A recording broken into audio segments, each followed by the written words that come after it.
Inside a classroom, a young guy jolts awake, looking like he just swallowed something foul. In that instant, it hits him he's gone back in time. Exactly 25 days before the college entrance exams in the Xia Kingdom. More specifically, he's back in Anqing number 1 high school, 3rd year, 7th class. Around him, everyone's buried in their assignments. Suddenly, he jumps to his feet, screaming like a banshee on fire. Grabbing his wild hair, he curses his rotten fate. If he had to be reborn, couldn't it have been after the exams? Why throw him back into the nightmare of high school, right before the most critical moment of his life? Whoever's messing with his fate, seriously, what kind of plot armor is this? On this world, Blue Star, humanity's long been tormented by an ongoing disaster, secret realm invasions. These mysterious realms act as gateways to other worlds, ones crawling with monsters. And sometimes, those monsters find a way through the rifts and invade.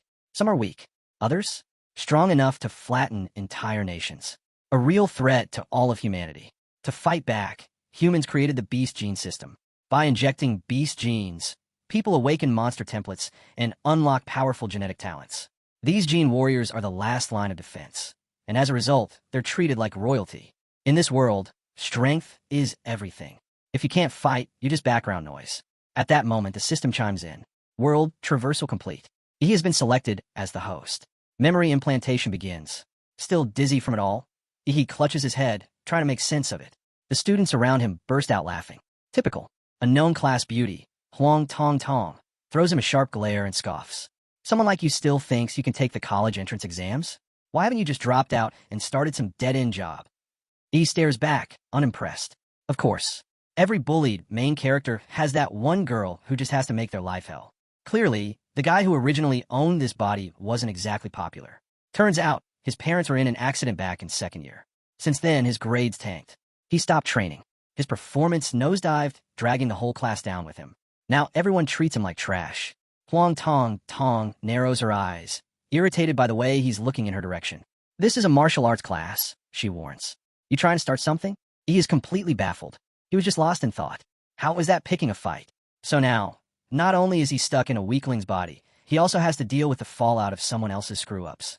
Once again, he wonders who the hell rewrote his plotline and dropped him into this train wreck.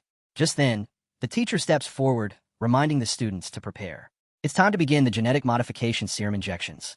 This is it, the moment they've been working toward for 3 long years. Time to show what they're made of. Years of hard training, physical conditioning, and building up their martial energy, all of it had led to this moment. But for those who never took it seriously, the teacher didn't even bother finishing that sentence. He simply adjusted his worn-out glasses and shot a glare straight at Ihi. He just smiled, pretending not to notice. Seriously, what's with the attitude? It's not like he was the one slacking off. That was the original guy. He's just stuck cleaning up the mess. Fine. Since he's been handed this train wreck of a life, he might as well fix it right. Soon, the scene shifts to the gene injection hall, where all the students have gathered for the much-hyped genetic awakening ceremony. The room buzzes with excitement. Everyone's talking about which power they hope to unlock. Some brag about wanting a Tier 3 mountain splitter. Others dream big with a Tier 4 sea bridge dragon. One guy even joked about awakening a Tier 1 but beast. Amid the chatter, a huge machine roars to life. Cold air blasts from it as the doors slide open, revealing rows of test tubes, each one containing a glowing serum. These aren't just any serums. They hold the primal essence of magical beasts, collected and synthesized by generations of elite warriors. Once injected, each student would randomly bond with one of these beast genes. And as always, the stronger your body, the better your chances at awakening something powerful. Their exhausted-looking class teacher stepped up again, urging them not to panic. When the serum kicks in, stay calm. Let the power flow through you, he said. Easy for him to say. Names began to get called.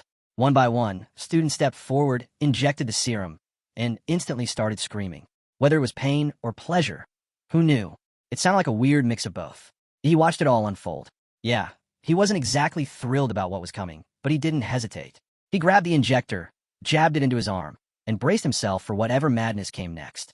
Except, nothing happened. Eyes wide, he stood frozen. No surge of power. No screaming. No transformation. Just silence.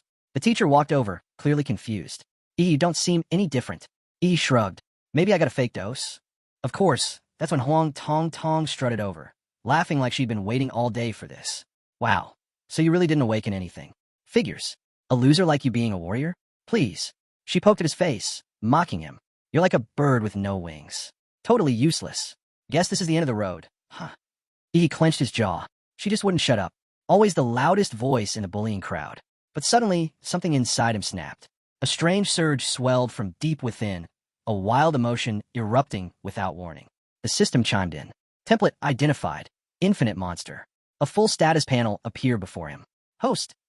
Physique. Grady. Martial skills. 9th student basic chi technique. Blocking palm. Iron body technique. Huang tong tong narrowed her eyes. What's with the weird pose, loser? Still pretending you awakened something? He warned her to back off. But she didn't listen. Blockhead. That girl never listened. And now? Too late. Ihi's body suddenly convulsed. His eyes lit up, glowing with raw, untamed power. Then it happened. That power exploded outward like a wild beast unleashed. A monstrous force surged from within him, blasting everything around. Huang Tong Tong, standing way too close, got launched across the room like a rag doll. But she wasn't the only one. Even though she took the brunt of it, the surrounding students were all thrown back by the sheer pressure. The entire room reeled from the unexpected eruption. That display didn't go unnoticed. 2 elite awakeners, Miss Liu and Lin Wan, immediately turned their attention toward the chaos. The system chimed in. Awakening complete. Template. Mad Flame Demora, a rank. Abilities unlocked. Scorching Breath. Molten Pulse. Spore Absorption. Advanced Form. Flame Lord Demora, locked. 100% compatibility required.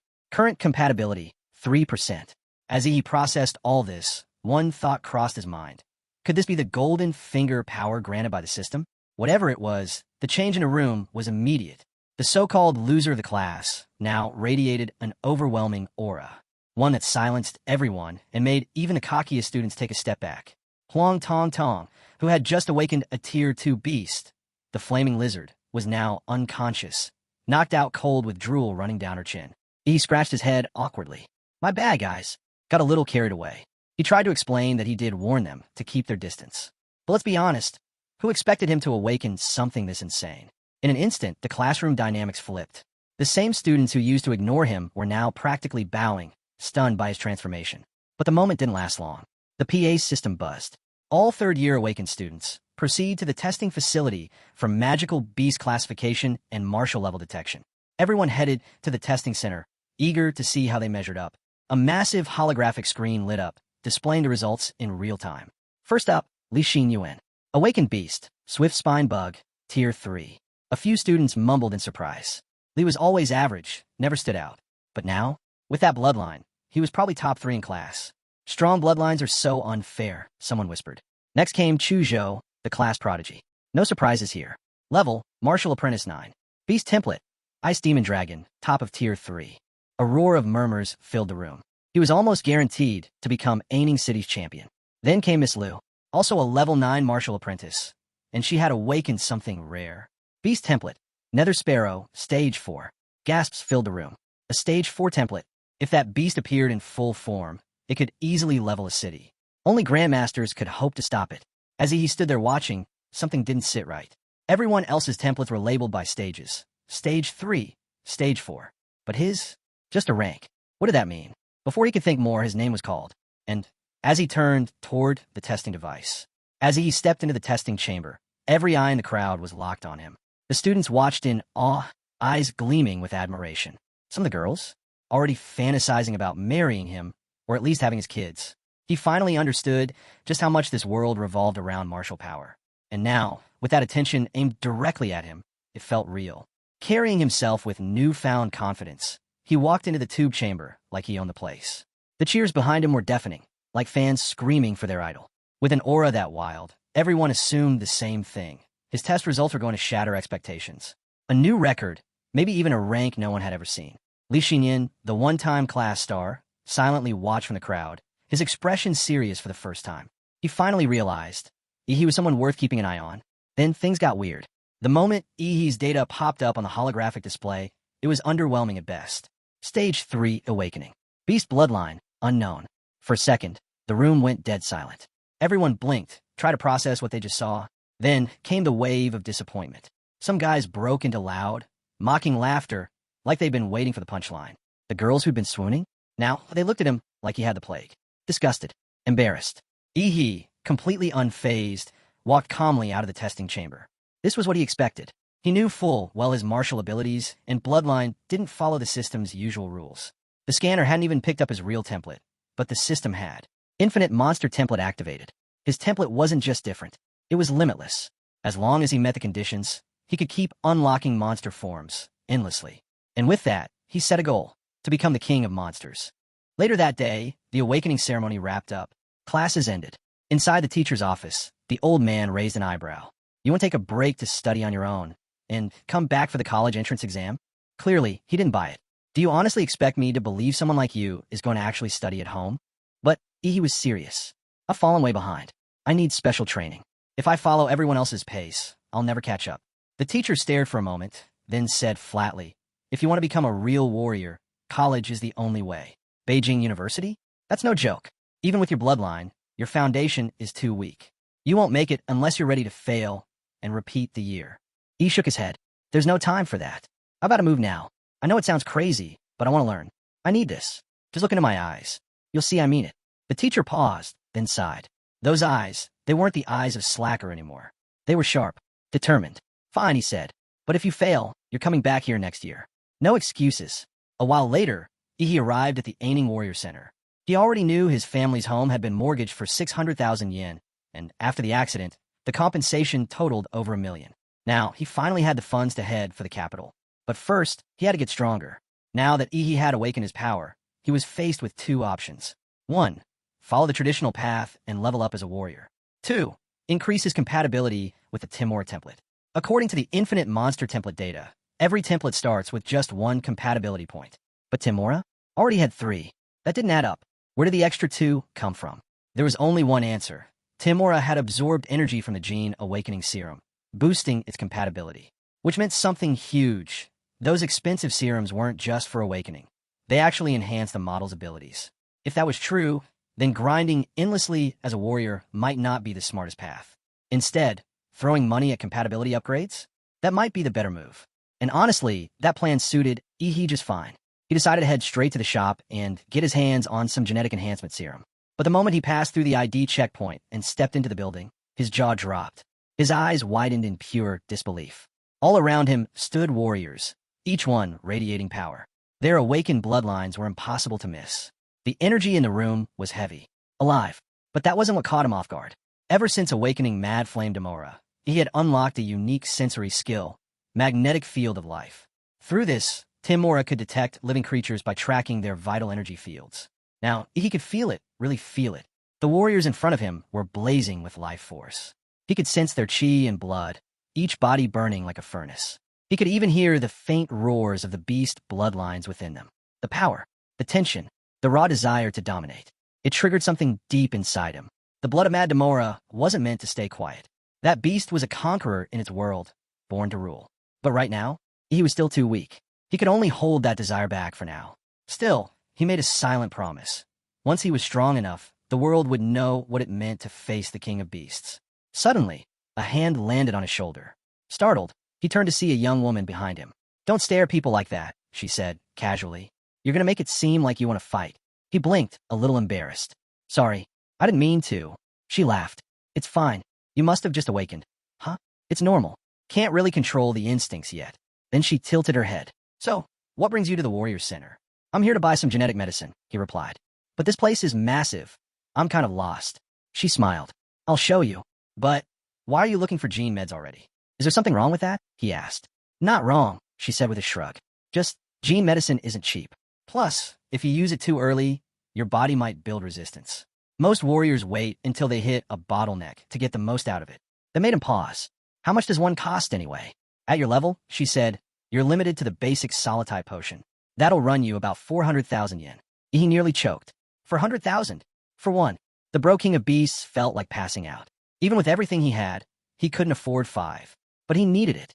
Somehow, some way, he had to get that potion, hoping to save some cash. He casually asked the woman if she knew anyone who could help him get the gene potion at a discount. Turns out, she was a kind soul. She handed him a business card, a referral from a veteran warrior. If everything went well, he could get a solid discount. He thanked her and took off. Maybe fate would bring them together again. After draining his account, he headed straight to a warrior gear shop to grab the essentials. By the time he was done spending like a lunatic, night had already fallen. Back at his apartment, He was ready to upgrade. He prepped the injections, and the pain hit like a truck.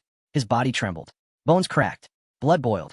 But through it all, his compatibility percentage steadily climbed. From 3% to 4%, and then to 7%. At the same time, his stats spiked. From 8 to 10, then from 10 to 15. That officially put him at armed rank 7. When it was over, he collapsed onto the floor, drenched in sweat and gasping. So this is what leveling up feels like, he whispered. Each gene shot had enhanced his physique. But by the last one, the gains had already started slowing down. Clearly, as his body evolved, basic mutations became harder to trigger.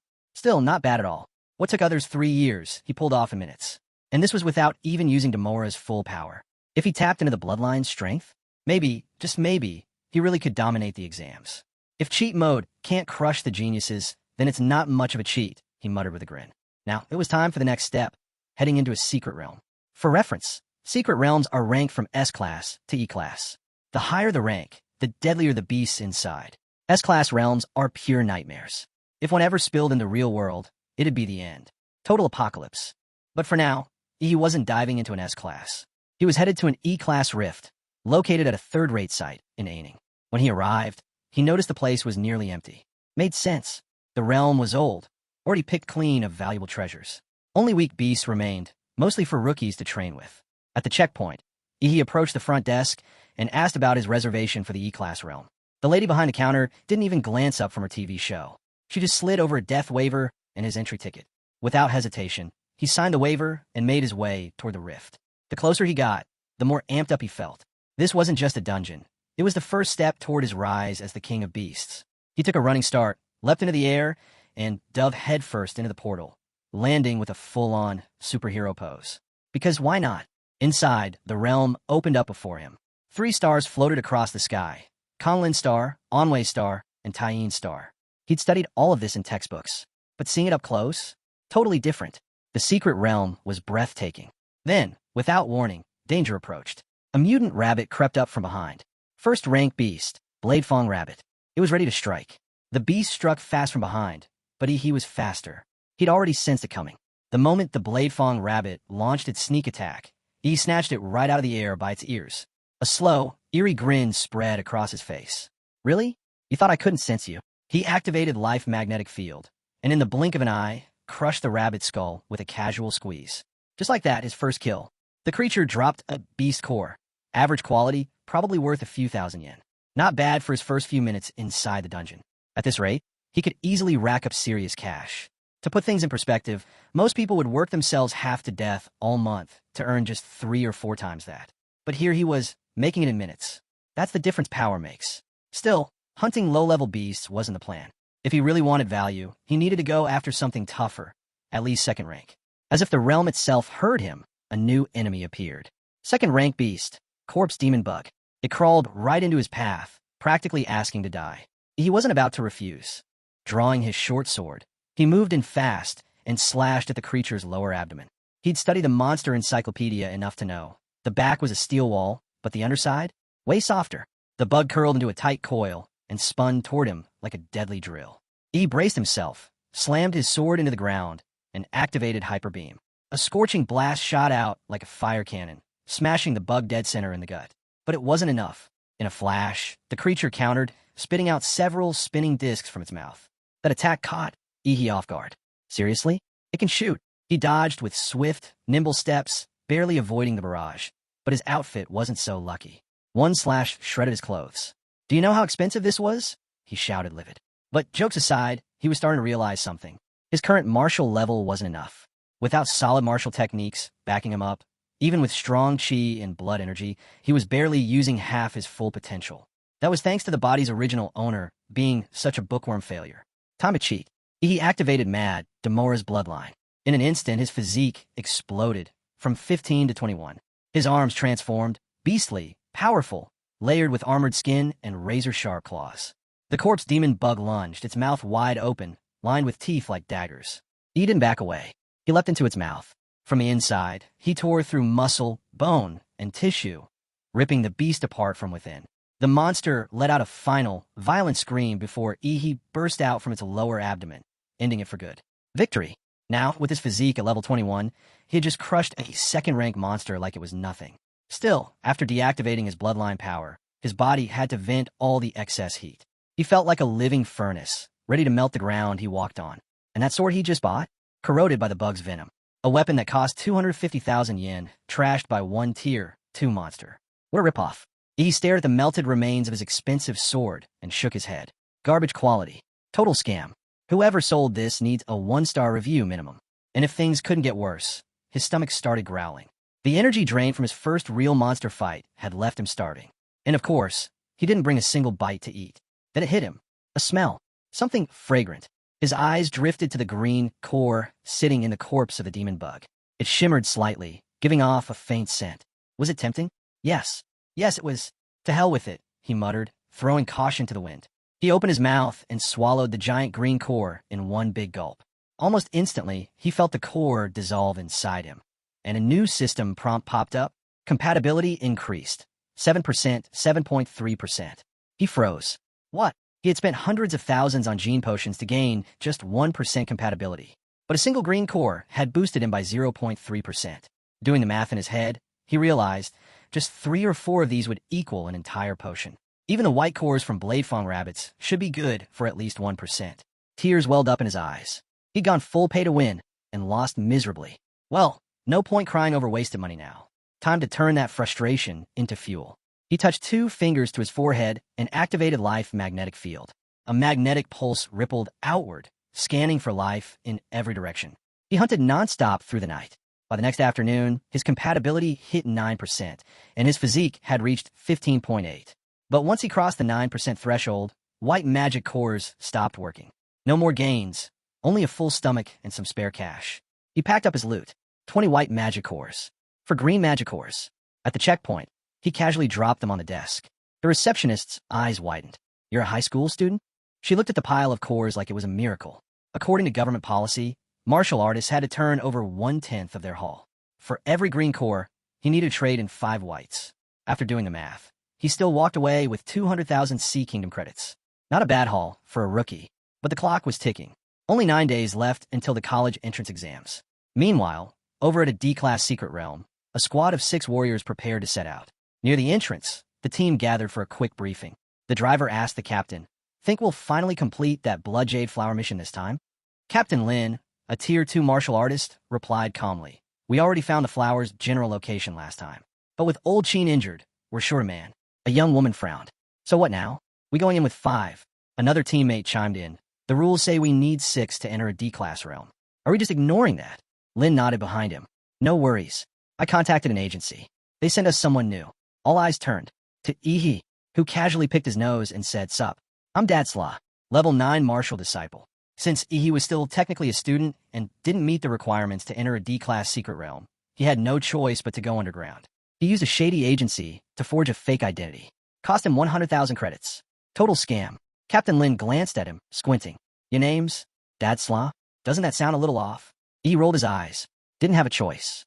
Using my real name would have violated copyright laws." The captain sighed. "Fine. Whatever. Dadsla it's just a code name anyway." But he didn't stop there.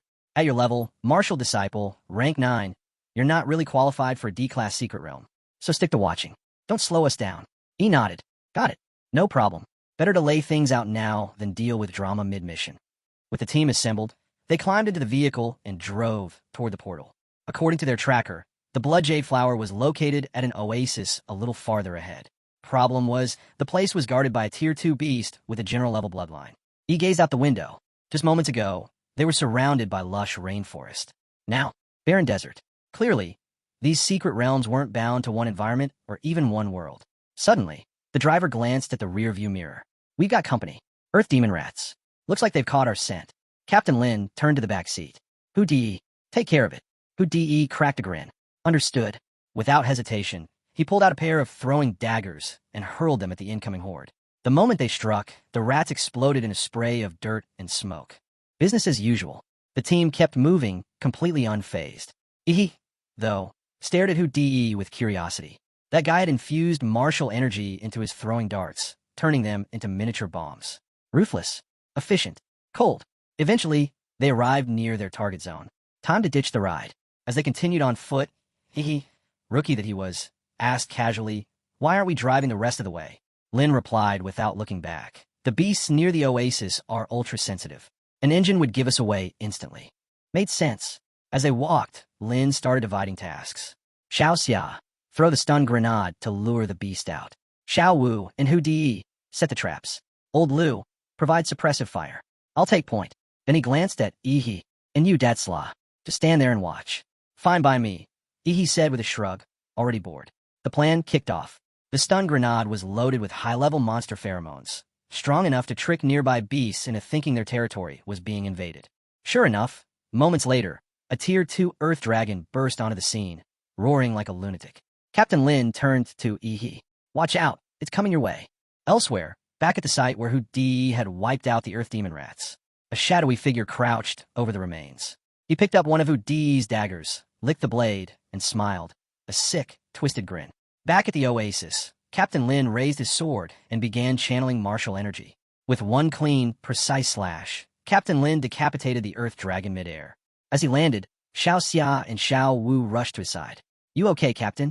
Lin sheathed his sword calmly. I'm fine. Let's keep moving according to plan. But just as things settled, a massive paw came crashing down, aiming right for him. Captain, behind you, someone shouted.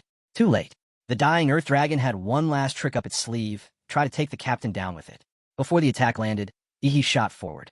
With a burst of power through his legs, he launched into the air, eyes locked on the beast. Mid-flight, he let loose a blazing hyperbeam, striking the dragon dead center. If it wasn't already dead, it was now very dead.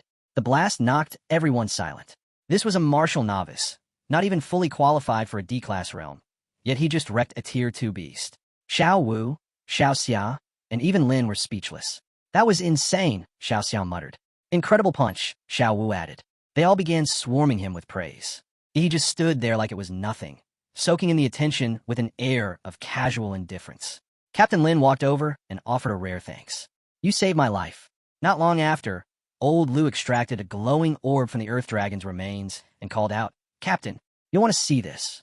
Everyone gathered around. The soul essence glowed bright, looking almost like a large, ripe fruit. Xiao Wu blinked. That's worth that much? Absolutely, Lin nodded. A soul essence this pure can drastically enhance a warrior's bloodline. It had been a close call, but with this and the blood jade flowers still ahead, things were finally looking up. Until a blade suddenly pierced Lin's lower abdomen from behind. The team froze in disbelief. It was Mr. Hu Di. You're not going anywhere, Captain, he sneered. You're gonna die here. And the rest of your team? Right behind you. Shocked and furious, the group turned on him. Lin swung back in desperation, but Hu Di was quick. He leapt back and landed next to a bulky figure stepping out of the shadows. Huang Tong Tong. The team gasped. Huang Tong Tong, Xiao Wu growled. He glanced at them. You know him? Xiao Xian nodded grimly. He robs martial artists. Targets dungeon teams. Word is, he's been eyeing our group for a while. Old Lu rushed to aid the captain, only to realize Hu Di's blade was coated in poison. Damn traitor, he muttered.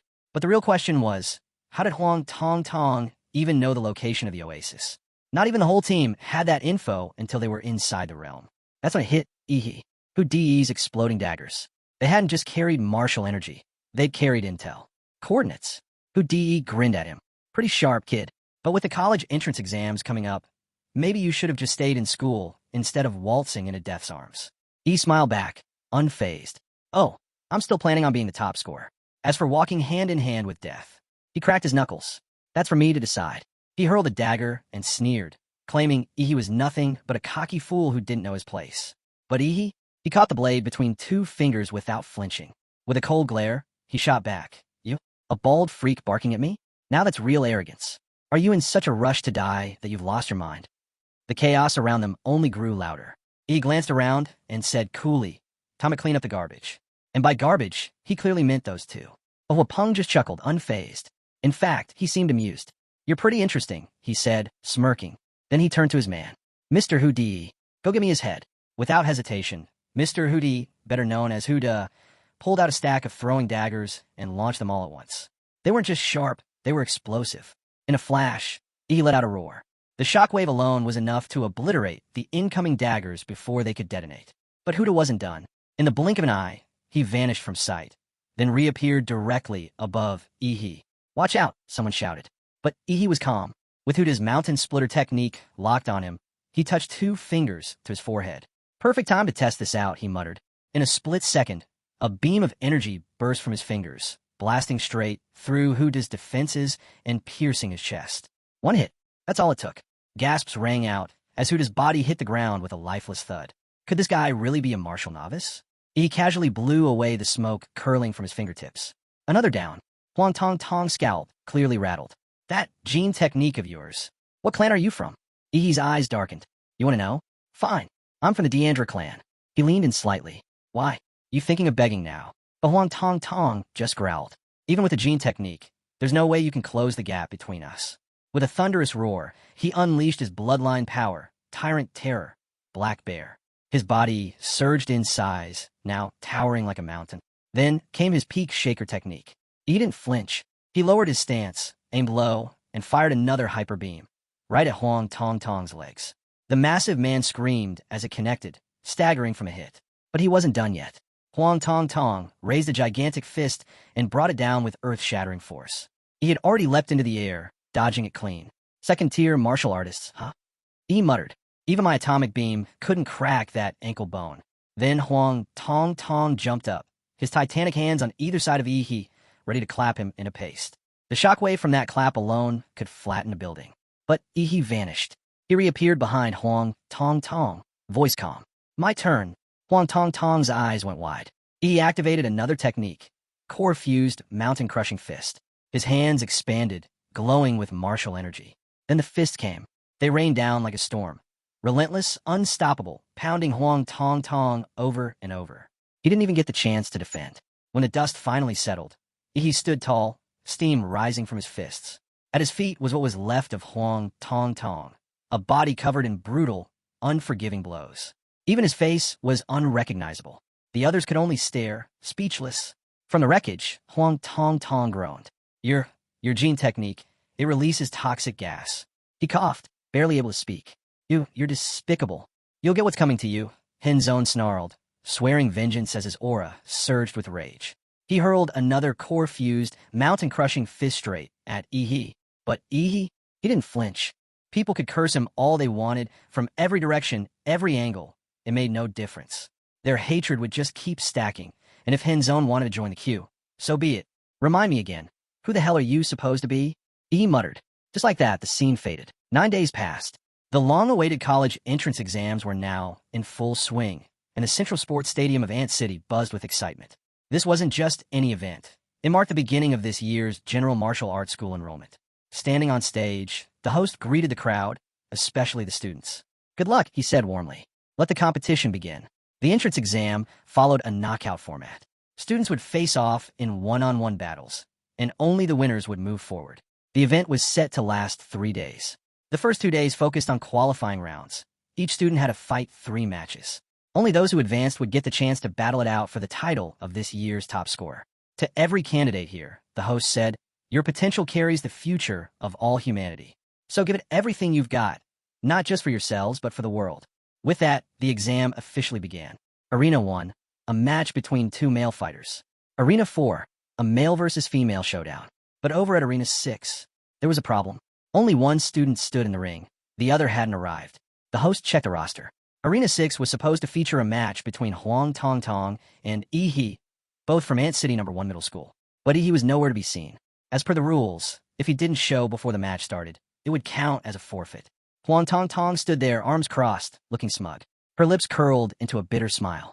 The humiliation from the Gene Conference still burned inside her, a scar she'd carry forever. She had planned to return the favor today, to put Ihi in his place using her flaming lizard. But that coward didn't even have the guts to show up.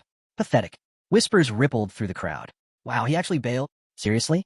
He's scared. Cowards like him don't belong in high school. He should be out cleaning the streets or something. The referee raised his whistle and blew.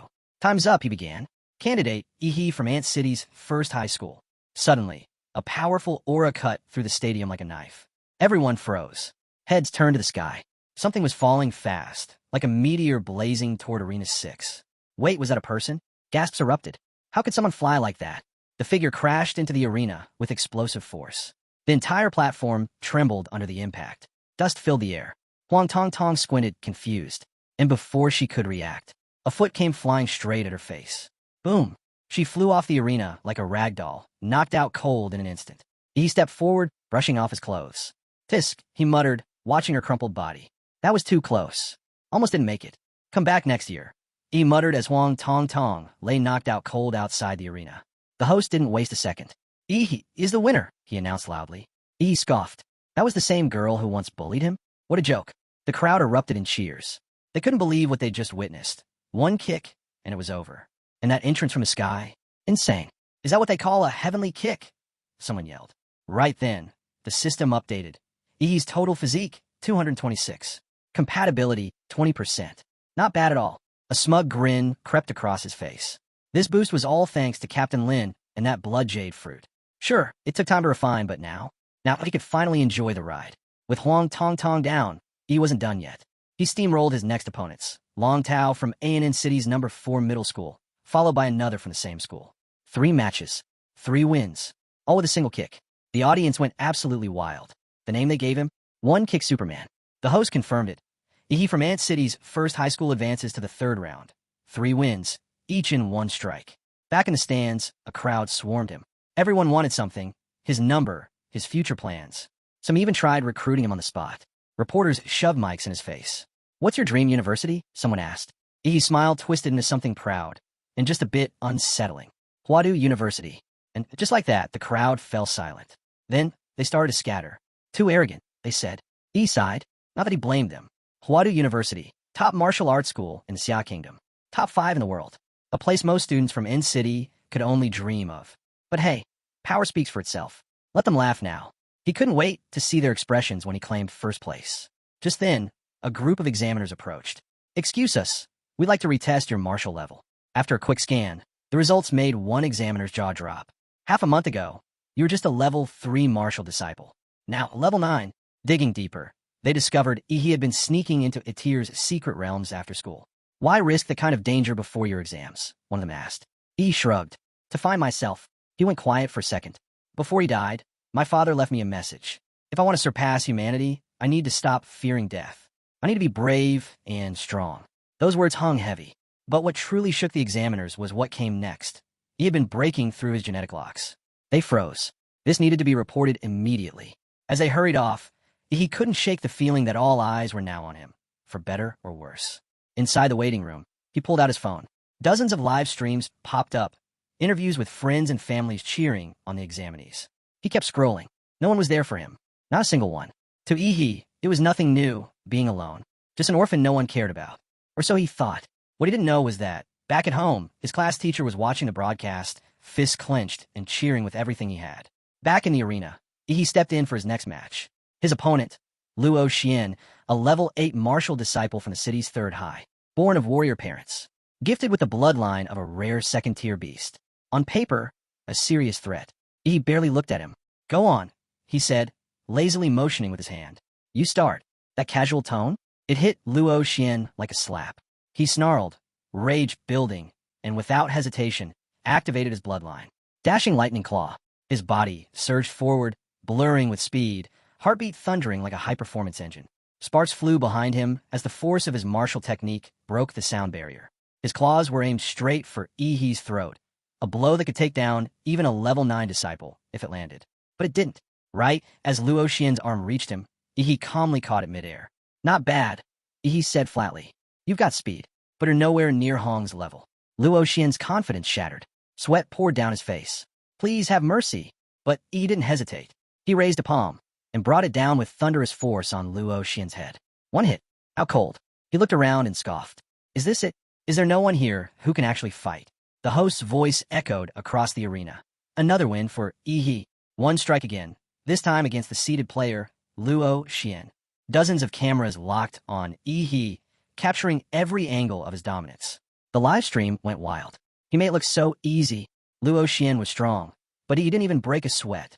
His strength, it's on another level. Even the women in the audience couldn't help but scream his name. Some joked they'd given their babies right there if he asked. In the crowd, Shun Guan stared as Luo Xian was carried off the field by medics. But instead of fear, his eyes burned with determination. He's the one I've been waiting for, Shun Guan whispered to himself. When we meet in the finals, I'll crush him. Elsewhere, inside the admissions office of Huada University, the head of enrollment had been watching closely. After seeing Ihi's performance, he snapped his fingers and ordered, "Get me everything on this student within the next 30 minutes." Meanwhile, the second group of qualifiers had begun. This match was intense and flashy. Two top-tier female fighters were facing off, and the crowd was eating it up. One of them, Kai Xiaoling, hailed from Anqing's second high. Petite frame, dangerous curves, and golden pigtails that she flipped with attitude. She shot a sharp look at her opponent, Lu Qingzhu. "I can't stand that deadpan face of yours." But Lu Qingzhu didn't flinch. She gave a polite bow, expression unreadable. She didn't need to talk. Her silence said it all. The whistle blew. In a flash, Kai Xiaoling moved. A level 9 martial disciple, she dashed forward and launched a sweeping kick aimed at Lu Qingzhu's neck, fast enough to knock most fighters to the ground in one move. Lu Qingzhu didn't even blink. She gently waved a hand, and the air around her seemed to warp, growing heavy and still. The air around Lu Qingzhu thickened, becoming dense and sticky, almost swamp-like. It was her martial technique in play, slowing everything down. Kai Xiaoling's powerful kick, sharp enough to cut through reinforced steel, hit that dense space, and suddenly felt like it was sinking into cotton. Even a high-speed camera struggled to track it. Her leg appeared to crawl in slow motion. Frustrated by Lu Qingzhu's unshakable calm, Kai Xiaoling doubled down. She cloaked herself in martial energy, eliminating air drag, and her figure blurred into a shadow. She darted around Lu Qingzhu, waiting for an opening. The moment she saw one, she struck, aiming a palm at Lu Qingzhu's side. But just 3 inches from landing the blow, her hand froze in place. She had walked right into a trap. A wave of suction burst from the air around Lu Qingzhu, powerful, inescapable. Kai Xiaoling tried to pull back, but it was too late. Then Lu Qingzhu finally moved. Her fingers extended, elegant and precise, glowing with a pale jade light. Viewers watching the broadcast immediately sat up. The Manhua jade finger. From the legendary Xian Huang Tong Tong martial technique. A move this advanced, in the hands of a student still preparing for high school entrance exams? This wasn't talent, it was genius. And it was enough to guarantee her a spot at Huadu University, exams or not. Kai Xiaoling stood within arm's reach, and she could feel the deadly energy radiating from that single finger. She didn't hesitate. This was her last chance. She triggered her bloodline, Shadow Tiger King. A brutal shockwave exploded from her body, distorting the space around her. But Lu Qingzhu didn't meet the force head-on. Instead, she tapped the ground lightly with one foot and slid a dozen meters back, maintaining the perfect distance. In the stands, the examiners leaned forward, stunned. A king-level bloodline, the Shadow Tiger King, not only rare but incredibly hard to control. Kai Xiaoling's body trembled from the strain. She exhaled hot air, sweat dripping from her brow. "Show me your phantom crow bloodline," she demanded. Lu Qingzhu finally spoke. Calm, crisp. "This is enough." Kai Xiaoling's fury ignited. "You think anyone beneath a warrior can challenge me?" With a roar, she charged again. Her blood energy spiraled into a raging torrent, her body moving like a tiger on the hunt. Her palms sliced through the air, aimed straight for Lu Qingzhu. But Lu didn't resist with brute force. Her hands danced, fluid and precise, like she was playing an invisible instrument. Her technique unraveled Kai Xiaoling's momentum, neutralizing it strand by strand until it vanished completely. Kai Xiaoling's attack had failed. Unwilling to back down, she pushed her blood energy to the limit, breaking through the subtle threads of Lu's defense. Midair, her small figure twisted into another devastating kick. Lu Qingzhu responded instantly. Zuan Huag, jade finger. The glowing jade tip met Kai Xiaoling's strike head-on.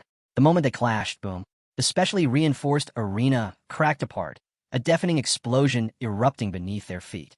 Dust engulfed the stadium. Tens of thousands held their breath. All eyes on Arena 6. As the dust slowly cleared, as the dust began to settle, one figure emerged first. Kai Xiaoling, battered, her body streaked with dirt, staggered forward a few steps, then collapsed, completely drained. And then, from the haze, Lu Qingzhu stepped out. Calm, untouched. Her hair was slightly tousled, but she stood tall, like a figure out of a dream.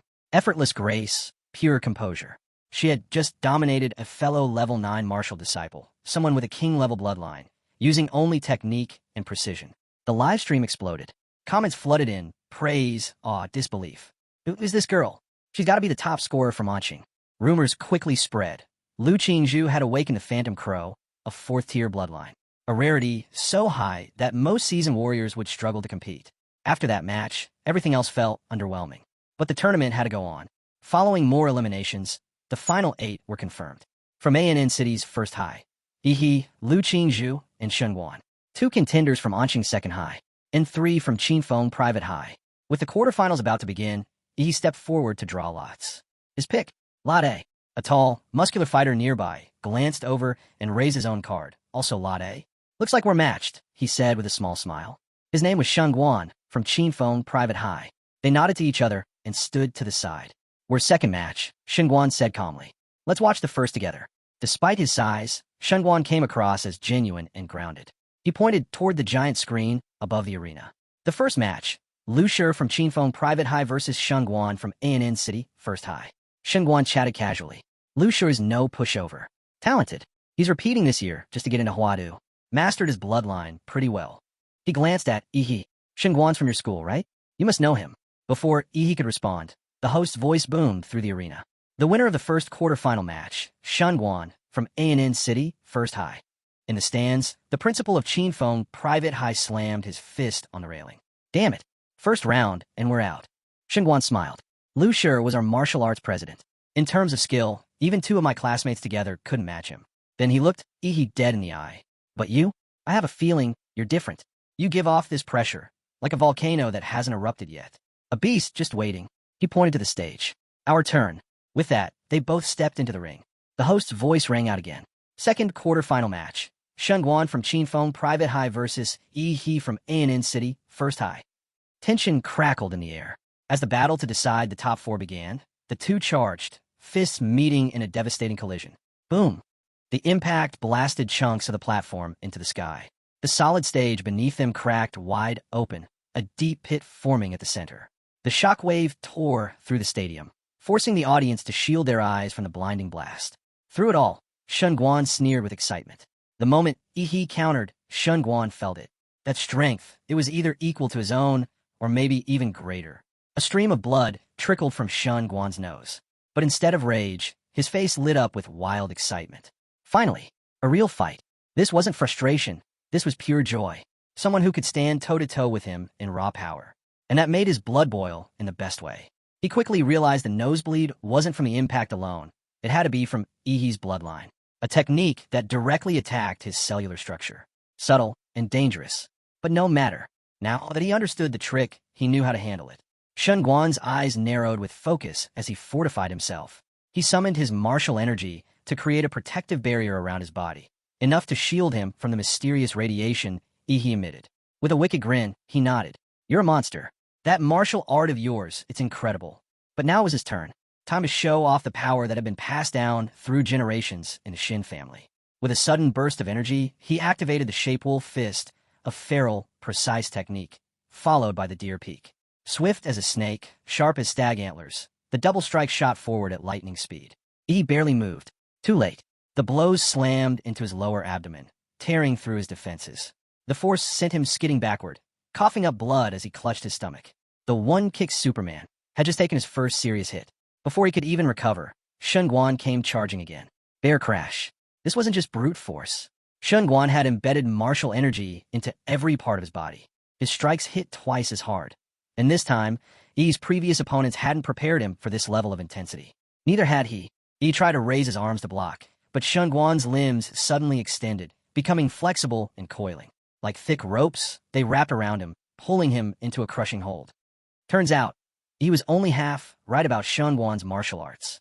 Yes, he infused his body with martial energy. But more than that, his technique allowed him to lock an opponent's energy. He could no longer channel his powers. Just like that, he was trapped. Then came the next move, a pearl technique. Shengguan flung him through the air like a ragdoll, sending him flying across the arena. Mid-flight, Shengguan switched styles again. Tiger pounce. A vicious uppercut slammed into Yihe from below, followed immediately by eagle dive. As Yihe plummeted toward the ground, Shengguan came down like a meteor, both fists leading the way. Boom! The arena shattered on impact. The explosion sent chunks of stone and debris flying in every direction. From the rubble, Shengguan stood up, arms crossed, laughing to himself. That's it. It's over. He was convinced. After that relentless barrage, there was no way Yihe could get back up. No one could. Even the medics waiting outside were preparing to rush in. That Shapewolf Fist combo, it was enough to kill a trained martial artist. As the dust began to clear, the crowd held their breath. And the host, clueless as ever, stood frozen, unsure of what to say next. Just as the host, clearly just there for show, was about to declare Shun Guan the winner, a chill swept through the air. Shun Guan froze. Something was behind him, a monstrous presence, overwhelming and suffocating. He turned, and what he saw made his heart nearly stop. From the fading dust, a massive, scaled paw stepped forward, its surface coated in impenetrable armor, claws gleaming like blades. The aura? Immense, far beyond anything a normal martial disciple should possess. And then came the voice. Cool, calm, laced with quiet dominance. You're strong, Shun Guan, but unlucky, you just happen to be matched with me. He stepped forward, except it wasn't quite Ihi anymore. This was his true form. Demora bloodline, savage trace awakening. Eyes wide, sweat pouring, Shun Guan was paralyzed in disbelief. What stood before him wasn't a human anymore. It was something primal, something terrifying. Whispers rippled through the audience. A magical beast embodiment from a high school student? That alone was enough for direct admission to Huadu University. No exams required. Even a host was speechless. First Lu Qingzhu, and now this? Two freak-level geniuses in a tiny city like Aining. Meanwhile, the examiners scrambled. Each was equipped with earpieces to monitor every candidate's data in real time. But when they pulled up Ihi's bloodline metrics, the old man with the white beard practically choked. Nuclear radiation value, 999,999. His eyes bulged so far it looked like they'd pop out of his skull. They had no choice. In seconds, the entire arena was reinforced with layers of martial energy to contain any potential radiation leak. The last thing they needed was an entire stadium full of casualties. Among the audience, chatter erupted. Ihi's bloodline was the only thing anyone could talk about. So cool. What kind of bloodline is that? But even after digging through the record from #1 middle school, there was nothing. Zero mention of any awakened bloodline. Is he undocumented? Hidden talent? Truth was, he had heard every word. With his enhanced senses, he picked up the crowd's murmurs without trying. But he wasn't surprised. There was no creature like Demora on Blue Star. Of course no one knew it. Back in a ring, Shun Guan's nose began to bleed again. His martial energy shield was no longer enough. I's radiation had pierced through. Shun Guan knew this couldn't drag on. He needed to end it fast. Gritting his teeth, he activated his own bloodline, Golden Star Ape Demon. His body expanded, glowing with energy. Strength, speed, and durability all surged upward. Then came his formulous technique, Snake Strike, a high-speed, precision blow designed to finish things in a flash. But he was ready. He met it head-on with a devastating counterattack. Mountain Arresting Fist. It roared forward like a quake, an evolved version of his earlier Hyper Beam. Power condensed into a single, earth-splitting strike. The impact disabled Shun Guan's entire left arm. Had he not released his power in time, it would have been completely obliterated. Breathing hard, Shun Guan could only laugh bitterly to himself. So this is what it meant to go all out. And Ihi? He was no longer holding back. Eyes sharp, body radiating terrifying energy, he said to Shun Guan, calm and clear. You're impressive. But, unfortunately, Ihi said, this is where it ends for you. The outcome was sealed. No matter what Shun Guan tried now, nothing could turn this around. Meanwhile, the host, thrilled by the sheer level of talent on display, made his announcement loud and clear. In the second match of this year's top 8 qualifiers, a Third Order King bloodline has appeared. And not just that. The opponent possesses a mysterious and powerful magical beast bloodline, previously unseen. A rare showdown indeed. But Shun Guan knew better than to let the hype distract him. He exhaled slowly, calming his mind. Charging straight wasn't an option anymore. Ever since Ihi's bloodline awakened, his power had become unmeasurable. A head-on clash would be suicide. Shun Guan needed to rethink. Shift. Wait for his moment. As Ihi moved in, Shun Guan suddenly retreated, kicking off the ground in a controlled tactical withdrawal. But then he struck back. He activated Snake Strike again, his arms snaked out, wrapping tightly around Ihi's left hand, momentarily locking it in place. Ihi blinked, just for a second. That pause was all Shun Guan needed. He dashed behind Ihi and calmly said, I never intended to take you head-on. This was my goal all along. Then, without warning, he leapt high into the air, coming down with a brutal stomp, a move carrying the weight of what felt like 1,000 tons. Anyone else would have been crushed, but he stepped aside like it was nothing. Another leap back, Shun Guan retreated again, putting distance between them. He looked up and froze. He hadn't moved. Arms crossed, gaze locked. That terrifying aura hadn't wavered once. Then, Ihi spoke. My turn. He raised his right foot, and in an instant, he was in front of Shun Guan, ready to deliver another devastating mountain-arresting fist. But before the blow landed, Shun Guan dropped to his knees. I surrender, he said, steady and clear. He stopped mid-strike, stunned. He stood there, fists still charged, flames of battle still burning. He had been ready for another round, but Shengguan had surrendered? Damn it, he muttered. I was ready. He clenched his fists, frustrated. This is so freaking uncomfortable. Holding back this much energy is the worst. But rules were rules. Once a fighter surrendered, the match was over. The host raised his voice again, this time officially. Ihi is the winner. The crowd erupted. Deafening cheers echoed across the arena. Online, comment sections exploded with praise. Everyone was calling Ihi cool, insane, the future of martial arts. Clips of the match spread like wildfire. Ihi versus Shengguan became the #1 trending topic across multiple platforms. Ihi's fanbase grew by the second. Someone even created a fan group, Big Brother, filled with full videos, slow-motion breakdowns, and glowing praise. Inside the group, one message was unanimous. He's the top scorer this year. No doubt. Not even Xu Zhou or Lu Qingzhu can match him. Back at Qinfeng Private High, the principal sat trembling in rage. His top pick, Lu Shi, had already been eliminated. And now Shengguan, his last hope, had fallen too. The moment Shengguan showed his face again, the principal of Qinfeng Private High wasted no time unleashing his fury. You surrendered? Do you know how much money we poured into your training? You ungrateful brat. He spat out threats, demanding repayment. Don't even think about college if you don't pay off that debt. But Shengguan walked up calmly, placing his bloodied hand right on the principal's shoulder. What are you doing? The principal asked, clearly rattled. Shengguan looked him in the eye. I couldn't take that punch from Ihi. I surrendered so I wouldn't cripple myself. He leaned in slightly. Or, were you planning to take that hit from me? The old man's face twisted. And as for the support the school gave me, Shengguan added, I'll pay it back. Slowly, in my own time. But next time, don't threaten someone who's clearly stronger than you. The message was clear. The principal froze, his skin slick with sweat. His lips trembled as he muttered, fair point. Elsewhere, the dust of battle finally settled, and the top 4 of the year's college entrance exams were officially confirmed. Ihi, Lu Qingzhu, Shengguan, and one extra nobody that no one cared enough to remember. Meanwhile, over at ANN City's #1 middle school, the principal was on cloud 9. Grinning like a creep, he fanned himself smugly. Old Lou's been busting his back for years, he muttered to himself. Tommy got that promotion. The semifinal draw began. He stepped up and drew the first slot. Then, against all odds, Lu Qingzhu drew the other first slot as well.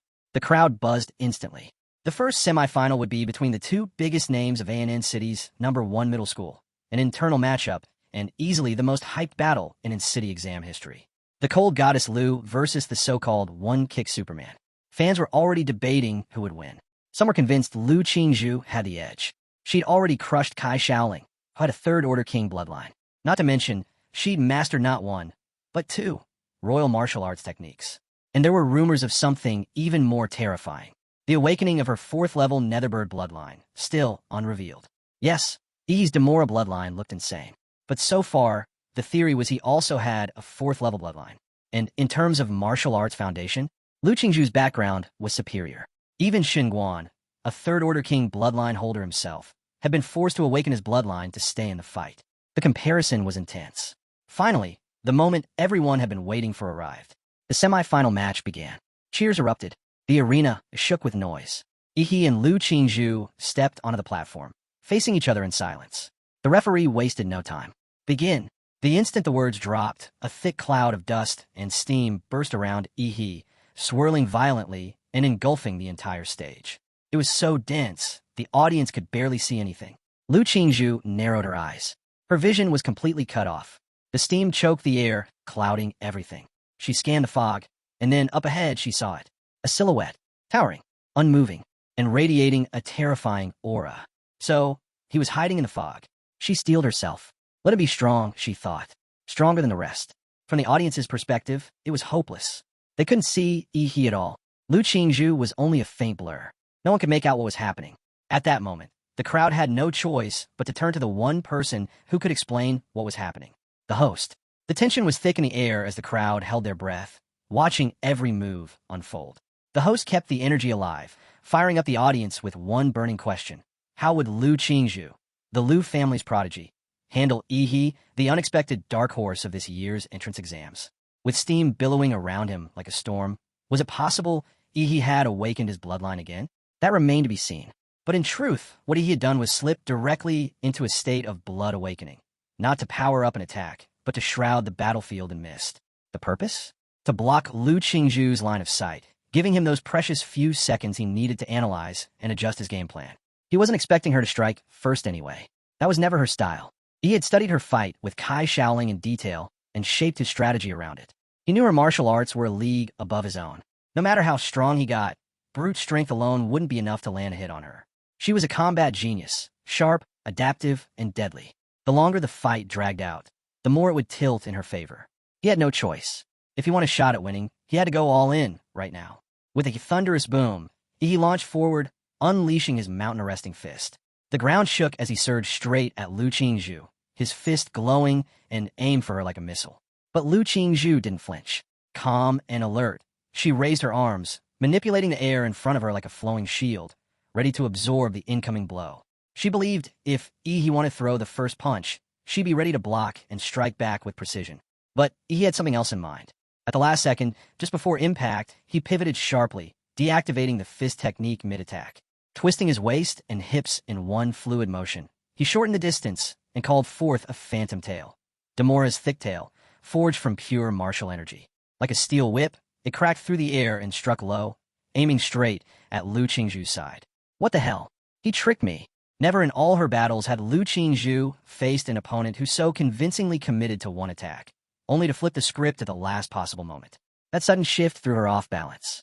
She backflipped twice, retreating to regain control, but he was already closing in again, relentless, unforgiving, using his raw strength to keep her off rhythm and on the defensive. The moment she tried to steady herself, he was already there. Meanwhile, in the live stream, viewers erupted. Seeing Lu Qingzhu get duped so cleverly had the internet buzzing. Some were outraged, calling Yi's move underhanded, but others defended him. After all, in battle, there's no such thing as playing nice. He didn't let up. His assault rained down like a meteor shower, rapid and merciless. Lu Qingzhu was out of rhythm, and he wasn't about to give her the chance to recover. At one point, Lu Qingzhu managed to channel her martial energy just enough to shake Yi off, slipping out his grasp. At least that's what she thought. But he wasn't letting her off that easily. In a blink, his right hand morphed into a beastly claw, razor-sharp and deadly. It pulsed with martial energy as he slashed through the air with terrifying speed.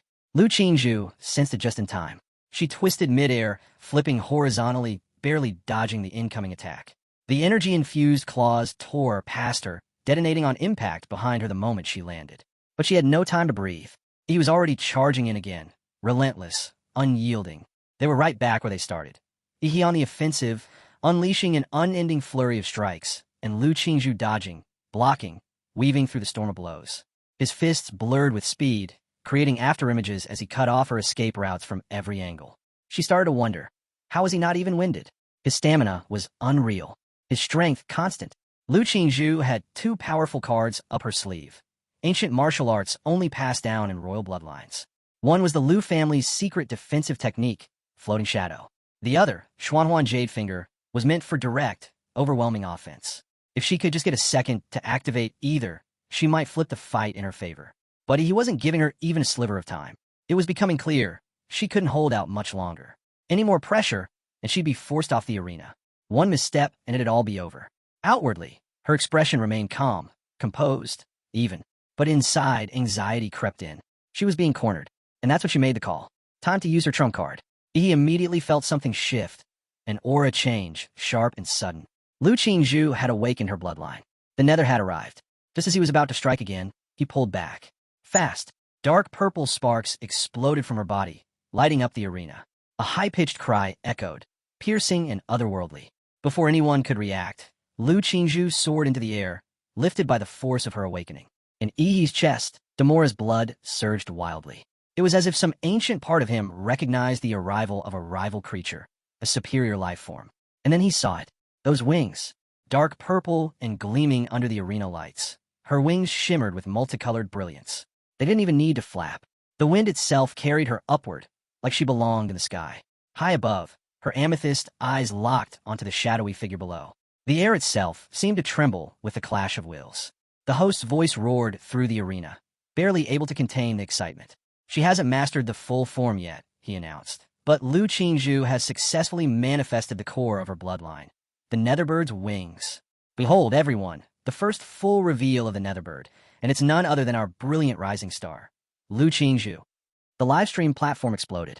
Comments flooded in like a tsunami. As her transformation settled, Lu Qingzhu raised one hand. Her slender jade finger pointed straight at Yi. A cold shimmer ran down Lu Qingzhu's fingertips as they turned translucent jade, sharp and elegant. From above, her voice rang out calmly. Yi, you'd better be careful. In this form, I can't fully control my power. Far from intimidated, Yi grinned from below. Glad to hear that, he called back. Because so far, I've only been using about 50% of my strength. Looks like it's time I cut loose. Don't let me down. The arena shook with a sudden gust of wind, and in a flash, Lu Qingzhu vanished from sight. Before Yi could register what happened, she was behind him. A trace of fragrance brushed past him, light and fleeting, just before impact. Without warning, Lu Qingzhu unleashed one of her most powerful royal techniques, the Xuanhuan Jade Finger. Yi spun around instantly, activating his signature move, the Atomic Blast Fist. A brilliant crystal blue glow wrapped around his hand, the result of fusing Demora's atomic reaction powers with his martial skills. Then collision. Her radiant jade strike clashed with his glowing blue fist, triggering a surge of overwhelming energy. The moment they made contact, the arena erupted. Light and heat exploded outward, blinding the audience and blasting wind through every corner of the stadium. Both fighters were sent flying by the shockwave. But Lu Qingzhu quickly recovered. Her dark purple wings flared, pulling the wind around her like a shield. Using that momentum, she cut through the swirling dust and debris, heading straight for Yi, ready to finish it. But just as she charged in, her eyes widened. Something was wrong. A chilling pressure swept over her. Her pupils narrowed as her instincts screamed, danger. Across the arena, something horrifying was happening. Yi's back had changed. Protruding vertebrae jutted out, one by one, lighting up in a blinding sequence. Each glowing segment marked the rise of another atomic reaction. And all of that deadly energy, it wasn't leaking aimlessly like before. It was focused, controlled, and gathering. At one single point, his mouth. The air around him sizzled with blue lightning. Atomic energy surged across his spine like a living current, filling the stadium with an eerie electric glow. Lu Qingzhu froze. The pressure was suffocating. This was no ordinary attack. This was something far beyond. There was nowhere to run. Getting close was suicide. The radiation levels were spiking so high that the air around him was untouchable. And if she flew too far up, that would mean leaving the arena, automatic loss. In the stands, the audience was on edge. The host's voice cut through the tension. Everyone, it looks like Yi is entering his magical beast form. That spine structure, it's channeling all of his atomic energy straight to his mouth. He's charging something massive. One by one, every vertebra on Yi's back flared blue. Then his mouth opened wide, glowing, crackling, brimming with destruction. A swirling breath of pure nuclear power formed in his throat. This was Demora's atomic breath. In the next instant, a searing blue beam erupted from Yi's mouth. A monstrous torrent of energy blasted across the arena, consuming everything in its path.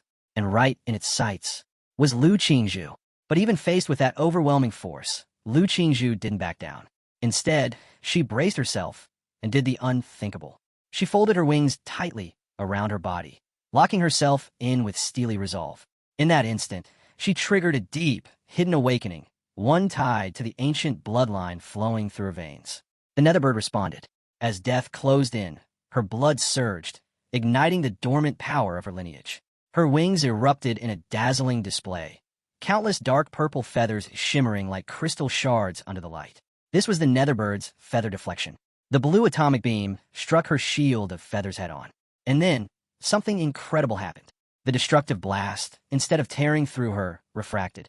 Like light hitting a prism, the deadly beam was split into dozens of smaller rays, scattering in all directions. The core beam, thick and condensed, bent around her defense, while the splintered rays shot out from the center. Lu Qingzhu's body glowing like a dark, ethereal sun. The reflected beams streaked outward, piercing the stadium skies. The examiners leapt to intervene, but they were too late. The audience screamed as the rays arced toward them, convinced they were doomed. But then, salvation. A golden wave of martial energy rippled across the arena, forming an invisible wall of protection. The rogue beams vanished on contact, devoured before they could reach the stands. That divine shield? It came from one man, Mayor Hang Qing of An City.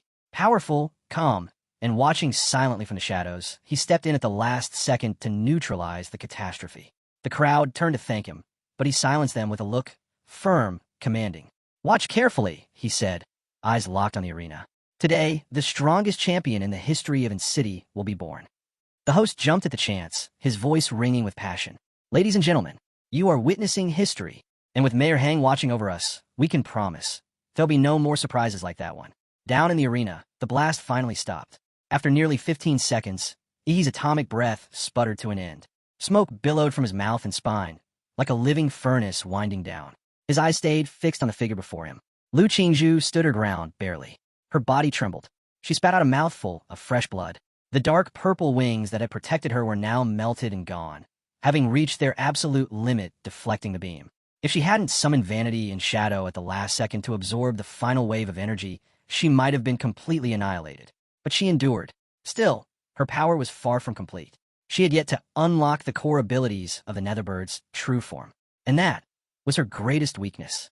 If only she had full control, that attack wouldn't have left her in this state. Since birth, the Lu family had pinned all their hopes on her.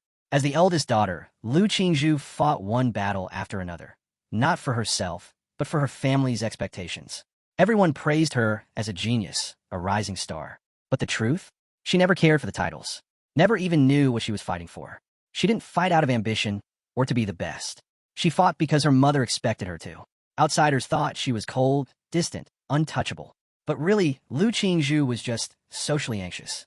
That blank, stoic expression was nothing more than a mask, her way of surviving in a world that never gave her room to breathe. Inside, she was exhausted. Her mind and body pushed to their limits. And yet, despite it all, from the looks of things, this battle was far from over. This might be her limit, Lu Qingzhu thought. If she played her cards right, no one would question it. With an opponent this powerful, it'd be natural for her to lose. That was the plan. She quietly braced herself, deciding to fake a final push before pretending to admit defeat. A few more exchanges, then she'd concede. It would look convincing. She stepped up to Yi and struck his chest with a gentle palm, silently pleading for him to take the win and end it. Surely, he'd recognize the opening she was giving him. But to her surprise, he didn't react at all. Yi stood firm, taking the hit directly. No evasion. No counter. Lu Qingzhu's wide eyes filled with confusion. Why didn't he dodge? Why just stare? He lowered his gaze, calm and unreadable. "You've been distracted this whole time," he said flatly. "Where's your fighting spirit?" His voice was cool but pointed. She hadn't expected him to reject her silent surrender so bluntly. "Lu Qingzhu," he continued, "have you ever really looked at me?" His tone sharpened. "If you had just once, you would have known. I've always intended to win this title the right way." Without warning, Yi's fist came crashing down, wrapped in surging martial energy. The air around them howled from the force. Lu Qingzhu raised her arms, blocking her face as best she could, bending the airflow in a last-ditch effort to soften the blow. But it was useless. Her control shattered instantly under his power. Though she shielded her face, the punch landed squarely against her lower jaw. Yi's voice cut through again, cold and unwavering. "If you want to save your face, then stop holding back." Then he pounced. Blow after blow, he rained punches down on her, each one more relentless than the last. Lu Qingzhu could only curl up and defend, her arms covering her face as humiliation surged through her. She felt utterly wronged. She'd never been hit like this, not once since childhood. And now, here she was, getting hammered in front of hundreds of thousands of live viewers, fists pounding her head while she tried to give him the win. Why? Why was he doing this? She just wanted to end the fight with dignity, and he was doing everything he could to drag her into it. But everyone has a breaking point, and Lu Qingzhu had just reached hers. The moment another fist flew toward her, she snapped. With a scream like a phoenix reborn, she unleashed a surge of raw energy. "You!" she shouted, her voice echoing through the arena. "You actually hit a girl in the face." Her eyes glowed red, and a thunderous burst of martial power exploded from her body, blasting Yi back several steps. The camera cut to him, and the look on his face? Smug. Satisfied. "That's more like it," he murmured under his breath. His eyes burned with excitement, full of untamed battle lust. "If the eldest daughter of the Lu family doesn't want to get hit again," he said darkly, "then she better fight like she means it." The fire in his gaze was unmistakable. This was the desire of a born conqueror, a monster who thrived on challenging and breaking other monsters. To Yi, this wasn't just a fight. It was a declaration. No matter how strong the others were, they would all fall beneath his strength. Lu Qingzhu's eyes blazed as her energy rose, and the battle was far from over. Lu Qingzhu had done it. She activated the Lu family's forbidden technique, blood ignition. This secret art, dangerous and rarely used, forcefully purified her bloodline in a short burst, drawing out every ounce of latent power she had.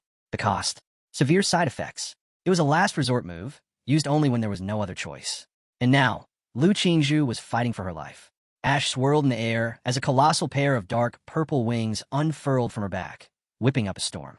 Strange glowing patterns etched themselves across her face, and her tail feathers swept behind her like a royal mantle. All around her, the shrill cry of the netherbird echoed, piercing, chilling, absolute. She had stepped into her full, awakened form. This was the true netherbird. Hovering in the sky, radiant and resolute, Lu Qingzhu stared down at Yi. "Classmate Yi," she said clearly, "I'll defeat you, with everything I've got." This was it. At last, both sides had cast off all pretense. Every hidden motive, every unspoken restraint, gone. Lu Qingzhu no longer cared about her family's expectations, her image as the Lu family's eldest daughter, or the need to uphold her place as the top student of this year's entrance exams. None of it mattered anymore. Her only goal now was simple: defeat Yi. Below, Yi stood grinning, finally satisfied. He had done it. He had forced Lu Qingzhu to fight seriously. And now, seeing her in her complete magical beast form, the glorious and formidable netherbird, he couldn't help but feel thrilled. Now the real battle could begin, and he wasn't about to hold back either. With a deep rumble, Yi's entire body lit up. His martial energy surged, fusing seamlessly with Demora's atomic reaction. Thunder sparked, blue fire burned.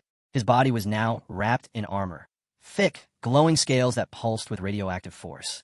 This was his ultimate form, nuclear light combat body, a fusion of Demora's monstrous might and his own martial cultivation. With a deafening boom, the ground under his feet cracked and shattered. That explosion of energy launched Yi into the air like a missile, aimed straight at Lu Qingzhu. But she didn't move. She didn't even flinch. She watched with calm, unblinking focus. Then, she flapped her wings. Wind roared to life around her, spinning into a monstrous cyclone. This wasn't just any gust of air. This was the tearing hurricane, infused with netherworld energy, an energy that didn't just damage, it devoured. The hurricane exploded across the arena, ripping the foundation to pieces. But he didn't slow down. With no hesitation, he dove into the storm headfirst, like a warhead tearing through space. To anyone watching, it was madness.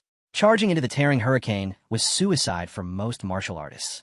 That energy would tear apart flesh and bone, soul and spirit. But he wasn't like the others.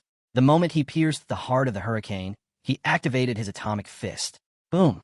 A massive explosion of blue energy tore through the storm, punching a hole through the whirlwind of death. The blast shot forward with unstoppable force, straight at Lu Qingzhu. And then, she made her move. Lu Qingzhu tapped into the deepest core of her netherworld bloodline and unleashed its raw, explosive power. She activated the cry of the netherbird. The strange markings on her face instantly flared red and purple, burning like searing iron against her skin. She clenched her jaw, braving the pain, and then opened her mouth. A devastating sonic wave erupted. The air around her twisted and cracked as the visible sound waves swept toward Yi. The shock ripped through him, and the atomic energy in his body flickered violently, like a candle caught in a storm. Had Yi's Demora bloodline been even slightly weaker, his organs would have been torn apart on the spot by the netherbirds' roar. This attack could have killed him. But Yi, ever unfazed, chuckled. "You think you're the only one who can scream?" His atomic-charged eyes gleamed. Then, he roared back. One by one, the vertebrae on his back lit up with blinding blue light. Atomic energy surged through him like wildfire.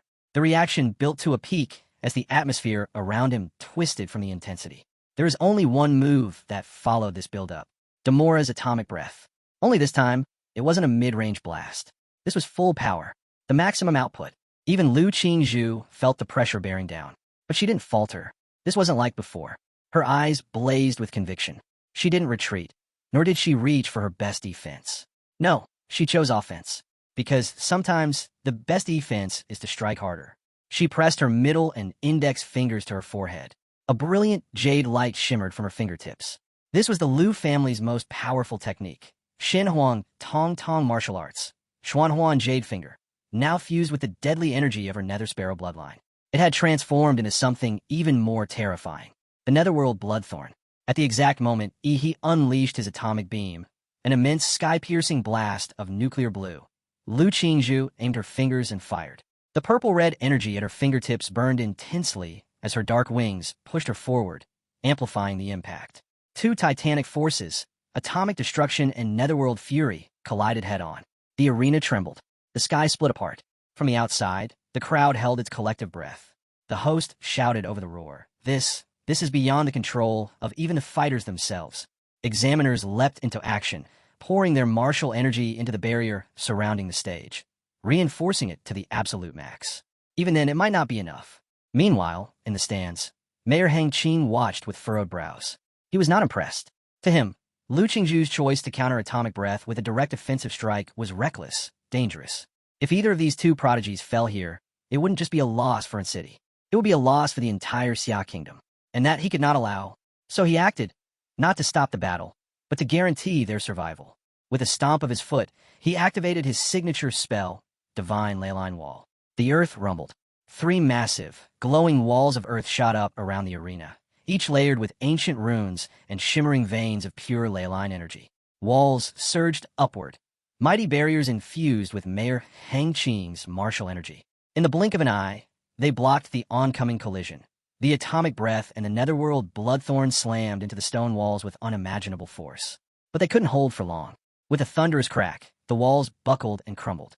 Then came the light. Blinding, dazzling, chaotic. A colorful explosion of energy engulfed the entire arena, swallowing everything in its path. The shields cast by the examiners shattered one after another, breaking under the relentless force of the dual attacks. Dust and debris surged through the stadium like a tidal wave, blanketing everything in a smoky haze. The crowd went silent. Only now did they realize, if the mayor hadn't stepped in when he did, they would have been obliterated along with the arena. Mayor Hang stood firm, eyes locked on the smoke-filled battlefield, his face grim. Even though he'd summoned 3 divine leyline walls, they hadn't been at full strength. He hadn't had the time. And so, one by one, the walls were torn apart by the combined force of Yi He and Lu Qingzhu's strongest abilities. Their attacks finally collided, unfiltered and explosive. If either of them had been seriously harmed, no apology or resignation could save the mayor from public outrage. Because in the eyes of the people, a martial arts genius was no less treasured than a national icon. Back in the arena, a single hand emerged through the smoke, slender and blood-stained. Blood dripped steadily to the ground. It was Lu Qingzhu. She was still alive, but just barely. Her entire left arm was scorched, her body crouched low. Her wings were gone, burned away. The last remnants of her magical beast form had vanished, her energy completely spent. She couldn't transform again, not for a while. Yet even in that state, she refused to give in. She pushed herself, trembling as she tried to stand. But before she could rise, a figure stepped out of the smoke, towering over her. He stood over her, his presence solid and unwavering. If you don't purge that nuclear radiation, he said bluntly, you'll be crippled for life. Lu Qingzhu stayed silent. She remembered clearly. Her final strike had landed. So why was he still standing? Why didn't it affect him the way it should have? Still crouched, she looked up and finally asked the question that had been weighing on her heart. Why did you push me this far? I never wanted to fight like this, she whispered. I was ready to give up. So why did you force me to go all out? He knelt beside her, locking eyes. Are you sure you didn't want to fight? He asked. Or were you just too stubborn to admit you needed it? When you struck at me earlier, he continued, I felt it. You were fighting to win. Lu Qingzhu was stunned into silence. She thought back, replaying every moment of the battle, and the truth hit her like a wave. He was right. Somewhere along the line, she had stopped holding back. She had gone all in, because she wanted to, even when her body screamed in pain. Even when she should have surrendered, she kept pushing, not for her family, not for status, just for herself. But why? She hated fighting, didn't she? Yet when she'd gone all out just now, it felt different. It felt real. For the first time, it wasn't about proving anything to anyone. It was just her in the fight. Her thoughts were interrupted by the unexpected warmth of a hand resting gently on her shoulder. She froze. And suddenly, her cheeks flared red. A deep crimson blush rushed across her face like wildfire. He leaned in slightly and said, He gently reminded her why she lost, clear and direct. You had too many distractions, he said. That's all it takes to fall behind when facing someone strong. Without another word, he reached out and absorbed the lingering nuclear radiation from Lu Qingzhu's body. The energy around her shifted, and she watched in stunned silence as her damaged arm slowly healed. She stared at it, still in disbelief. Then came his parting remark. You're still the strongest opponent I've ever faced. So next time, if fate lets us cross paths again, fight me seriously from start. Her face flushed a deeper shade of red. That simple statement, filled with both honesty and respect, changed something in the way she looked at him. In that moment, Lu Qingzhu saw Yi in a completely new light. The dust and smoke finally cleared.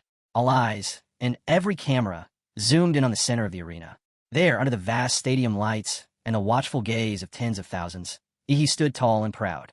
The referee gave it a moment, assessing Lu Qingzhu's condition. Then, with a firm voice, declared, "Winner, Yi." The first semifinal match had come to a close.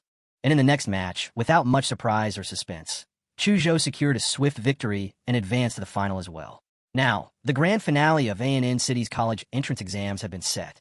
The last battle, the biggest climax.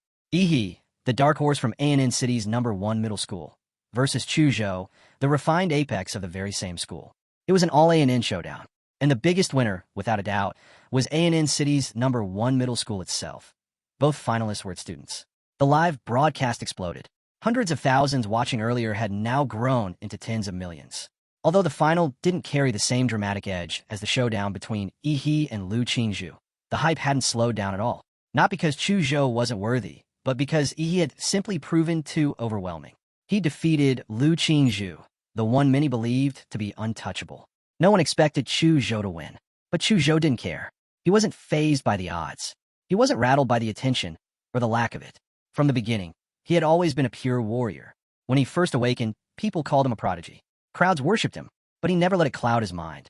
Now, with the spotlight gone, and Yi as the obvious favorite, Chu Zhou remained composed. In his heart, his will was unwavering. He believed, no, he knew, that when it came to mental strength, he surpassed Lu Qingzhu, and that was enough to believe he could stand toe-to-toe with Yi. The referee raised his hand, and the final match officially began. Yi grinned wide, teeth showing, his eyes gleaming with excitement. "Come at me with everything you've got." Even though he'd crushed Lu Qingzhu, he had no intention of underestimating Chu Zhou. If anything, he respected him more, because based on what he'd seen, Chu Zhou's combat IQ might just be the highest of any fighter this year. Chu Zhou responded with calm confidence. "Please enlighten me." He pressed his hands together, then slowly pulled them apart. A sword formed in his palms. Not just any sword, an ice sword cold and gleaming. It was the manifestation of his bloodline ability. Ice sculpture. Frost spread across his body, a thin layer of glacial martial energy sealing him in a barrier that blocked out nuclear radiation. He had studied Yi's fighting style carefully. He had come prepared. Eyes locked, Chu Zhou took the 7-star steps, and in an instant his body fractured into countless afterimages, zigzagging unpredictably across the battlefield.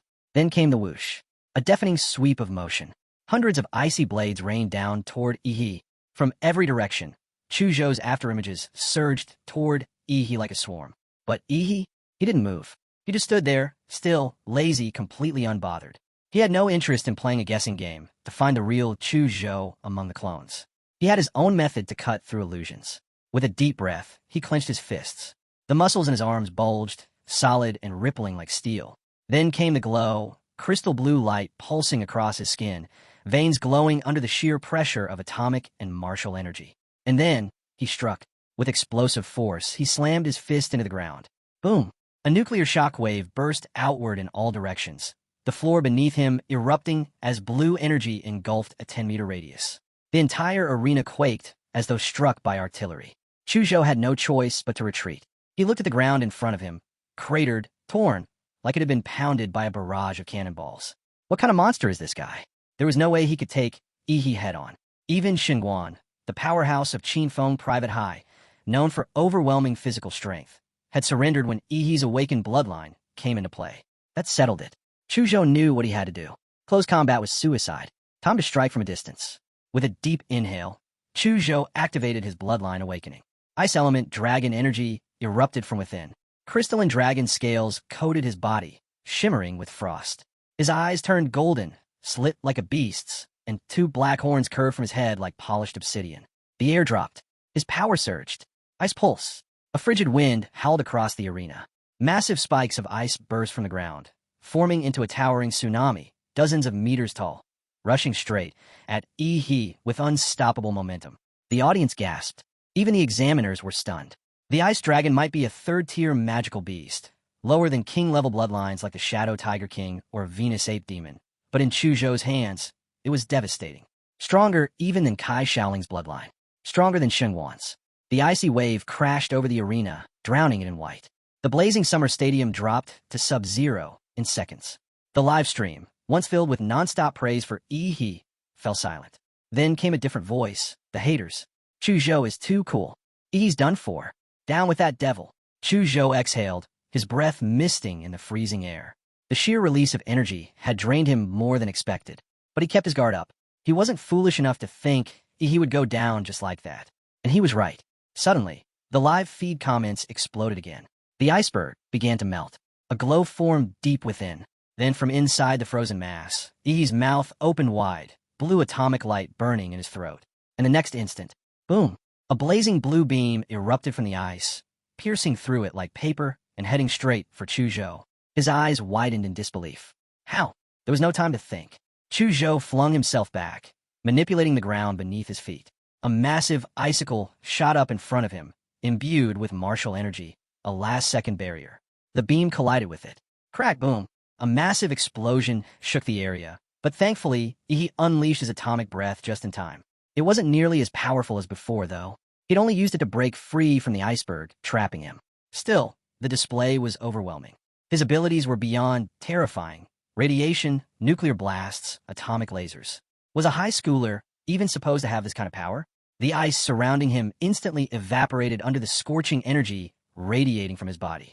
As he stepped forward, cloaked in that signature nuclear glow, the reactions inside him intensified. Flames of blinding blue clung to him, burning so hot that even mist turned to nothing within 5 meters. I've been holding back more than I should, he said, walking straight toward Chu Zhou. With each step, the ground hissed and sizzled beneath his feet. Chu Zhou launched every ice attack he had, his bloodline power fully activated, but nothing worked. The gap between them was simply too vast.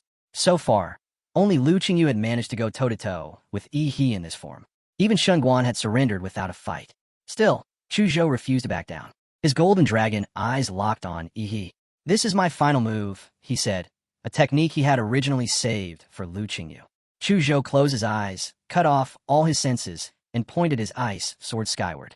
Frost climbed over his body, and the dragon scale crystals shimmered brighter than ever. This was the full force of his bloodline, soul-cutting sword intent. The first to react was the mayor, stunned as if witnessing a miracle. Sword intent? At his age? It was on par with the legendary Xuanhuan techniques Lu Qingyu had used before. A chilling wind swept across the arena. Then came the roar, a deafening clash of dragon and blade. Chu Zhou's strike landed. Drops of searing blood fell from Yi's hand, burning holes into the ground. There was a clean sword cut across Yi's hand. But even that wound began to squirm and close up, glowing faintly with that same eerie blue light. You'll need a better sword next time, Yi said calmly. Maybe then you'll actually manage to break my skin. Chu Zhou stood frozen, staring at the shattered remains of his sword. He'd lost. That much was clear. But he had to ask, how close was I? Yi smirked, a bit better than begging like a dog. Chu Zhou sighed, raised his hand, and turned to the referee. I surrender. And with that, Yi was declared the champion of the city's college entrance exam finals. The crowd went wild. Every live stream lit up with cheers, and social media exploded. The so-called dark horse of the year had defied every expectation, right to the very end. Now, Yi's name and face were everywhere. Billboards, news, streams. He had become a legend overnight, and the city was ready to celebrate. Champion. Everyone knew it now. The level of competition in XIN City's college entrance exam had reached new heights this year. And the one who came out on top, he wasn't just the strongest of this batch. He was the highest scorer in the exam's entire history. A record breaker no one would surpass anytime soon. Back at the stadium, the crowd roared his name over and over. The mayor stepped up to the stage to join him, while the host quickly followed, barely able to contain his excitement as he addressed the audience and the viewers watching from home. After 3 days of intense battles, our city's college entrance exam has crowned its champion, XIN City's #1 scorer, Yi from the city's first middle school. The host turned to him with a smile. Yi, we've heard your strength came from years of perseverance and steady progress. Now that you've taken the top spot, do you have any words to share? He was momentarily stunned. This host really knows how to dress things up. He even managed to make all my cheating sound poetic. He quickly gathered himself. First of all, I want to thank my teacher.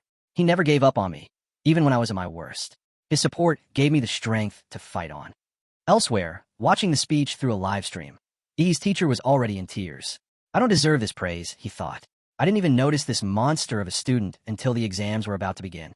Just as he was about to continue, a skinny middle-aged man in the crowd began waving wildly at him. But when didn't respond, the man threw both hands in the air, flashing a clear hand signal, 2 fingers. 2 million. He mouthed the words silently. It was the principal of City's first middle school, hoping he would toss in a shout-out to help promote the school.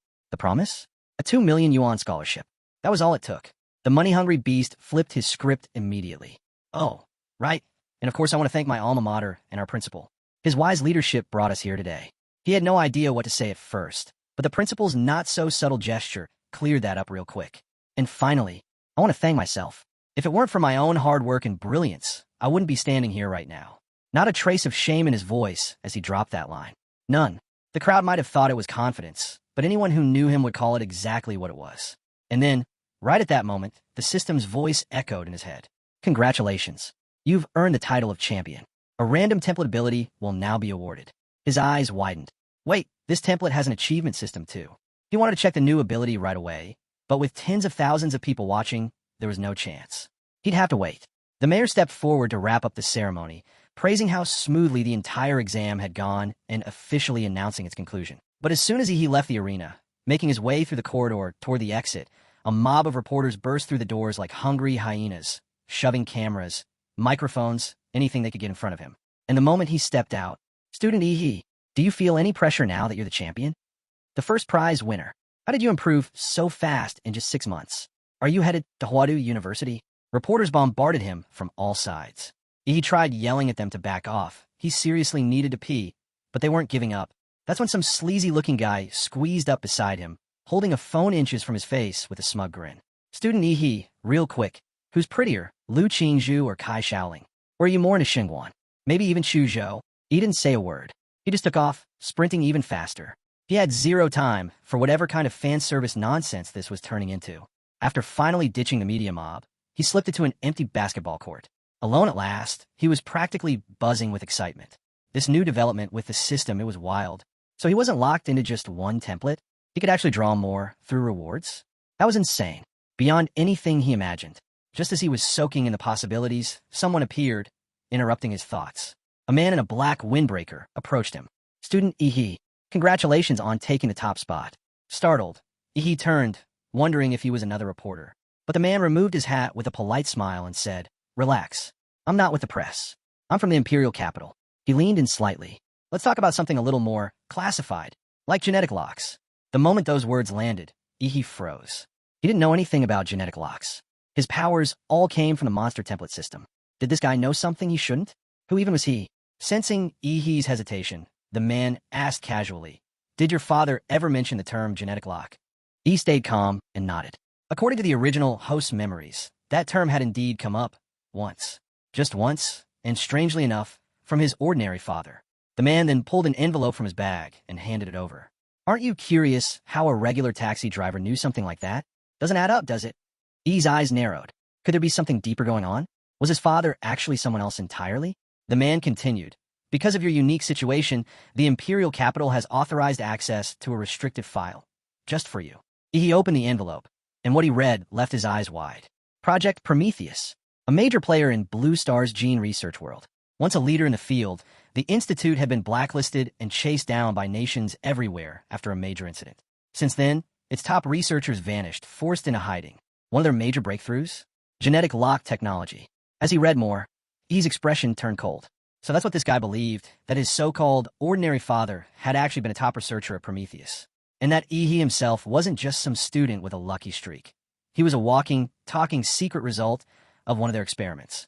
The man in the windbreaker quickly reassured him. Don't worry. The country has no intention of causing you trouble. I came here only to inform you. As the person directly involved, you deserve to know the truth. Clearly, he was worried he might freak out and do something reckless. After all, he was now a critical part of the nation's cultivation initiative. His safety had officially become a top priority. He said nothing. He just stared. He stared blankly at the man. If I told him I was calmer than he is right now, would he even believe me? But just like that, his attitude shifted. He suddenly felt like someone carrying a great responsibility instead of enjoying a convenient windfall. Man, being famous and important these days is such a pain, he muttered, smugly. Fame brought attention, and attention brought trouble. Society really did revolve around status, after all. With that, the man in the windbreaker turned and left the court. The second he was out of sight, Ihi's fake solemnity vanished. He rubbed his hands together, eyes gleaming. Money, fame, power. Not bad for a few days' work. He had made a fortune during these college entrance exams. Things were finally lining up for him. Entry into Hwada University, a 2 million yuan scholarship from his principal, and another 800,000 in bonus rewards. But more important than any of that, he'd earned the right to draw a new template ability. Sure, he knew getting another god-tier template like Mad Flame Demora would be rare. But still, there was always a chance. And he couldn't wait to see what came next. Without hesitation, he activated the system. A swirling vortex of deep purple opened in front of him, echoing with the roars of ancient beasts, like a cursed gateway filled with monsters lost to time. His jaw dropped in awe. Moments later, the results began to show. A thunderous stampede of footsteps rumbled through the air as the new template took shape. A D-rank Colossus-type humanoid. Bloodline ability, Gigantomachia. A 60-meter titan, cloaked in ultra-heated steam. Its evolution path, a fixed humanoid behemoth. Current compatibility, just 1%. He didn't look impressed. Compared to Demora's I-rank power, this titan felt underwhelming. But then, something clicked. His eyes widened. What if the abilities from different templates could be stacked?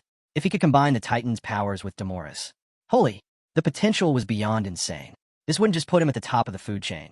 This could make him the one and only true hybrid, king of all monsters. The apex of every template combined. Meanwhile, elsewhere, inside a dimly lit villa with a hauntingly elegant atmosphere, a massive man sat at a carved redwood table. His name was Huolong. He was on the phone, speaking to a business associate. Yeah, I've got personal matters to take care of. Cancel everything. He ended the call and let out a long, deep breath, tapping his finger rhythmically on the wood. The room was silent, save for the faint hum of a television broadcast in the background. Tap, tap, tap. Each strike left a deeper mark, until a dent formed under his finger. You see, Huolong's younger brother had been missing for over 2 weeks. The search team had come back with nothing. No body, no trace, except a bit of residue where the signal from his brother's device had last been detected. The tests confirmed it. Faint nuclear radiation. That was all Huolong needed. As a seasoned hunter of forbidden realms, he didn't need a full report. No explanation. No evidence. He knew. His brother was gone.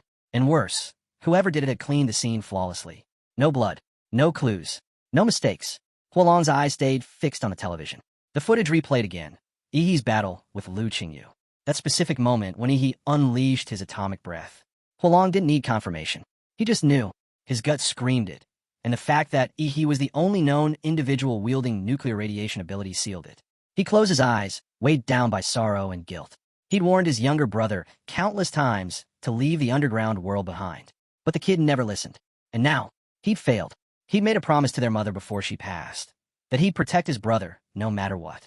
When Huolong opened his eyes again, he wasn't the same man. His entire aura had shifted, cold, terrifying, grotesque. He stared at the image on screen. Ihi standing triumphant, hailed as N-City's rarest genius. Hwada University would no doubt fight tooth and nail to recruit him, but it didn't matter. They wouldn't get the chance to see him enroll. Early the next morning, he was prepping for a secret realm expedition, eager to test out his new template and a few personal theories. That's when a courier arrived, handing him a letter. An actual handwritten letter. It was from Chuzhou. Apparently, the Huadu Central Research Bureau had detected a secret realm rift set to open at 3 p.m. that same day, right in N-City's Redwood Mountain. The estimated threat level? C rank? Maybe higher. Chuzhou wrote that he planned to join the team exploring the rift and asked if Ihi wanted to team up. Ihi blinked. His first reaction wasn't about the secret realm. It was about the absurdity of someone using a letter in this day and age. Seriously? What year does Chuzhou think this is? Could that guy be a time traveler too? 3 p.m., Redwood Mountain. Once quiet and barely visited, the area was now overflowing with life. Thousands had gathered. Warriors, mercenaries, veterans from powerful organizations. Some came by foot, others by chopper. Military personnel had already set up base to prevent conflict. New secret realms meant danger, but they also meant untapped opportunity, chances to strike gold or shoot up the ranks. At the base of the mountain, Ihi finally met up with Chuzhou, now with a sword strapped to his side. Chuzhou took one look at him and raised a brow. You got stronger again. Ihi flinched. That creepy smile of Chuzhou's made it even more unsettling. Still, he was impressed. Chuzhou had a good eye.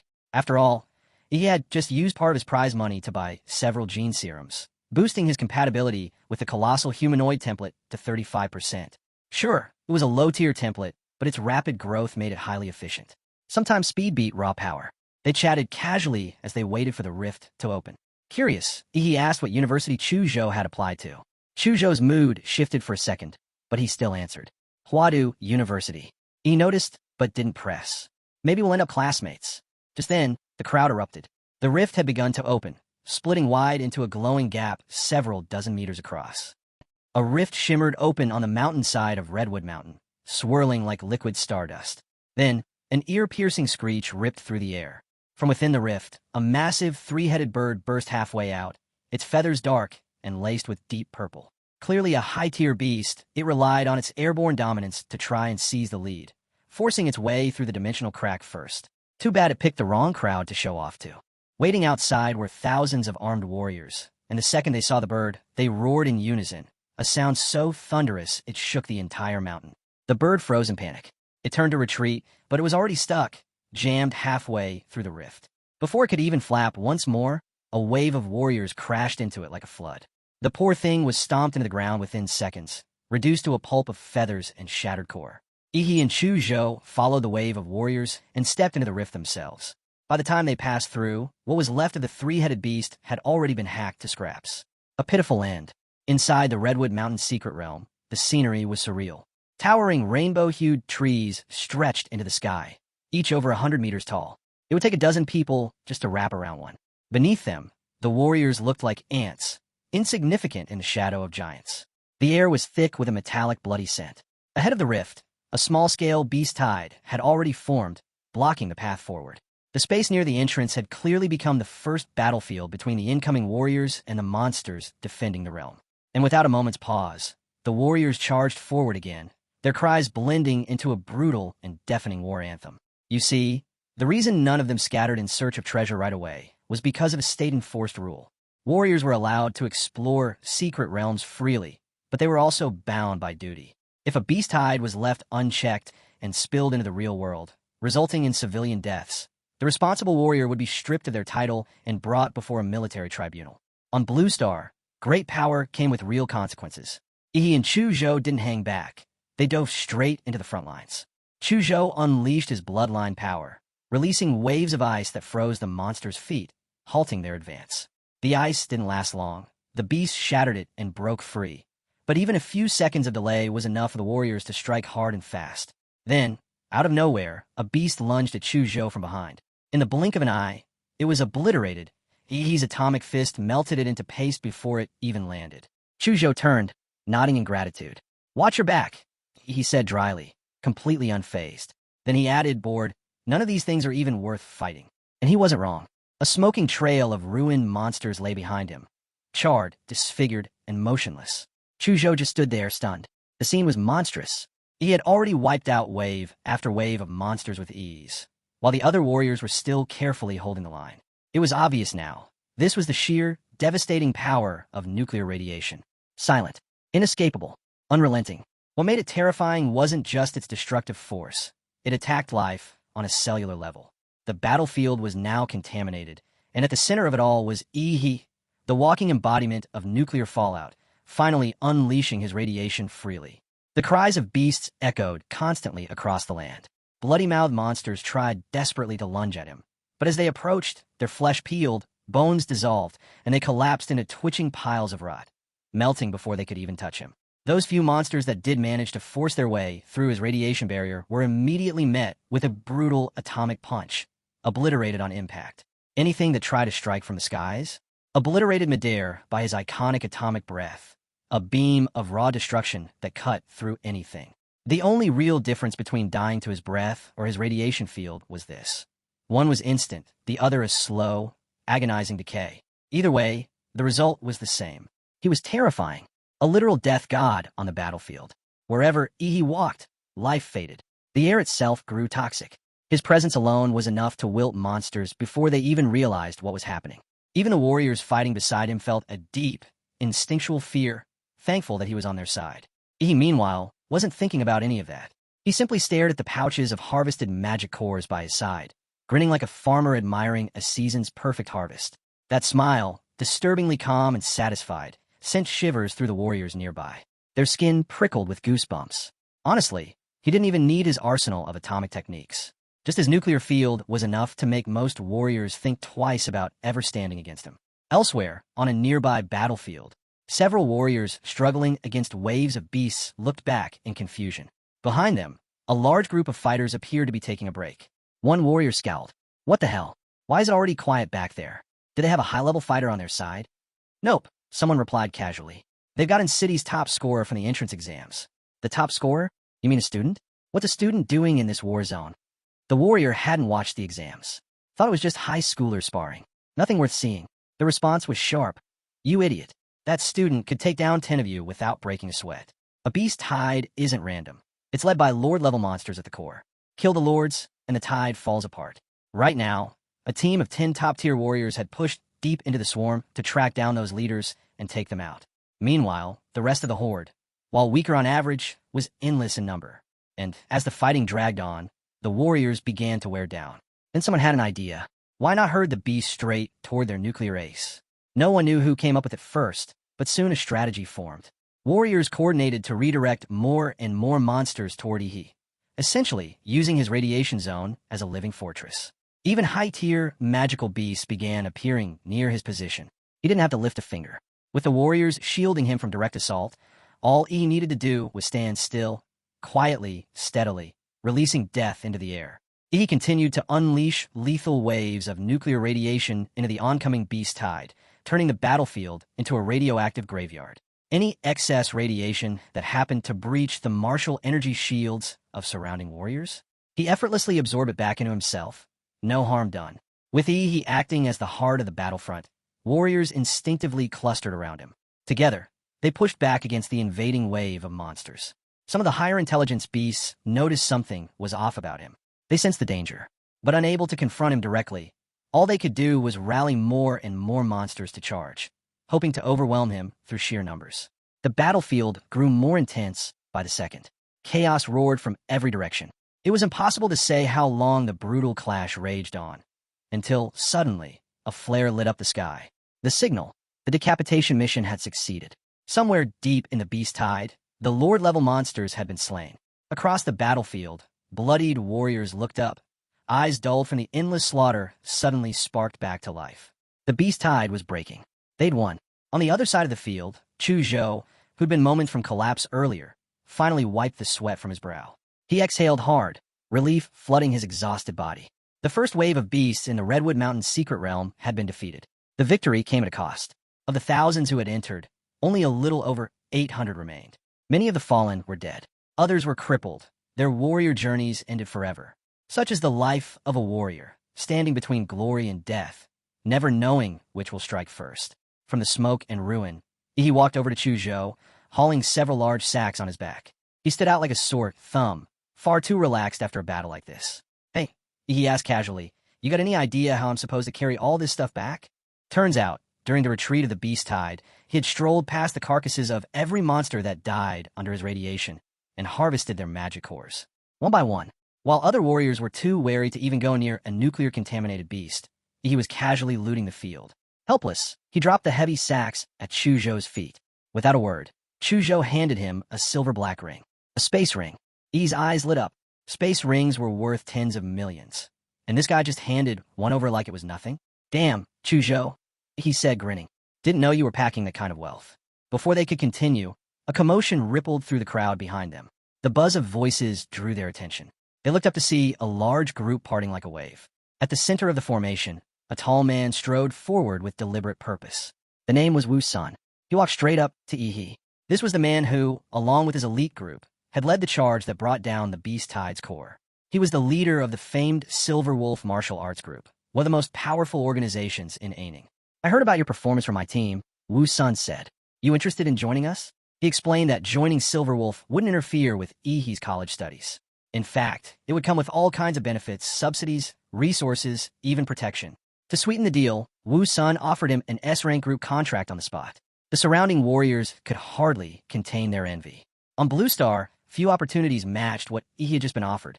On Blue Star, registering a martial arts group meant unlocking a world of opportunity. Sponsorships from major companies turned into funding and perks for group members. Without backing from a powerful martial arts group, even the most skilled warrior would struggle to afford the crushing costs of their profession. That's why the Silverwolf Martial Arts Group was such a big deal. They were one of the largest organizations in the entire Sea Kingdom. Even top students from the prestigious Imperial Capital University rarely qualified for S-level contracts. So Wu Sun offering one to he wasn't favoritism. It was proof of how much he valued his potential. Just then, the crowd stirred again.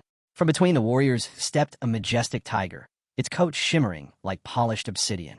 It wasn't a warcraft, but a genetically engineered beast from one of the leading biotech companies. Sitting cross-legged atop, it was a woman with a fierce presence. She glanced at Wu Sun, amused. So that's why he vanished right after the beast tied. He'd raced over here to poach a rising star. She turned to Yi. I'm from the Qingdao Martial Arts Group. We may not be as large as Silverwolf, but I can guarantee you this. If you join us, you'll receive 15% of our monthly training resources. Gasps erupted from the crowd. 15%. That wasn't an offer. That was practically an investment. Warriors exchanged stunned looks. Clearly, they had underestimated Yi's value. These groups were practically fighting over him. The other group leaders stayed silent. They wanted him too, but the offers from Silverwolf and Qingdao were so generous. They had to think hard about whether to compete at that level. But he didn't hesitate. He smiled politely and declined both. Thanks, but I'm not planning to join any martial arts group. At least not for now. Neither Wu Sun nor the woman from Qingdao seemed surprised. With talent like his, he didn't need backing to shine. To them, this wasn't about sealing a contract. It was about planting a seed, a connection for the future. More leaders stepped up, offered brief greetings, and left, content just to get on his radar. Interestingly, even Chu Zhou received an S-level offer from Wu Sun himself. And just like he turned it down. The crisis had passed. With the beast tide broken, the warriors began to scatter, starting the next phase, free exploration. He suggested heading to the treetops for a better view of the terrain. The secret realm was a sprawling forest of titanic trees, and mapping it out from above made sense. Chu Zhou agreed. They each had their own method for the climb.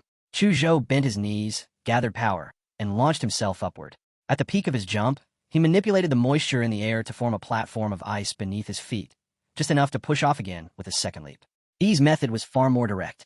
He activated his nuclear light combat mode, concentrated energy beneath his feet, and blasted off like a missile, rocketing to the treetop in seconds.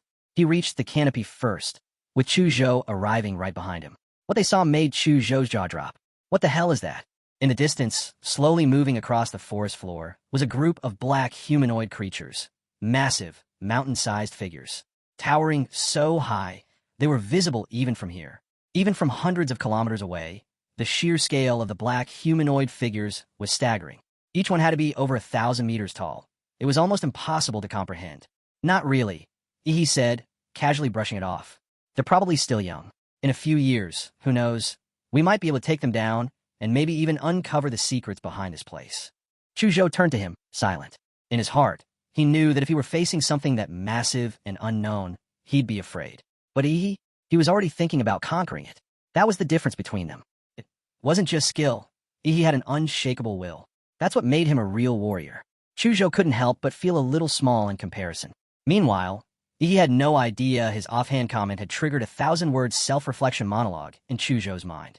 In the poor guy's eyes, he was basically a life coach now. But he wasn't just sightseeing. While scanning the area from the treetop, he was also maintaining his life magnetic field to sense the distribution of living things across the secret realm. That's when he noticed something strange. There was a lake, and yet it registered as completely blank. No life signatures. A void, like a dead zone in the middle of a living ecosystem. That was definitely not normal. Where there's no signal, there's usually something big hiding. Where there's smoke, there's fire. In a place like this, the bigger the mystery, the greater the reward. He pointed southeast. There's a lake there. Let's check it out. Without hesitation, the two of them took off through the towering forest, quickly reaching the lake's edge. When they arrived, 3 others were already there. To Yi's surprise, one of them was someone he recognized, Sister Yuli. Well, she chuckled, spotting him. If it isn't our top scorer. She hadn't expected the high schooler she helped out weeks ago to turn out to be this powerful. Back then, she'd given him a discounted warrior business card. Not a huge favor, but one he had never forgotten. Her teammate, a bald guy covered in tattoos, smirked. You know the little top scorer from its city? Hurry up and introduce us. The third member, a man with glasses, added, he was pretty incredible back there during the beast tide. You picked a good one. Yuli gave a quick recap of how she first met Yi at the Warrior Center. The story left her teammates amazed at how casually fate had played out. A random encounter had led to meeting one of the most talked-about warriors just 2 weeks later. Curious, Yi asked, "How long have you guys been here?" "Not long," Yuli replied. "Two of my teammates went diving to scout things out." But before she could finish, a figure burst out of the water, gasping with excitement. It was Yu Yang, one of her team. "Jackpot," he shouted. "Guys, we've hit it big. We're gonna be rich." Huang Tong Tong, Yuli's eyes lit up. "Wait, what do you mean?" "Slow down." Yong grinned wide. "There's a ruin under the lake." The moment he said it, the whole team buzzed with energy, everyone visibly thrilled by the discovery. Everyone except Yi, who blinked in confusion. He leaned toward Chu Zhou and nudged him. "Okay, what's so great about that? What kind of ruin are we talking about?" In this mysterious realm, ancient structures, the landscape, remnants believed to be left behind by a lost civilization hidden deep within the secret world. Scholars and experts have come to call them simply the ruins. These ruins are more than just relics. They house advanced technologies and strange artifacts, fragments of knowledge that, according to some, laid the groundwork for today's martial arts and genetic advancements. Chuzhou paused before continuing. "They say our modern fighting techniques, and even some gene tech, all trace back to discoveries made in these ruins." Yu Yang, maybe caught up in the excitement, shared this with his teammates, but forgot to check who was listening. His face tightened when he realized two outsiders, Yi and Chu Zhou, had heard every word. Regret immediately followed.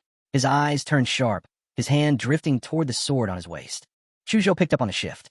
In places like this, where treasures lie buried, people often kill for far less. Bloodshed near ruins isn't rare. Greed makes monsters of men. Just as Yang was about to make a move, Yuli stepped in, shouting at him to stop. He leaned casually on Chu Zhou's shoulder, the two of them staring Yu Yang down with an amused smirk. "They're not just randoms," Yuli said. Yi and Chu Zhou ranked first and second in Ancidity's college entrance exams. They're miles ahead of your average warrior. If anything, we'd be lucky to have them on our side. That changed things. Yu Yang hesitated before asking, "So, how are we splitting the loot?" "Simple," Yuli replied coolly. "They get a cut based on how much they contribute. More effort, more reward." Yu Yang's eyes flickered. The rest of the team nodded in agreement. He kept quiet after that. With his future looking bright, he wasn't about to make enemies he didn't need. He took the lead as they made their way into the lake. Using their enhanced lung capacity, the six of them dove nearly 30 meters down. At the lake bed, Yu Yang spotted a familiar marker, guiding everyone into a submerged cave. A hidden tunnel lay inside. When they emerged from the water, they found themselves in a vast underground cavern. Yu Yang climbed ashore, frowning. "This is weird," he muttered. "Where's that guy? Wasn't Li Wei supposed to be on watch?" The tattooed man frowned. "He probably found something and bailed." Yu Yang pulled out a walkie-talkie and tried calling Li Wei. Nothing. Static. The silence gnawed at him. Something was wrong. Then, Yuli calmly asked, "When you first came down here, did you check for monster activity?" "No," Yu Yang admitted. "Li Wei and I dropped all the monster bait bombs. Not a single sign. Nothing came up." One of the female teammates looked uneasy. This cave gave off a bad vibe. With Li Wei missing, maybe they were walking into something far worse than they thought. Yu Yang snapped. "We have to go in. If we turn back every time things get risky, we'll be stuck as nobodies forever. Anyone scared can leave now." No one moved. Even a hesitant teammate stayed quiet. And then Yu Yang said it. If a mountain of gold was right in front of you, it'd go against human instinct not to reach for it. With that, the group pressed on. Yu Wang took the lead, but the air was heavy. Li Wei's sudden disappearance had everyone tense, alert for whatever threat might be lurking ahead. Yu Yang switched on an ultraviolet flashlight, sweeping it across the ground. Faint marks glowed, traces he and Li Wei had left behind earlier. They followed the trail deeper into the cave, the path slowly narrowing until only one person could pass through at a time. As they crept through the tight tunnel, Yu Yang's eyes darted about. He turned back, locking eyes with Chu Zhou, and silently mouthed a warning. "Something's off." Chu Zhou nodded subtly. "Yeah, the timing doesn't add up." They were both thinking the same thing. Yuli had said their group arrived at the lake just 10 minutes ago, tops. Yet somehow, Yu Yang and Li Wei had already discovered this exact cave beneath the vast lake, found a hidden entrance, and scouted deep into the underground. It felt staged, like they already knew the layout, like they had a mini-map. Maybe the idea of treasure clouded everyone's judgment, or maybe it was just that outsiders could see what insiders missed. Even seasoned fighters like Yuli didn't seem to suspect a thing. "This smells like a setup." Chu Zhou leaned closer, whispering whether they should warn Yi's allies and retreat. But Yi shook his head calmly. "Don't panic. I've got something on my sleeve." Chu Zhou didn't press further. If Yi was confident, That was enough for him. At last, the group emerged from the narrow corridor, and a space opened up into a massive underground chamber. The view was surreal. The cave was as big as a football stadium, every surface tangled with thick, dark green vines. Hidden among them were dull, depleted magic cores. All around were the skeletal remains of magical beasts, picked clean. So that's why we didn't see any monsters on the way down, someone muttered. They were all eaten by something worse. Suddenly, a scream shattered the silence. One of the teammates pointed with a trembling hand. High above, suspended midair by piercing vines, was a dried-out corpse. The clothes were unmistakable. It was Li Wei. Yuli and the female teammate froze, eyes wide in horror. Meanwhile, Yu Yang ignored the earlier question about the ruins. Instead, he collapsed to his knees, clutching his head, rambling to himself in a fractured voice. It was like something had snapped. He babbled nonsense about Li Wei's death, vines chasing him, and trying to escape. Then, without warning, his head began to swell grotesquely, and in a flash, it burst open. The explosion sprayed blood like fireworks, and from the wreckage of his skull, several twitching vines whipped out, like the feelers of some demonic parasite. But then, just as fast, a brilliant blue beam of light blasted through his torso. The vines withered instantly, incinerated by the pure atomic energy. No one saw it coming. Who would have thought the monster was this smart? After killing 2 warriors, it hadn't just fed on them. It had hijacked Yu Yang's brain. It had used them, turned Yu Yang into bait, just to lure in more prey. Yi's eyes swept across the cave, locking onto the slowly writhing vines now creeping along every surface. His gaze was cold, calculating. Then, with a thunderous crack, a massive boulder, twisted with vines, dropped from the ceiling like a meteor. It slammed into the ground behind them, sealing off their only exit. Chuzhou stared at the monstrous vines, and suddenly, a memory clicked. He'd read about this creature before, hidden deep in some obscure monster guide. It was a second-order, king-class magical beast, the ghost demon vine. As soon as he spoke the name, Yuli and the other 2 froze in place. Fear gripped them. King-class blood beasts weren't just strong. They were on an entirely different level. 4 first-level warriors like them, this thing might as well have been a god. But he just grinned, teeth gleaming. Doesn't matter what level it is, he muttered. Just watch me tear it apart. He was just about to trigger Colossal Titan mode, when a deafening boom echoed behind them. The rock wall they thought was impassable, blown to pieces. A mysterious figure emerged through the dust and debris. The pressure that rolled in with him was suffocating. His blood energy warped the very air, trailing thick, bloody smoke with every step. That kind of aura, it could only mean one thing. 8th level warrior. His name was Ho Long. Funny thing, Ho Long hadn't even planned on entering the Redwood Mountains secret realm. But the moment he caught word that someone was using nuclear radiation-based powers to hold off the beast tide, he knew. That person could only be, once inside the realm, tracking, he wasn't hard. Tiny traces of lingering radiation marked the way, breadcrumbs only someone like Ho Long could follow. And just as Yang emerged from the lake, Ho Long had found them. From a distance, he heard the mention of ruins. His breath caught.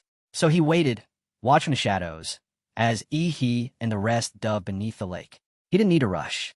He'd let them uncover whatever treasures lay hidden down there. In this world, murder among warriors wasn't rare. It was barely even prosecuted.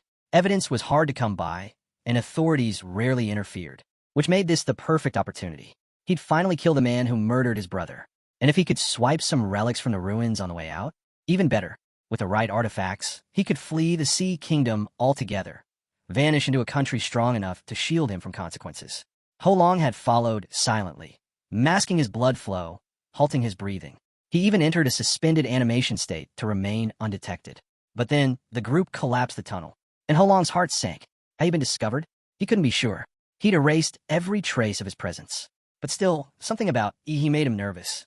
He knew, even without seeing him, Ho Long could feel it. He had sensed him. He was certain of it. And he was just as confused. Who was this 8th level freak chasing after him? He didn't even know the guy. One second, they were exploring ruins, and the next, some lunatic uncle was crashing through explosions and bloody smoke like a boss from hell. Ho Long started muttering strange things, as if he had some kind of past. He frowned.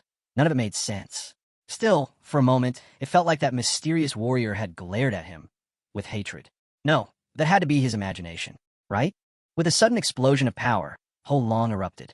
8th level blood, energy, surged around him as he bulldozed through the collapsed tunnel like it was paper.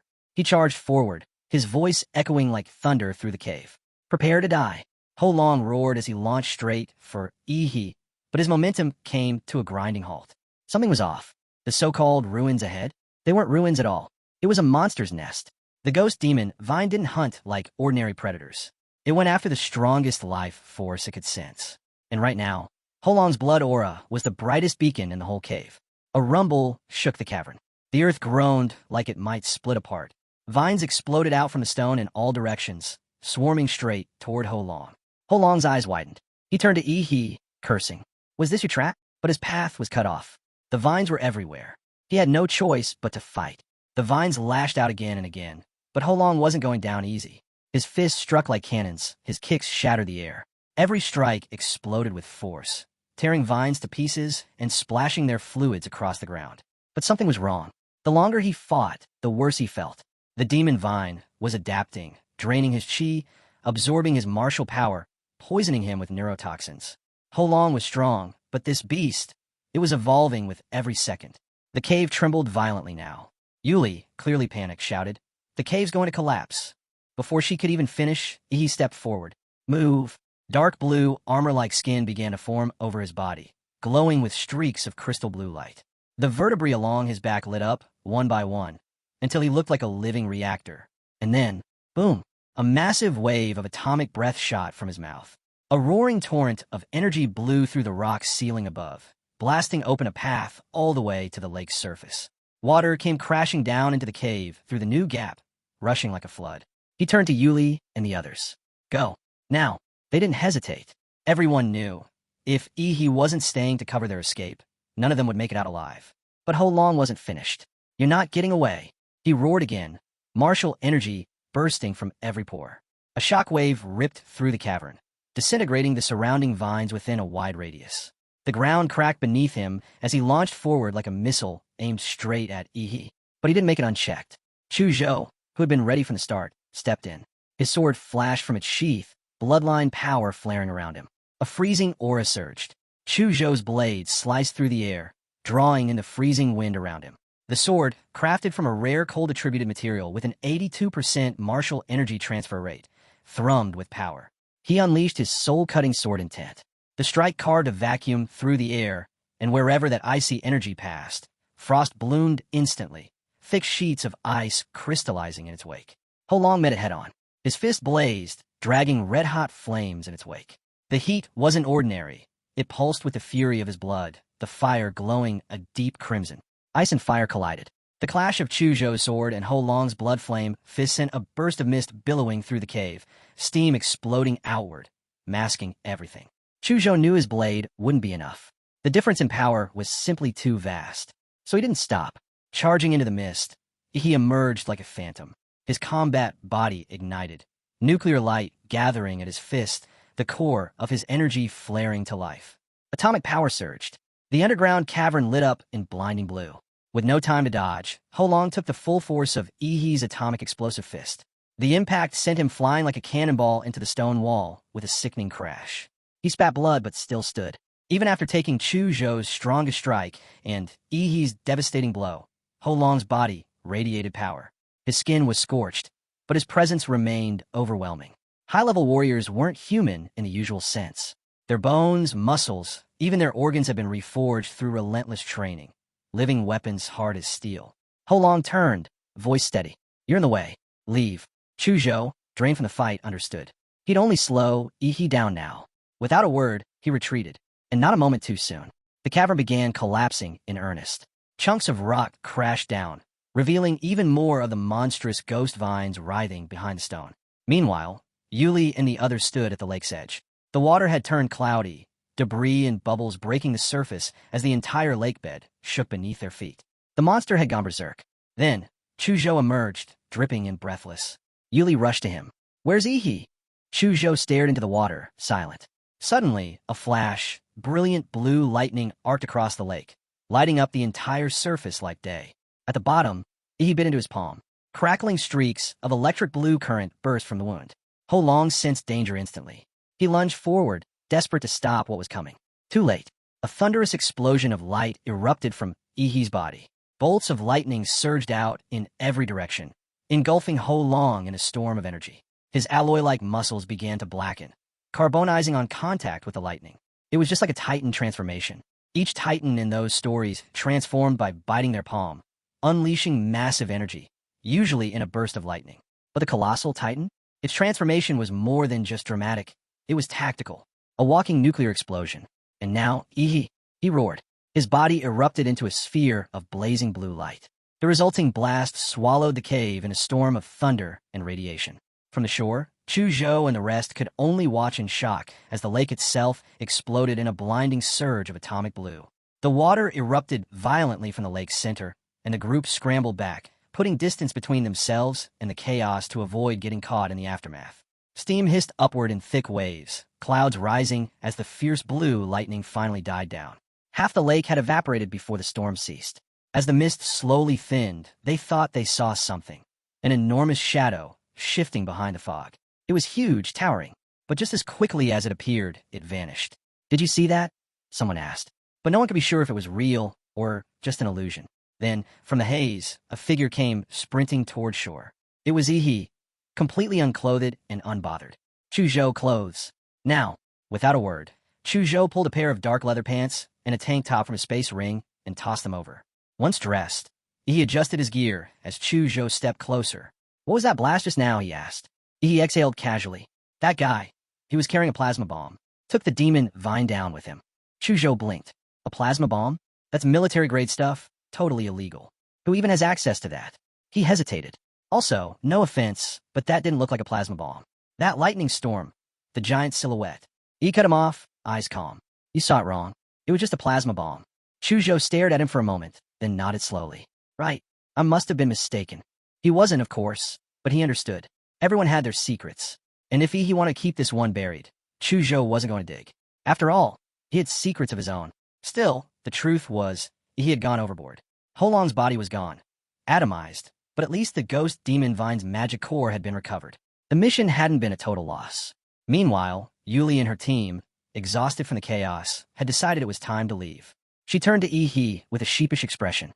"Sorry, we followed you here and ended up needing to be rescued. We'll repay you once we're out of this place." Yi waved her off. "No need. We'll call it even for that favor you did me. But if I pay you back," she smiled, "then you'll owe me again." With a laugh and a quick wave, she left with her teammates. Over the next 2 days, Yi and Chu Zhou continued exploring the secret realm. With Yi's life magnetic field perception, they tracked down all kinds of valuable spiritual herbs. While they didn't find anything as rare as the blood jade fruit, it was still a solid haul. By the 3rd day, they decided they'd collected enough. Time to leave the Redwood Mountain's secret realm. But as they exited the rift, both of them froze, staring in disbelief. The mangrove mountain they once knew, gone. What used to be a barren stretch of wilderness was now transformed into a fortress of civilization. The trees and rocks had been cleared, replaced by a steel jungle of towers and reinforced structures. A hospital, an auction house, an armory, even a hot spring hotel. Off in the distance, a temporary airport buzzed with activity. And as night fell, the entire mountain shimmered under a sky full of artificial lights. The dazzling lights of Mangrove Mountain now stretched so far and bright, it felt like they could be seen from orbit. The sheer scale of ZA country's infrastructure left both Yi and Chu Zhou speechless. They could only marvel at how fast everything had changed. Sometime later, he made his way to the secret realm appraisal office to get his loot assessed. As required, he prepared to hand over 1/10 of his harvest as tax. Without hesitation, he summoned a large sack from his space ring and dropped it onto the table with a heavy thud. The staff behind the counter flinched. "Careful," one of them snapped. "If you damage anything in here, you'll be the one paying for it." Scratching his head, he offered an awkward apology. "Sorry, just have a lot of stuff. Figured I'd better hurry, or you won't finish by noon." The staff member gave him a cold look, but motioned for him to continue. He took out a second sack, this time more gently, and placed it beside the first. Then came a third, a fourth, a fifth. By the time the 6th bag dropped, the lady behind the counter had turned pale. Was this guy trying to move the entire Redwood secret realm? After nearly 3 straight minutes of hauling, she couldn't take it anymore. "Are you done?" He gave a small smile. "With the sacks?" "Yeah." She sighed in relief. "Still got a bunch of spiritual medicine, though," he added casually. Her soul left her body. She immediately transferred Yi to the Spiritual Medicine Appraisal Center. Compared to magic cores, identifying rare herbs took way more time, and now her entire department was facing an overtime nightmare. When he arrived, the appraisers stared in stunned silence at the spiritual medicines spread across the table. It looked less like a collection and more like a wholesale market dump. One of them muttered, "Since when were rare elixirs sold like cabbages?" With so many high-grade items, the entire appraisal team dropped what they were doing to prioritize Ihi's haul. And while everyone around him was losing their minds over the treasure trove, Ihi, completely unbothered. He barely even looked interested. The green and white quality magic cores? Useless to him now. He planned to sell them all. As for the 5 blue magic cores from third-level monsters he'd picked up during the Beast Tide, and the emerald green core with gold veining from the Ghost Demon Vine, those were staying with him. By the time he exited the magic core recycling station, his bank account had ballooned, over 27 million in ZA currency. Yet, staring at the long string of zeros didn't bring him any excitement. Maybe it was the sheer size of the number. It didn't feel real anymore. Or maybe his perspective had changed. At this point, he'd trade all that money just to boost his template compatibility by another 10%. Just as he was heading to collect the assessed elixirs from the center, a sleek luxury business car rolled up beside him. The door opened, and out stepped a smiling, well-dressed middle-aged man. He greeted Ihi warmly and introduced himself. "Li Yutian," he said, "owner of Pingy Pharmacy. I've heard quite a bit about you." He had walked away from the secret realm with a massive haul of spiritual medicines. He was already thinking about how to offload them when a sleek voice interrupted his thoughts. Li Yutian, the owner of Pingy Pharmacy, stepped forward with a smile. "I heard you picked up quite the collection from Redwood Mountain. Mind selling them to me?" He didn't beat around the bush, offering to buy everything at a rate 1 point higher than market price. He said nothing, just stared. So much for privacy. As expected, those old foxes at the appraisal center had leaked the details. Still, it didn't bother him. In fact, this saved him the hassle of hunting down buyers himself. If someone wanted to come to him with money in hand, he wasn't going to complain. The deal was quick and easy. Yushin even looked like he was the one begging to make the purchase. And honestly, that wasn't far from the truth. Despite taking a financial hit, Yushin was grinning ear to ear as he handed over the contract. The reason was simple. He could see talent when it walked into a room. He had managed to find more high-grade elixirs in one trip than most teams could in a year. For a businessman like Yushin, this was an opportunity to build a long-term relationship. One good deal now might open the door to exclusive access in the future. As the funds landed in his account, Ihi stared at the balance. Another mountain of money, but it didn't move him. No amount of cash could compare to increasing his power by even 10%. The truth was frustrating. Basic genetic potions, white and green magic cores, they were all meaningless to him now. They did nothing to push his template compatibility forward. He let out a quiet sigh. It turned out his template had a more demanding appetite than he did. What he really needed was high-tier genetic medicine, but that came with restrictions. Access was locked behind status and privilege, neither of which he had enough of. Money alone couldn't buy what he needed. That left one other path. Martial arts techniques. Back during the entrance exam, he had crushed Lu Qingzhu and the others. But it wasn't because of technique. It was all thanks to the overwhelming power of the Demora template. In pure martial arts skill, he didn't stand a chance against those seasoned fighters. Now that he realized it, he knew exactly who to turn to. Someone with deep connections, someone who could get their hands on the best martial techniques out there. Principal Old Deng. Without a second thought, Ihi sprinted toward the city's #1 middle school. When he arrived, the principal welcomed him like family. Old Deng poured a cup of hot tea, even gave Ihi's shoulders a friendly massage. Didn't expect the top scorer to pay a visit to his old school, he chuckled. Of course, with his experience, the old man could tell right away. Ihi was here with a request. Chuckling to himself, Old Deng pulled out a bottle of white medicinal wine. Inside, floating gently, was a rare ginseng elixir. "Got this just recently," he said proudly. From none other than Li Yushin, the boss of Pingy Pharmacy. Who could say no to a gift like this? A bottle that could strengthen the body, invigorate circulation, and boost vitality, especially when soaked with a rare medicinal ginseng. Principal Old Deng's eyes lit up the moment he saw it. Well, he grinned. Our top scorer isn't just smart and capable, but also knows how to respect his elders. He smiled, humble as ever. "Just doing my duty. It's a traditional virtue of our Xia country, after all." Touched by the gesture, the principal stopped playing polite. The gift was delivered. Now, it was time to talk business. He leaned in and got straight to the point. "I want to learn real martial arts." The principal's expression shifted, more serious now. He explained further. While the market was flooded with countless so-called martial arts techniques, most were low-tier knockoffs. True high-level martial skills were rare and tightly guarded. There were really only 2 legitimate ways to get them. First, through university. Students could earn access to top-tier martial arts via contribution points. Second, through legacy. Inherited techniques passed down in elite warrior families. For example, the Liu family's signature style, which only core members or specially recognized outsiders could learn. This was the reason why top talents like Lu Qingzhu, Chu Zhou, and even Yi He himself, despite being peak-level martial apprentices, hadn't yet broken through to warrior level. It wasn't about talent or physical limits. It was about access. The truth was all official methods to advance to warrior rank were restricted to college students.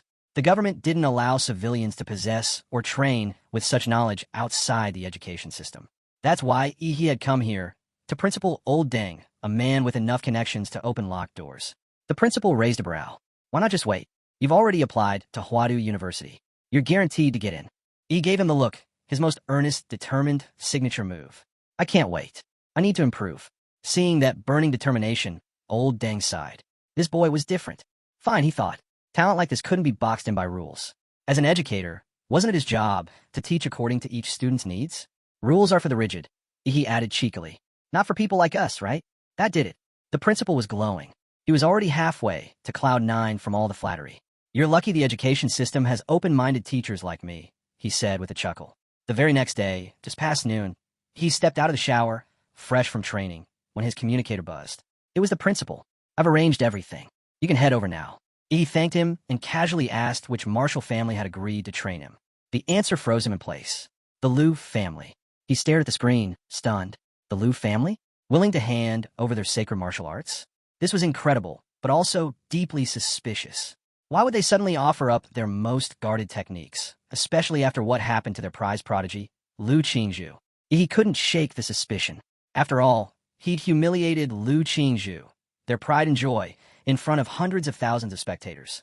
And now, the Liu family was just handing over their secret techniques? Was this legit? Or was the principal setting him up? He had his doubts, but he went anyway. The Liu family's estate sat on the outskirts of a city, a massive piece of land passed down through generations. It wasn't just a home, it was a declaration of power. Meanwhile, on a road not far away, a black, customized motorcycle thundered down the street like a jet engine. Its price tag? Over 2 million yuan. Its engine? Comparable to a supercar. The rider, Liu, decked out in dark shades and a leather jacket. Wrapped tightly around his waist was a blonde girl, her hair whipping in the wind. The rush had her clinging even tighter, praising him between gasps of adrenaline. Liu smirked, feeling like the king of the world. But just as he was about to boast, something startled him. A figure appeared next to him out of nowhere. It was Yi He, casually pedaling a yellow shared bike. You might want to keep your eyes on the road, Yi He said, glancing sideways. Drive recklessly, and the ones who cry won't be you. It'll be the people who care about you. Liu nearly fell off his bike. Was this guy seriously lecturing him while riding a rental? He clenched the throttle hard, and his steel beast roared with fury. He shot off, flipping Yi He the middle finger as he left him behind in a trail of smoke. Who cared if he had some rank? A street-level cyclist like him had no right to stand shoulder to shoulder with Lu Qingzhu. The girl behind him squealed again, praising him for being so alpha. Liu grinned. Victory felt good, until it didn't. A strange sound hummed behind them, louder than even a motorcycle's engine. They looked back. A blinding streak of blue light cut through the air. It was Yi He, still on his little yellow bike. Only now, his legs glowed like rockets. He'd activated the nuclear light combat body, just in his legs, and the thrusters lit up like jet flames. He shot past them in a blur. Both Liu and the blonde gawked, mouths open, watching the humble bicycle fade into the distance like it was an F-22. No words, just pure shame. By the time they processed what had happened, he was already rolling up to the gates of the Liu family manor. He stared up at the castle-like structure. No surprise there. This was exactly what you'd expect from an old-money martial arts family. The whole place was like a private kingdom. The manor sprawled outward in concentric rings around the central castle. Meticulously maintained gardens filled the space, with hedges shaped into animals, bronze statues, and elegant fountains spaced between. The castle itself stood solemn and imposing, gray stone walls, sharp spires, and that hauntingly grand old-world architecture that made you straighten your back just standing in front of it. This is what legacy looks like, he thought. Way different from a flashy nouveau riche setup. Then he focused. Activating his life magnetic field, he quietly scanned the manor. Several strong auras flared into view. His senses were sharp. He could feel them moving, living, watching. Just then, the manor gates opened, and from a distance, a white figure approached with quiet grace. Flowing white dress, poised steps, the air around her still. It was Lu Qingzhu. Lu Qingzhu masked her nervousness behind a frosty demeanor as she greeted her classmate. Seeing this, he chuckled and asked, "What's wrong?" "Not happy to see me." She quickly lowered her head. That's not it, she replied quietly. Oh, so you're happy to see me? He teased, clearly amused. He hadn't expected the aloof young lady to be so entertaining. Blushing, Lu Qingzhu tried to explain. My mother asked me to come greet you. Avoiding his gaze, she turned and walked ahead, leading the way. He didn't press her further, simply trailing behind, taking in the sights of the Lu family estate. At the main gate stood two well-dressed maids who bowed with perfect etiquette. After acknowledging Lu Qingzhu, they opened the grand doors. He stepped onto a luxurious carpet, entering a vast hall filled with refined, elegant decor. A towering ceiling and tall, arched windows bathed the space in light, showcasing the grandeur of the room. On the far wall, portraits of previous Lu family heads were displayed, each one radiating pride and legacy, a testament to the family's distinguished lineage. Lu Qingzhu lifted her head and called out to her mother, announcing his arrival. The crisp click of high heels echoed across the marble floor. He looked up, and there she was. A stunning woman descended the stairs, exuding elegance and power. Time had only refined her beauty, like a fine wine growing richer with age. Grace and dignity wrapped around her like a cloak. He held his breath. So this is Prime Minister Qingzhu. His mind flashed back to the day of the college entrance exam. Returning home, Lu Qingzhu had braced herself for harsh words from her famously strict mother. But instead of punishment, she was invited to the study for tea. Qingzhu brewed it herself, each movement precise, refined, perfect. Lu Qingzhu was tense, ready to apologize, but her mother raised a hand, silencing her with effortless calm. No need to be nervous, she said softly. I watched the live broadcast of your match against that boy. You did well. Exceptionally well. She paused before adding, his strength. Even if you were taking the Imperial Capital's exam, he'd still stand out. You have nothing to be ashamed of. Still, Lu Qingzhu said nothing. She stood quietly, head bowed, not daring to sit or even touch the tea. Qingzhu let the silence linger, then continued. In your generation, you're the only one capable of carrying the weight of the Lu family. Your brother, he lacks the ability. But you, she gently lifted her daughter's chin. You're still a girl, and a beautiful one. She sighed. Your father passed away too early. With no one to support us from behind the scenes, our family's influence has retreated to this small city of Aining. If a major family proposes a marriage alliance, we don't have the strength to refuse. That also means, annexed, and everything the Lu family has built over the past century will fall into someone else's hands. Qingzhu's voice was calm, but every word struck with weight. He seems like a good boy, talented, with a clean background and a bright future. From what I can tell, he's not the type to chase power for its own sake. I want to see the two of you together. What do you think? Lu Qingzhu's eyes widened at her mother's sudden declaration. But before she could utter a word, Qingzhu's sharp gaze, those fierce phoenix eyes, locked onto hers. You don't need to answer now, she added. Just try getting to know Back in the present, Qingzhu descended the last steps with elegance and officially welcomed He to the Lu family. He returned the greeting respectfully, his tone formal, though his mind struggled to block out the lingering thoughts stirred by Qingzhu's beauty. He presented his gift, but Qingzhu didn't spare it a glance. I heard from Principal Oldang that you're interested in learning advanced martial arts, she said flatly. Yes, he responded without hesitation. My daughter will guide you. He blinked, surprised by her straightforwardness. He hadn't expected this much generosity. Qingzhu accepted the gift, still without looking at it, and continued, she'll take you to the Lu family's martial arts pavilion. You're allowed to train there, but nothing leaves the premises. You have one day. She paused. There are 3 Xuanhuan martial arts techniques hidden within the pavilion. Whether or not you can grasp them depends entirely on you. He was stunned again. He thought he might just get a glimpse of some higher-level techniques, nothing this elite. To be granted access to Xuanhuan-level arts. He couldn't tell if it was because Principal Oldang had pulled strings, or if Qingzhu was simply investing in him. Either way, the offer was on the table. Whether it was a gift or a trap didn't matter. He had no choice but to accept it. Understood, madam. Please thank the Lu family on my behalf. He deliberately thanked the family, not Qingzhu personally. That choice wasn't lost on her. It meant he wasn't just accepting her generosity. He was making a promise. If the Lu family ever needed him, he'd answer the call. Qingzhu's expression softened. The more she looked at him, the more she appreciated his tact. He, meanwhile, suddenly felt like he'd just passed some kind of secret test. After parting ways with Qingzhu, Lu Qingzhu led Yi out of the main hall. The two walked along a long corridor toward the martial arts pavilion. Alone again, the atmosphere between them shifted. Qingzhu couldn't stop replaying that meaningful look her mother had given her. He, oblivious, noticed something else entirely. Lu Qingzhu, why do I get the feeling you're avoiding me? I'm not, she said quickly, eyes darting away. But when he suddenly stepped closer, closing the gap between them and catching her gaze, she flinched. Like a startled deer, she stumbled back a half step. Lu Qingzhu had never been this close to a boy before. In that fleeting moment, she could feel the warmth of his breath brush against her right cheek. And just like that, her face flushed red. The usual icy aura of the untouchable mountain flower? Gone.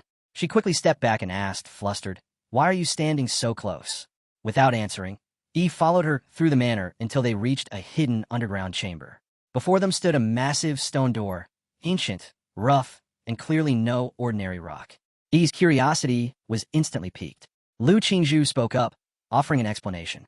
"This door is made from power transformation stone. It was mined from a secret realm. Even a strike from a Xuanwu-level master wouldn't break it. It absorbs attack energy instead." "Can I punch it?" he asked seriously. She blinked, caught off guard. After all, most people would marvel at the material, not immediately want to smash it. Still, she nodded. "Go ahead." He stepped forward, clenching his fists. Energy surged through him. That familiar, blazing blue light wrapped around his hand like a comet about to strike. Lu Qingzhu's expression instantly changed. Her smile faded. That glow, it reminded her of something terrible. Without saying a word, she turned her face away. With a thunderous boom, his fist shot through the air and slammed into the stone. The force of it sent a gust whipping through the chamber, lifting the hem of Lu Qingzhu's white skirt. But the punch didn't explode. Instead, the energy vanished, absorbed completely by the stone. Ripples spread across the surface, gentle as waves on a pond. Yi stood there stunned. That had been his strongest blow. At the moment it touched the wall, it felt like it sank into water, soft, silent, smothered. Over 90% of the impact had been swallowed whole. It was rare to see him taste failure, and Lu Qingzhu found it oddly amusing. She covered her mouth to stifle a smile she hadn't even realized was there. She stepped forward and opened the stone door, gesturing for him to enter. Inside was the Lu family's martial arts pavilion. Shelves stretched across the chamber, lined with technique scrolls and manuals. Everything was organized by category, neatly and impressively. "All martial arts here are stored as copies," she explained. "They're categorized by movement, defense, internal force, swordsmanship, a lot more. If you want to learn something, just swipe this." She handed him a sleek black and gold card. "What about the Xuanhuan techniques?" he asked. "They're stored deeper inside, in a smaller stone chamber," she answered. "You'll need this card to access them, too. But even if you go in, you won't master anything in a day. At best, you'll get a taste of the basics." She paused, then pointed to another shelf. "Honestly, I think my mother giving you access to Xuanhuan martial arts might not be a good thing. I can recommend some techniques that are just a tier below, but much more suitable for you." He glanced at her, amused. "Are you worried about me?" That teasing tone again. Annoyed, Lu Qingzhu turned her face, deciding she was done talking to him for now. He raised his hands in mock surrender. All right, I get it. No need to worry." Lu Qingzhu tilted her pretty head slightly, but said nothing more. She could tell he knew exactly what he wanted. If he was going to learn, he'd go for the strongest technique available. That was just how he was. If the Xuanhuan martial arts were right there in front of him, and he didn't have the guts to try, well, maybe he should just go home and focus on improving his compatibility stats instead. Besides, Qingzhu had opened this path for him. It was both a rare opportunity and a test. If he backed down now, or failed to rise to the challenge, he might never be invited into the Lu family's inner circle again. Seeing his determination, Lu Qingzhu fell silent. The chamber housing the Xuanhuan techniques was even more heavily fortified than the rest of the pavilion. Black power transformation stone, extremely rare and nearly indestructible, had been used for its construction. She explained that her great-grandfather's generation had started collecting the material, saving it for something truly important. It was the first time she'd spoken this much in one go. There was no mistaking the pride in her voice, pride in her family's legacy. The Blackstone vault opened with a low rumble, revealing 3 heavily fortified safes. Each one was solid enough to withstand a direct tank strike. Lu Qingzhu warned him, "Enter the wrong code 5 times, and the Xuanhuan martial art inside would self-destruct. Gone forever." He looked at the names displayed. 2 of them, Floating Shadow and Xuanhuan Jade Finger, were familiar. They were the very techniques Lu Qingzhu had used in battle. But the third one was something new. Devil in the flesh. He'd never seen her use it before. Lu Qingzhu explained, "You don't learn Xuanhuan martial arts by reading. You feel them. The creators embedded their martial rhythm into each one. If you can't resonate with that rhythm, or if your martial attributes clash, you won't even be able to begin training." In other words, the Xuanhuan martial arts weren't passive techniques waiting to be learned. They were alive. It wasn't about choosing a technique. It was whether the technique chose you. Suddenly, he understood why Lu Qingzhu never used the third technique. It wasn't about talent. It was incompatibility. After all, How could a refined, graceful girl like her be a match for a brutal, savage technique called devil in the flesh? But him? He was a perfect fit. I'll take that one, he said confidently. Lu Qingzhu input the code, and the safe clicked open. Inside was no scroll, no book.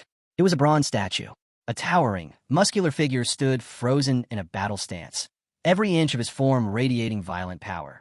Muscles bulged under his skin with lifelike detail, and nestled in the grooves between them were the twisted faces of ghosts, screaming, writhing, trapped in eternal torment. This was the true face of the technique, a warrior so fierce he crushed evil spirits under his skin. The killing intent rolling off the statue was suffocating. He could almost hear the cries of the damned. This was Xuanhuan martial arts. Lu Qingzhu spoke again, her tone soft but reverent. Not all martial techniques are books or scrolls. They can be statues, paintings, weapons, anything, really. That's part of what makes martial masters so powerful. They can bind martial rhythm into objects, allowing them to pass their legacy down. She looked up at the statue, her voice tinged with awe. Only true martial masters can condense their rhythm like this. This is how their art lives on. If a martial technique fails to resonate with the user, not only does it become useless in battle, it can leave behind lasting injuries. That's why only Xuanhuan martial arts, forged by grandmasters themselves, reach such terrifying heights. The higher the threshold, the greater the power.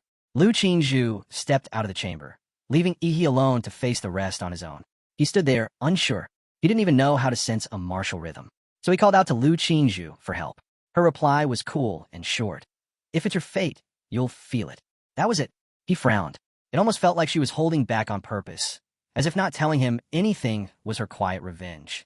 Still, if destiny was the key, then fine. He'd wait. And how did he choose to wait? He lay down and fell asleep, without a word. Watching through the surveillance camera, Lu Qingzhu was stunned. She'd expected him to try something dramatic, kneel in meditation, spill some blood, anything. But this? Sleeping? Well, technically, sleeping near a Wuyin carrier is a method, she muttered, still speechless. When Yi next opened his eyes, he found himself somewhere entirely different. A crumbling old temple covered in dust and cobwebs. The floor creaked under his feet. The angry-faced Buddha statue at the altar had one arm snapped clean off. Was this the martial rhythm? Apparently, yes. He had entered the world of the third Xuanhuan technique. Yet something fell off. He couldn't feel any martial energy. The familiar atomic power of his Demora template wouldn't even activate. He felt human, normal, weak. Luckily, his monster system template was still operational. It immediately recognized that his consciousness had entered a special spiritual space and activated a protection function to prevent him from dying while his mind was exposed. Suddenly, a thunderous voice echoed from above, deep and wild. Only a real man can inherit my martial arts. If not, I'd rather it rot in the dirt. The voice grew closer. Boy, prove to me you're made of iron. He snapped his head up. There, perched on the broken arm of the angry-faced bodhisattva, sat a hulking figure the size of a bear. His wild, unblinking eyes stared straight into Yi's soul. He looked exactly like the statue from the chamber. The man grinned like a wolf. When the storm hits, 100 ghosts will roam in the dark. You must guard this temple. Don't let them defile that Buddha, he growled. If you make it through, I'll grant you the power to guard what matters. But if you fail, the man's tone darkened. They'll tear apart your spirit. You'll lose your mind, and you'll never cultivate martial arts again. He leaned in slightly. If you're a coward, now's your chance to run. A cold droplet slipped through the cracked ceiling and landed on Yi's cheek. The trial had begun. The man was gone, vanished, and outside the storm had come. Rain poured harder. The skies turned pitch black. Wind howled like wolves, and Yi could feel it. Countless unseen eyes watching from the dark. He scanned the temple and spotted something behind the altar, a rusty, broken sword. He grabbed it, its weight familiar in his hands. Then, with sword raised, he stood guard at the temple's ruined entrance, facing the night alone. Lightning cracked across the sky, casting a stark light on Yi's face. That thunder wasn't just weather, it was the signal. The world outside roared to life, and the night parade of 100 demons began. From the shadows, a dark figure lunged at him. Without hesitation, Yi swung his sword, aiming straight for its head. The moment the rusty blade connected, a golden light exploded from its surface. The ghost shrieked and disintegrated into ashes on the spot. So, it was true. The trial wouldn't leave him defenseless. The sword wasn't ordinary. There were hidden tools after all. His blood surged with excitement. No longer clinging to the safety of the ruined temple, he charged straight into the darkness, sword raised high. Unseen in the background, The burly man reappeared atop the statue's arm, watching the scene unfold. His eyes narrowed in scorn. Oomph. This brat actually ran out of the temple with a sword? Does he have a death wish? He scoffed, arms crossed. These spirits, all born from my evil energy. A little martial artist dares to challenge them head-on? Another idiot. Martial artists these days get more pathetic by the generation. He sighed and prepared to retrieve what he assumed would be Ihi's broken body. But then, he froze. Eyes widened in disbelief. What? Why aren't the ghosts touching him? Ihi, who barely knew the first thing about swordsmanship, was just swinging wildly. Every time a ghost approached, he'd lash out, and it would vanish in a flash of golden light. No form, no defense, no strategy. And yet, every slash landed. One ghost shrieked and lunged at him, claws extended, but its attack phased right through his body, as if he wasn't even there. He turned around and cut the creature clean in half. It became clear his system, still active in the spiritual realm, had given him complete immunity. He was untouchable, an invincible golden body. Grinning, he kept moving, the battered sword dancing clumsily in his hands. But even under his amateur swings, the ghosts fell one by one, like weeds before a storm. The burly man was speechless. When did this trial get so easy? Rain lashed the temple ruins, wind howling like the spirits themselves. Yet Ihi stood tall, drenched but undaunted, while the once ferocious ghosts shrank back like frightened sheep. Unable to watch any longer, the wild man descended and appeared before him. You, how are you unaffected by my martial rhythm? He shrugged, nonchalant. Just hard work and practice, that's all. The man paused, then burst out laughing. What a convenient little answer. But rules were rules. You've subdued the ghosts. As promised, I'll pass down the technique. Whether you can handle it, though, that's another matter. Just then, the angry-faced bodhisattva behind them crumbled to dust, revealing a deep, dark well beneath the altar. Cold air poured from its depths, thick with dread. That well holds the essence of every evil spirit I crushed in life, the man explained. The technique, paralyzing demon in the flesh, lies within it. If you can refine it. He didn't get to finish. He leapt in, without hesitation. No fear, no second thoughts. The man blinked, caught off guard by the sudden dive, then slowly grinned. Now I'm curious to see how far this kid can go. Good, that's excellent. The fierce man's voice echoed in the darkness, full of genuine approval. I've never seen a young man with a temperament like yours. Back when he was alive, the man had been a legend, one of the rare few to conquer an S-level secret realm. He lived by the technique devil in the flesh, and, in the end, he died by it. As time passed, his vitality waned. His energy faded. The evil spirits he had once kept sealed within his own body began to turn on him. Twisted and consumed, he lost control, killing those around him without mercy. To prevent his descent into total madness, he chose to end his own life. But before he died, he fused his soul, those vile spirits, and the martial art itself into the statue, a vessel to carry on the legacy. Though a century had passed and much of the sinister energy had faded, the remnants were still too powerful for an ordinary martial artist to endure.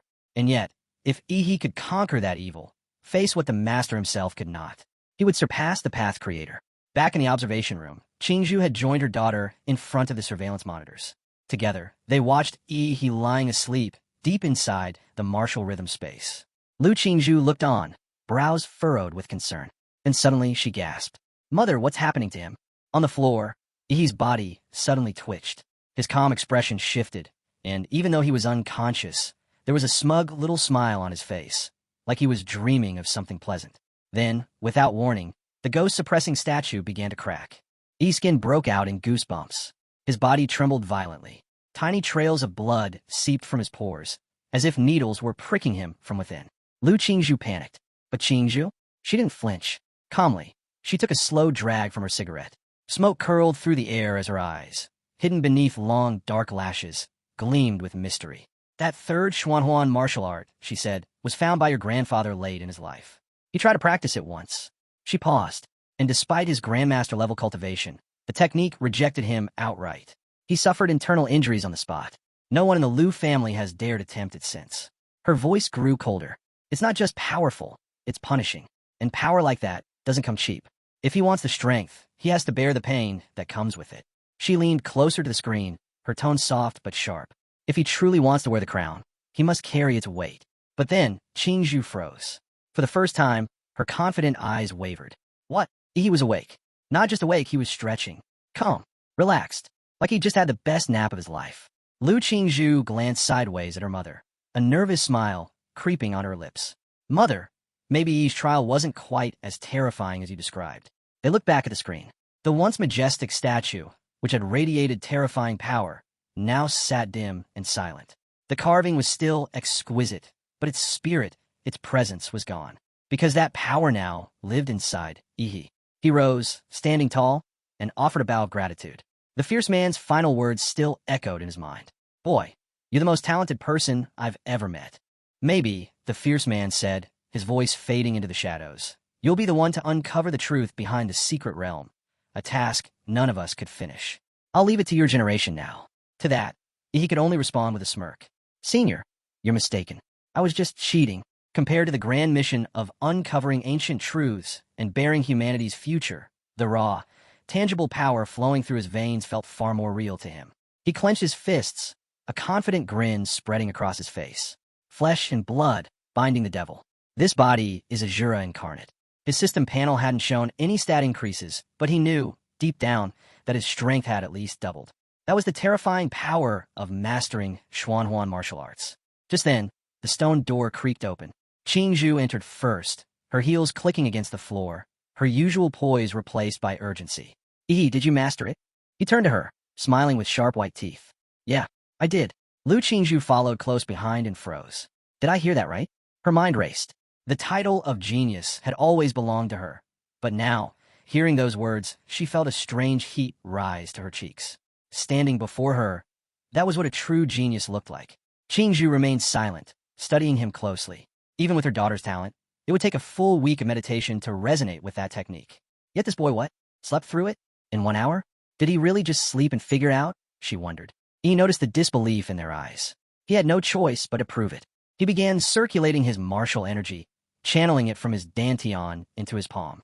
Normally, martial energy was invisible, but the power in Yi's hand pulsed with a dark crimson glow.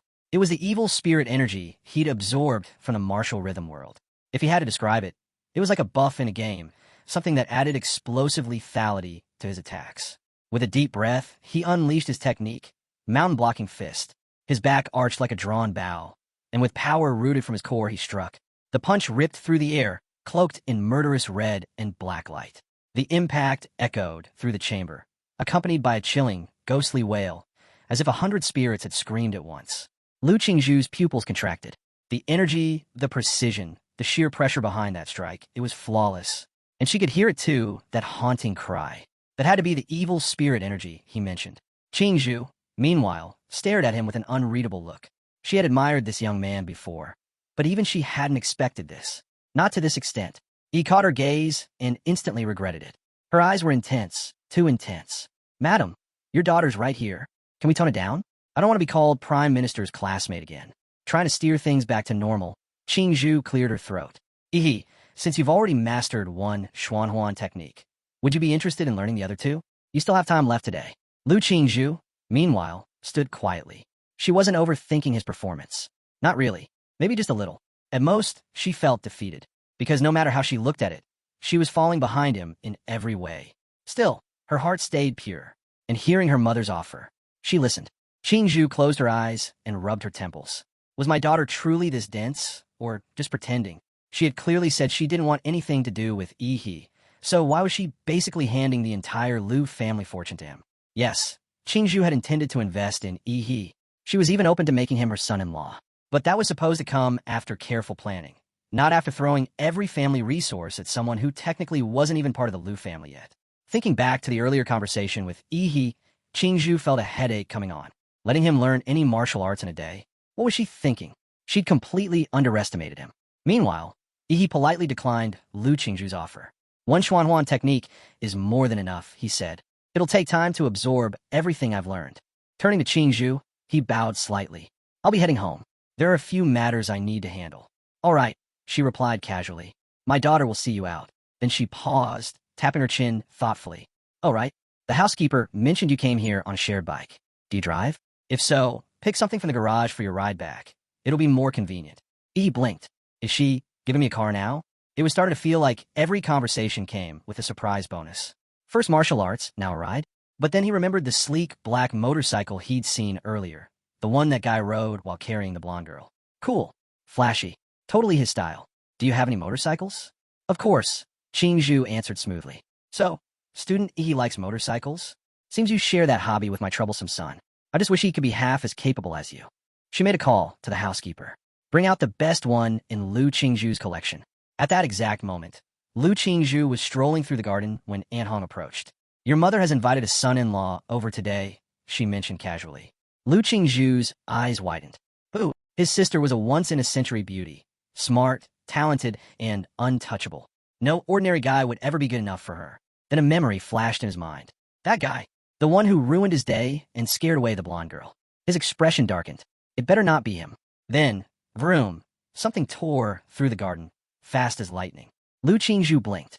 He recognized the rider instantly. That guy. The one who showed up on a shared bike. What the hell is he doing, riding my motorcycle? Back at E's apartment, the lights were dim and the windows fogged up from the heat inside. He picked up a glowing monster core and dipped it in sauce. Last time, he'd eaten one straight, and it tasted awful. This time, he was going in prepared, with flavor. He popped it in. Heat surged through his veins. The power exploded inside his limbs and bones. He could feel it working instantly. Then he summoned his system. Inside the Redwood Mountain secret realm, he activated the superimposed, colossal humanoid template alongside the legendary Demora's template. After multiple core absorptions, their compatibility rates now stood at 85% and 21%, respectively. It was his first time using the super giant humanoid form. 50 meters tall, massive by normal standards. But in Redwood Mountain, where beasts moved like walking mountains, he was still small. Still, he was just getting started. Still not satisfied. He decided he needed to go bigger.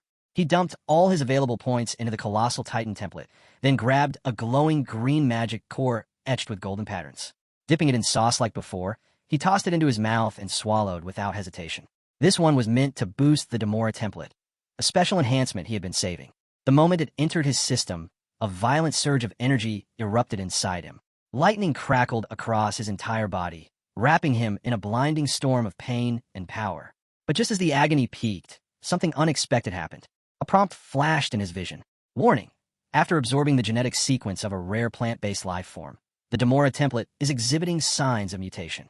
Do you wish to allow mutation to proceed? E froze. A mutation? That meant the template would evolve, but into what? If it gained new abilities, great. But if it turned into something incompatible or weaker, that would be a negative evolution. The risk was real. Still, after a moment of thought, he clenched his teeth and chose. Yes, he was going to gamble it. And luck was on his side. Template mutation successful. S rank. Nuclear Demora template unlocked. E's eyes widened. S rank. He was speechless. Then came another notification. When the Savage Trace Demora template reaches 100%, there is a 2% chance of evolving into Star Universe Demora. His heart skipped a beat. Just the name alone, Star Universe Demora, sounded like it belonged to a being on a cosmic level.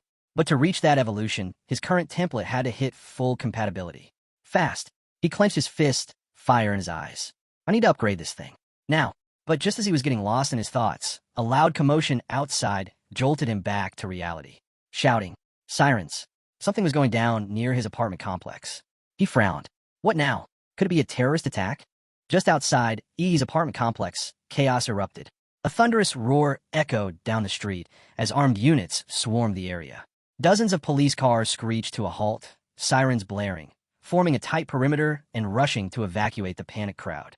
Back inside, a sudden knock on the door snapped he to full alert. His eyes narrowed. This wasn't normal. The apartment's original owner was a loner. No one ever visited, especially not at this hour. He hadn't ordered anything. No deliveries. No expected guests. His instincts kicked in. Before he could even move toward the door, his gaze shifted toward the open window behind him. The air shimmered, warping slightly. Calmly, he spoke to the empty space, asking the unseen presence if she already knew who he was. The atmosphere pulsed. Moments later, a figure materialized, right out of thin air. She stood there confidently, curves outlined by a sleek, white nano battlesuit clinging tightly to her body. A black reflective mask covered her face, hiding any hint of her identity. But despite her bold entrance, she seemed genuinely caught off guard. He clearly wasn't just some random guy. Originally, she had planned to stash something inside his place, then wipe his memory. Quick, easy. But now that he'd seen through her illusion, well, now he'd have to pay the price. He wasn't fazed. In a low voice, he asked who she was and why she had broken into his apartment. No answer came. Only the shadow on the floor shifted, energy crackling, snaking toward him like a venomous serpent. In that instant, he understood he couldn't move. The space around him was locked down. Fine, let burn. He had enough saved up anyway.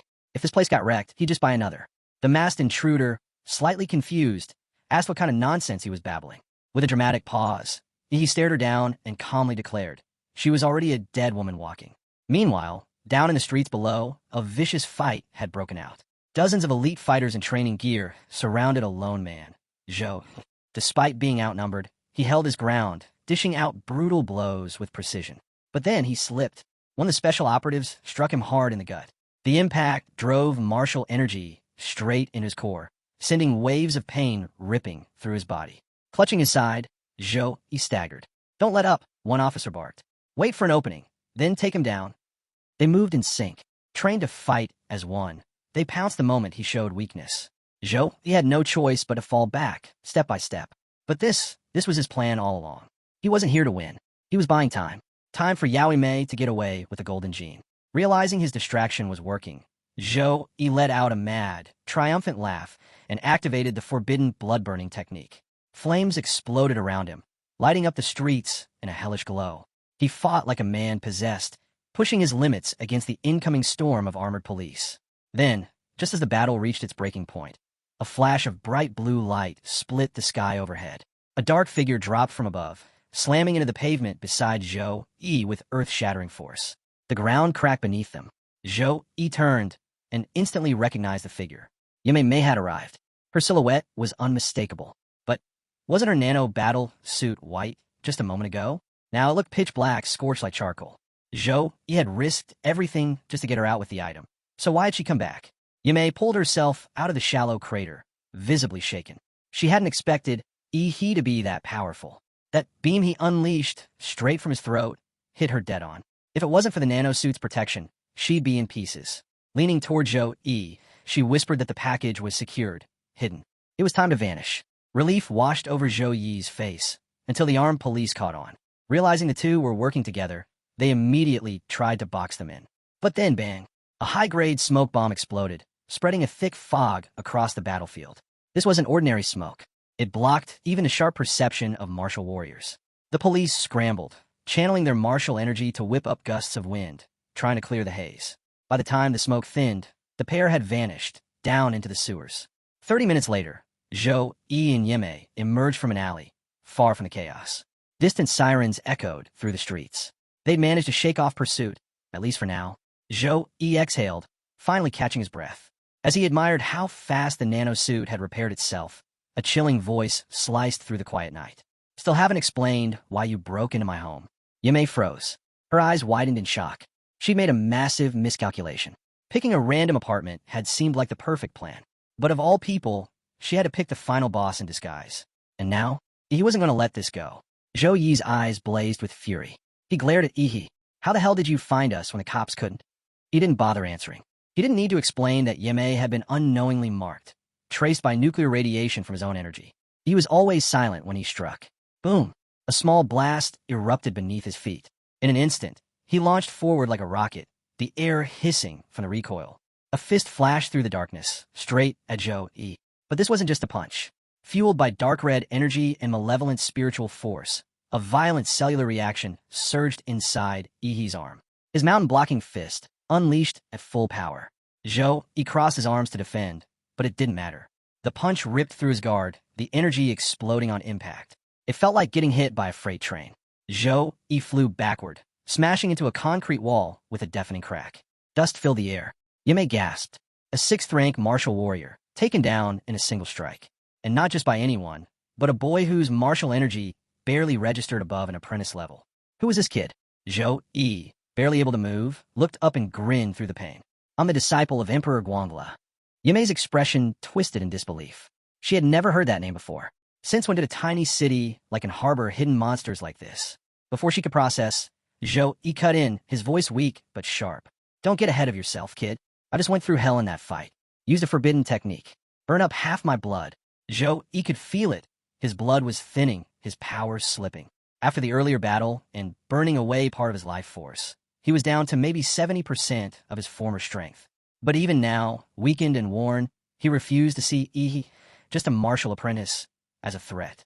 He didn't care which legendary master Ihi trained under. Geniuses? They always died early. Arrogant. Reckless. Always thinking they were untouchable. Zhou Yi took a heavy stomp forward, activating his 5-step formation. His soles crushed into the cold pavement as he advanced. Each step thundered louder than the last. With every stride, his momentum surged, faster, stronger. The air behind him began to twist and shimmer. Energy and blood swirled together, transforming into a cloud of red smoke. Under the dim night sky, his skin took on a metallic sheen, a silver hue stretching over his body like armor. And on his forehead, a thick, brutal horn jutted out. This was his true form, the iron-crowned rhino bloodline, fully awakened. Seeing Zhou Yi gear up for a final clash, Yi's lips curled into a sharp grin. Deep inside, his cells sparked with atomic fusion. This was the kind of fight he lived for. But just as the air tensed, Yimei made her move. Believing herself the true threat, she used the stealth mode on her nano-battle suit, vanishing into the air. She lunged from behind, confident he wouldn't sense her. She was wrong. Without even glancing back, he fired a concentrated atomic beam directly behind him. It struck her mid-air, right in the abdomen. She was sent flying, crashing into the sidewall as he calmly warned, "Stay out of this." Zhou Yi watched the failed ambush, seething. His own sister couldn't even land a sneak attack. Furious, he exploded forward, legs bursting with force, launching him like a missile at Yi. Their fists collided midair. The impact twisted the very air into ripples, shaking the space around them. Lightning crackled from Yi's strike, bursting across Zhou Yi's body. But the silver skin of the iron-crowned rhino held firm. Only dark scorch marks remained. No wounds. Yi's eyes narrowed. Zhou Yi's defense had skyrocketed. And that grin, Zhou Yi's grin, said it all. His beast form could survive tank fire. What could he possibly do to break through that armor? But defense wasn't the only thing that had grown stronger. His offense had evolved too. He tried to leap back, but Zhou Yi didn't give him a second. He was on him again, close range, fists flying with unstoppable aggression. His eyes gleamed with madness. The thrill of crushing a so-called prodigy lit him up from the inside. And still, he remembered that blast. That single blue beam that nearly took Yimei out. Even as he attacked, a flicker of caution lingered in his mind. Then, just as his punch was about to land, he vanished. Gone. No flash, no signal, no afterimage. Just disappeared. Zhou Yi blinked. What has happened? No matter how cocky Yi was, he knew he couldn't take on the iron-crowned rhino head-on. But he wasn't dead. Zhou Yi had felt nothing land. He hadn't missed. He had moved. Then, boom, a massive surge of blue lightning erupted behind him. He spun around, and there it was, a towering giant, half-shrouded in mist, rising 30 meters into the night sky. Its form blurred by plasma, but the glowing, dark blue eyes locked onto him with unnatural focus. Zhou Yi felt it instantly, a pressure deep in his chest, a primal fear. He was too close. He couldn't move fast enough. And then the sparks surged, and the entire area was swallowed by blue plasma. The explosion wiped out everything within dozens of meters, vaporizing debris, shattering foundations. Thankfully, the battle had shifted to a half-abandoned urban zone, scattered with unfinished buildings. There were barely any civilians around. White vapor hissed upward from the blast zone. Zhou Yi staggered out of the smoke, battered but alive. His body was a mess, but he'd managed to tank Yi's self-detonation. Barely. The once brilliant silver of his skin had dulled, a clear sign that his blood power was nearly drained. If he hadn't been a defense-focused warrior, he would have been reduced to ashes. And yet, before he could catch his breath, something crept into his awareness. He felt it, that primal instinct, being watched. His eyes locked on the massive figure looming ahead. The giant hadn't moved much, just stood there, silent and terrifying, mist swirling around it. Its exposed flesh glowed faintly, blue blood pulsing through thick, muscular veins. Zhou Yi stared. What was this thing? Was it some monster? A summoned creature? No. Could it be that the brat, transformed? As if answering his question, the giant began to move. One massive arm shifted through the mist, skinless, raw muscle gleaming, reaching straight for him. Zhou Yi's body reacted on instinct, leaping back. Years of combat drilled that into him. But the other fist was already there, bursting through the fog like a cannonball. Zhou Yi couldn't dodge. Still airborne, teeth gritted, he activated the forbidden blood-burning technique again. His body screamed as he drained what little remained of his life force, reigniting the silver glow across his skin. Boom! The punch landed. The ground cracked. The air blasted outward. Zhou Yi was smashed deep into the earth, shaking the entire block. The wind roared, kicking up rubble in every direction. And that was just the first punch. The giant raised its fists again and began hammering down, blow after blow, like a meteor storm. Each hit cratered the ground further, pummeling Zhou Yi with terrifying force. He could do nothing but endure it. His armor, though incredibly tough, transferred every bit of the shock straight to his insides. He felt his bones shatter, his organs twist. Even his soul felt like it was being rattled out of his body. If this keeps going, I'm dead. Meanwhile, Ihi's system panel lit up with real-time data. One line pulsed to the top. Colossal giant physical power, 23.8, 29.4. Yamei, still struggling to stand, trembled at the sight below. Zhou Yi, her prideful, powerful sixth-rank brother, was being brutalized like a training dummy. Completely overwhelmed by a monster that looked like Yi, she felt a pang of regret so deep it nearly crushed her. Why? Why'd I mess with this freak? Escape? Pointless. He'd found them once, he'd do it again. And abandoning her brother wasn't an option. She had one chance left. With resolve, Yamei sprinted up the nearest high-rise. Reaching the edge of the rooftop, she leapt, diving straight toward the beast. In her hand, she held a razor-thin yellow thread drawn from her nanosuit. It was molecular grade, sharp enough to slice through high-tier alloys like butter. As she closed in, her eyes locked onto the giant's throat. If this really is his vital points should still be human. She wrapped the thread around his neck, tight, fast, multiple loops. Then she pulled. A flash of red burst forth. Shock surged through her. The giant hadn't resisted at all. Its throat split open, and burning blue blood gushed out like a fountain, spraying into the night air, unstoppable. A small pool of blood spread beneath her. Yamei slowly stood, breathing heavily, thinking it was finally over. She looked up, locking eyes with the giant's massive dark blue pupils, each one as large as a lantern. But something was off. Were those mocking? Then, the giant opened its mouth. Inside, blue light began to swirl, condensing in its throat. A deep hum vibrated through the air, growing louder by the second. Yamei's eyes widened. In the last second before everything went white, all she saw was a wall of brilliant blue light rushing toward her. Boom! The atomic breath engulfed her.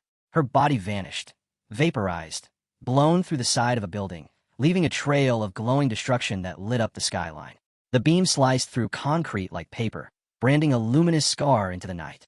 As the last of the exhale faded, the giant stood still, its body glowing like a furnace.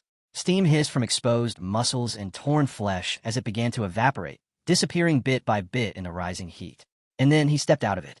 From inside the giant's fading skull, he emerged, threads of blood and muscle still clinging to him, releasing clouds of hot air. His hands sat casually in his pockets, his face calm, almost bored. He glanced down at Zhou Yi. What remained of him, anyway? Bloodied, barely breathing, Zhou Yi coughed, trying to speak. His body twitched. He lifted his head and spat a mouthful of blood in Ihi's direction. You really are a monster. Ihi simply shrugged. Anyone who kills should be ready to die. The sound of sirens rang out in the distance. The cops were closing in. With the kind of destruction Ihi had just unleashed, there was no way it went unnoticed. As he prepared to end it, Zhou Yi gave a twisted smirk. You think this is over? He croaked. That woman you killed, she hid something in your apartment. It's called the golden gene, and now it's yours. He wheezed, blood trailing from his mouth. And so are all the enemies that come with it. You better run, kid, because they'll keep coming. I'll be waiting for you in hell. Ihi frowned. This guy really had to get the last word in. Without saying anything, he raised his foot and slammed it down. Zhou Yi's head cracked against the concrete, and the silence returned. As for running, he never did. The sirens were nearly upon him, but Ihi didn't rush. He dealt with Zhou Yi's body swiftly, turned on his heel, and disappeared into the shadows of the night. By the time the police arrived, the streets were in ruins. Scorched pavement, a demolished building, a gaping hole where the atomic breath had carved through solid structure. It looked like a war zone. Later, he arrived back home. He moved with calm purpose, immediately sending a message to Aunt Sheen. How did the police questioning go? Aunt Sheen replied quickly. Everything was fine. The situation was tense lately, but for now, things were under control. He should lay low until Huad University reopened. He told Aunt Sheen not to worry. After all, wasn't he the most well-behaved person she knew? Good thing he warned her in advance. With a blast at that scale, there's no way the authorities would have missed it otherwise. After signing off, Ihi scanned the room and found it. The golden gene, exactly where Zhou Yi said it would be. A sealed, silver cylindrical container. On the side was a black emblem, an eagle with its wings spread wide, but the wings were nothing but bone. No flesh, no feathers. He recognized it instantly. Laserbird. one of the biggest names in the biotech industry. And according to the Golden Gene, a marvel of genetic engineering, born from Laserbird's labs after the company inherited fragments of Prometheus's biological legacy. He stared at it. Of all the things to land in his lap, what annoyed him most wasn't just the danger it brought, but the sheer stupidity of it all. The security team Laserbird hired to protect this priceless project? Total frauds. They'd stolen it, tried to flee, got caught, and now they'd dumped the entire mess on him. He tried twisting the lid of the silver cylindrical container. No luck. Sealed tight. With a sigh, he tossed the canister aside for now. Bigger problems were staring him in the face, like the state of his apartment, or rather, the crater where his living room used to be. He stared at the rubble and muttered to himself, "Yeah, time to find a hotel." 1 month later, the scene shifts. Welcome to Swan Lake, the only B-level secret realm in all of End City. Deep inside its inner region, a battle was drawing to a close. A powerful team, each member no weaker than a 5th-rank martial warrior, had just cornered and taken down a ferocious 3rd-class Heil Bloodwolf. As the team leader carved open the beast's belly and retrieved its magic core, a deep, thunderous rumble echoed through the forest. Everyone froze. "See, Captain," the red-haired woman on the squad whispered, voice trembling. She pointed. Something wasn't right. In the distance, trees were falling, snapped like twigs. The sound of countless footsteps pounded the earth like rolling thunder. The ground shook beneath their feet. And then they saw it. A monstrous tide of beasts surged forward, filling the horizon. There was no end. A sea of claws, teeth, and raw muscle trampled everything in its path. And at the center of it all, a monster like no other. Perched atop a crocodilian behemoth, taller than mountains, sat a throne, made entirely of bones. But not just any bones. These were Heil warrior remains. Skulls stacked into intricate formations formed the base of the throne, each one a testament to lives lost. And lounging atop it, a massive black ape, legs crossed like a human's, eyes half closed like it was dozing. But above its head, the sky churned. Dark clouds spiraled, lightning crackled, and thunder rolled. The heavens themselves responded to its presence. Even half asleep, this creature twisted the natural order. This was no ordinary beast. This was an Overlord-class monster. Only they could summon a phenomenon so terrifying it bent the sky. The team didn't hesitate. They ran. The magic core? Forgotten. The captain's voice rang out, breathless and panicked. "Notify the army. Now, an Overlord monster is leading a beast tide. It's heading straight for the city." They all knew what that meant. It wasn't just danger. It was annihilation. Only Grandmasters and Senior Grandmasters could stand a chance against a threat like this. Grimacing, the captain cursed. These monsters never leave their own territories. That's the only reason the realm's been stable all this time. So why this thing crossed over? Because when an Overlord-class beast moves, it's not a hunt. It's a catastrophe. And as if that wasn't enough, these monsters emit a sound wave, inaudible to humans, but irresistible to magical beasts. It hijacks every creature below sovereign level and turns them into loyal slaves. Around every Overlord-class magical beast, the low-level creatures begin to gather, drawn like iron to a magnet. They don't just follow, they evolve. Under the Overlord's influence, even weak monsters are forced to mutate and grow stronger. Soon, a new wave of Lord-class beasts is born. And when this 5th-tier, sovereign-level monster leads that horde into the city, it won't be a battle. It'll be a massacre, and city would fall. Millions would die. High above the swarm, the black ape sat upon its grim throne of bones. Slowly, it opened its glowing scarlet eyes. Cold, disdainful, its gaze swept across the squad of human warriors like they were insects. Then, without a word, the crocodilian behemoth beneath it stirred. Its vertical pupils pulsed with violent light. It opened its massive jaws and let out a low, silent chant. But this wasn't a sound for human ears. Instead, vibrant sonic ripples burst out. Huge, multicolored waves crashing through the forest like a tsunami. Mud, stone, and earth began to rise, whipping into the air, spinning violently. Within seconds, the churning mass compressed into a massive 10-meter long stone cone, sharpened like a missile. With a blast of pressure, it launched forward, splitting the sky. Boom! An entire mountaintop was obliterated, pierced straight through by the attack. The team of warriors had no time to react. They were swallowed by a rain of stone cones, the sky itself raining destruction. It was like a meteor shower. The land shook. When the dust finally settled, silence reigned. A single severed hand remained, still gripping a radio communicator. But the message had been sent. Overlord-level incursion detected. Far above the carnage, the black ape rose from its throne. For the first time, it spoke. In fluent, chilling human language. Advance. full speed. The monster horde howled in reply, a tidal wave of bloodlust. The earth itself trembled under their charge. At that exact moment, outside the Swan Lake's secret realm, alarms blared across the city. Piercing, high-pitched warnings rang through the streets. Beast tide incoming. People froze in place. They'd seen in the news, heard about invasions in far-off countries. But that was somewhere else. That wasn't their city. Now it was. Reality hit like ice water. Many stood in stunned disbelief, wondering if it was just a bad dream. Then, a voice came through the city's broadcast system, the mayor himself. Attention, all citizens. A large-scale beast tide has erupted from the Swan Lake secret realm. It is expected to breach in city's defenses within 20 minutes. The army has already been mobilized. All warriors in the city are called to action, now. The message shattered the stillness. Chaos broke loose. People scrambled to escape, packing highways, crowding train stations, desperate to flee. Cars jammed every road. Trains overloaded. Flights sold out in seconds. The city was in freefall. Armed police were deployed to maintain order. Government forces worked around the clock, trying to stabilize the situation. Citywide alerts blared over every screen, every radio. One message stood out above all. Evacuation priority goes to children and students. They were the future. If and fell, it would be their responsibility to remember, to rebuild, to carry their city's legacy, and avenge those who had fallen. Inside City Hall, old Jianqing was buried in calls. One after another, trying to buy just a little more time, trying to slow the wave crashing toward them. His secretary burst through the door with urgent updates. Without missing a beat, the mayor asked, "Have the reinforcement requests been sent? Which cities are responding? Which cities are willing to send reinforcements?" The mayor asked, his voice tight with urgency. The secretary hesitated, her face grim. "It's not just us," she said softly. "Beast invasions have been reported in multiple regions across the country. Most cities are overwhelmed. The few that haven't been attacked yet have already begun building defenses, preparing for the worst." The mayor's shoulders tensed. "Then what about the imperial capital?" he asked, almost pleading. "Even just one grandmaster. Just one." But even that was too much to hope for. The secretary's next words dropped like a stone.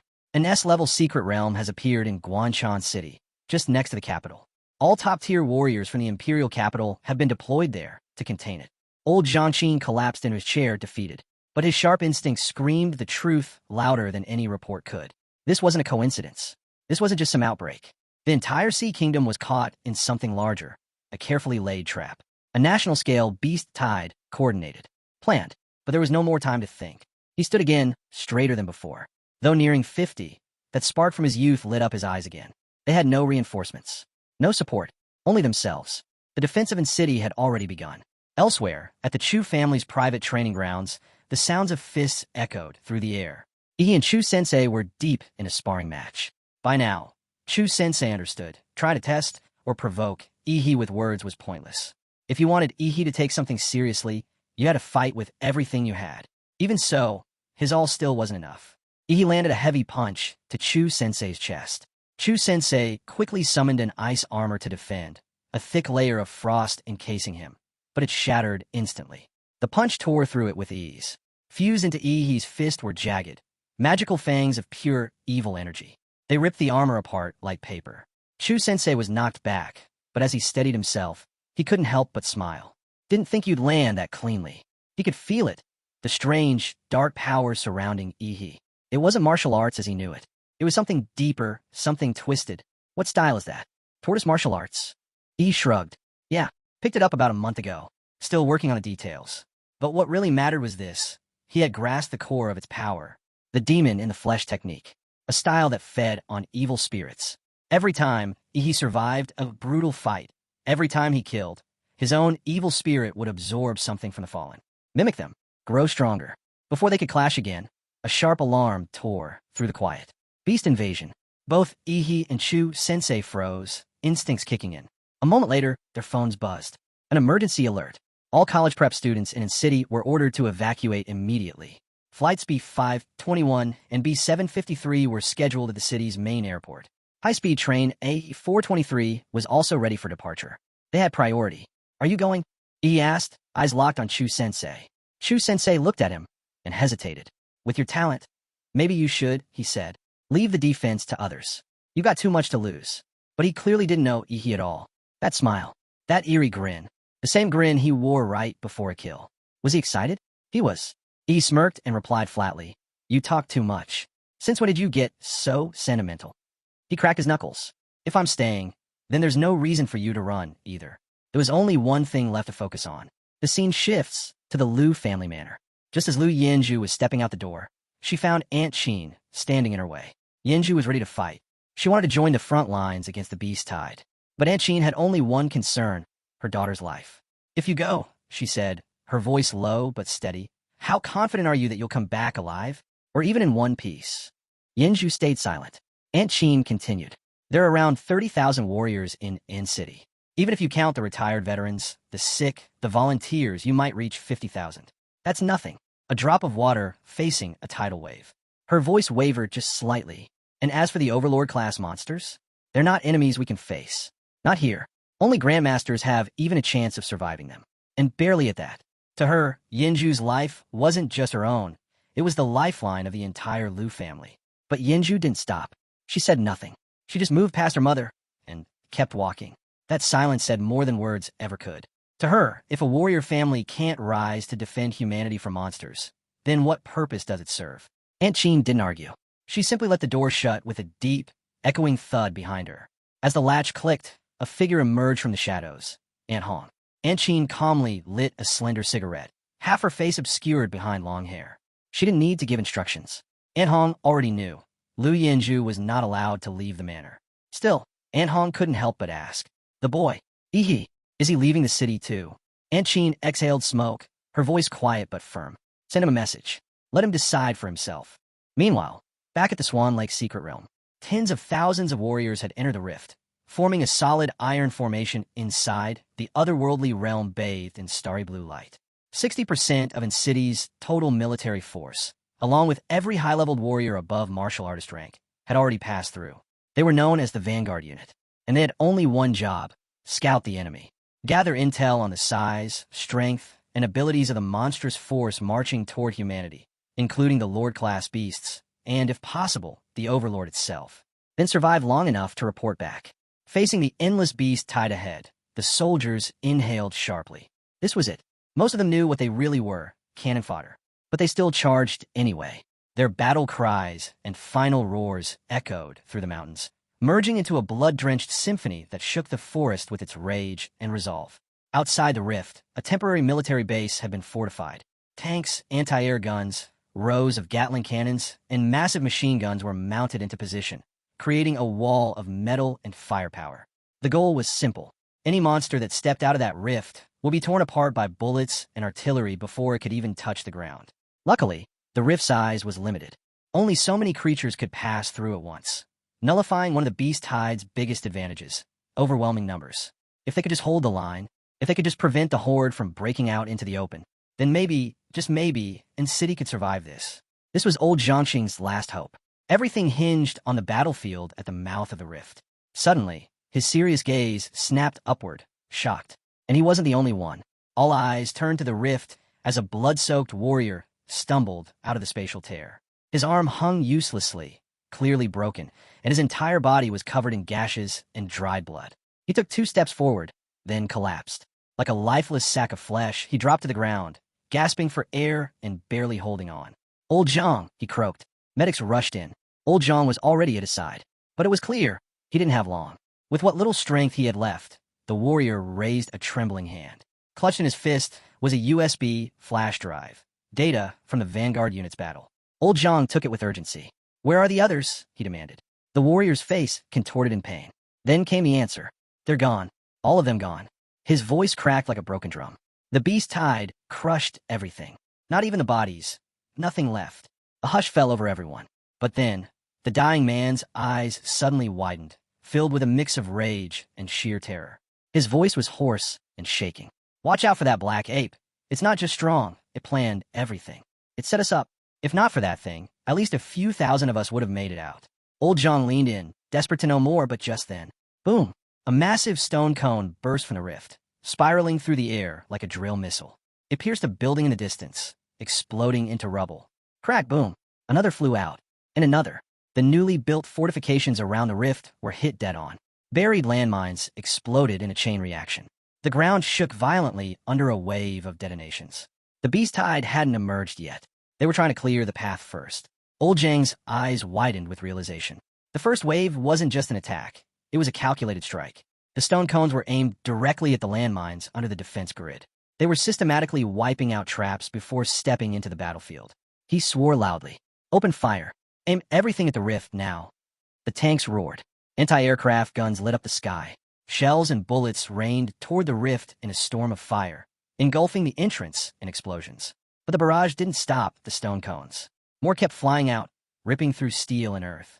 Old Zhang's face darkened. These monsters, they're using long-range suppression tactics. They weren't rushing out blindly. They were softening up the battlefield first, like seasoned tacticians.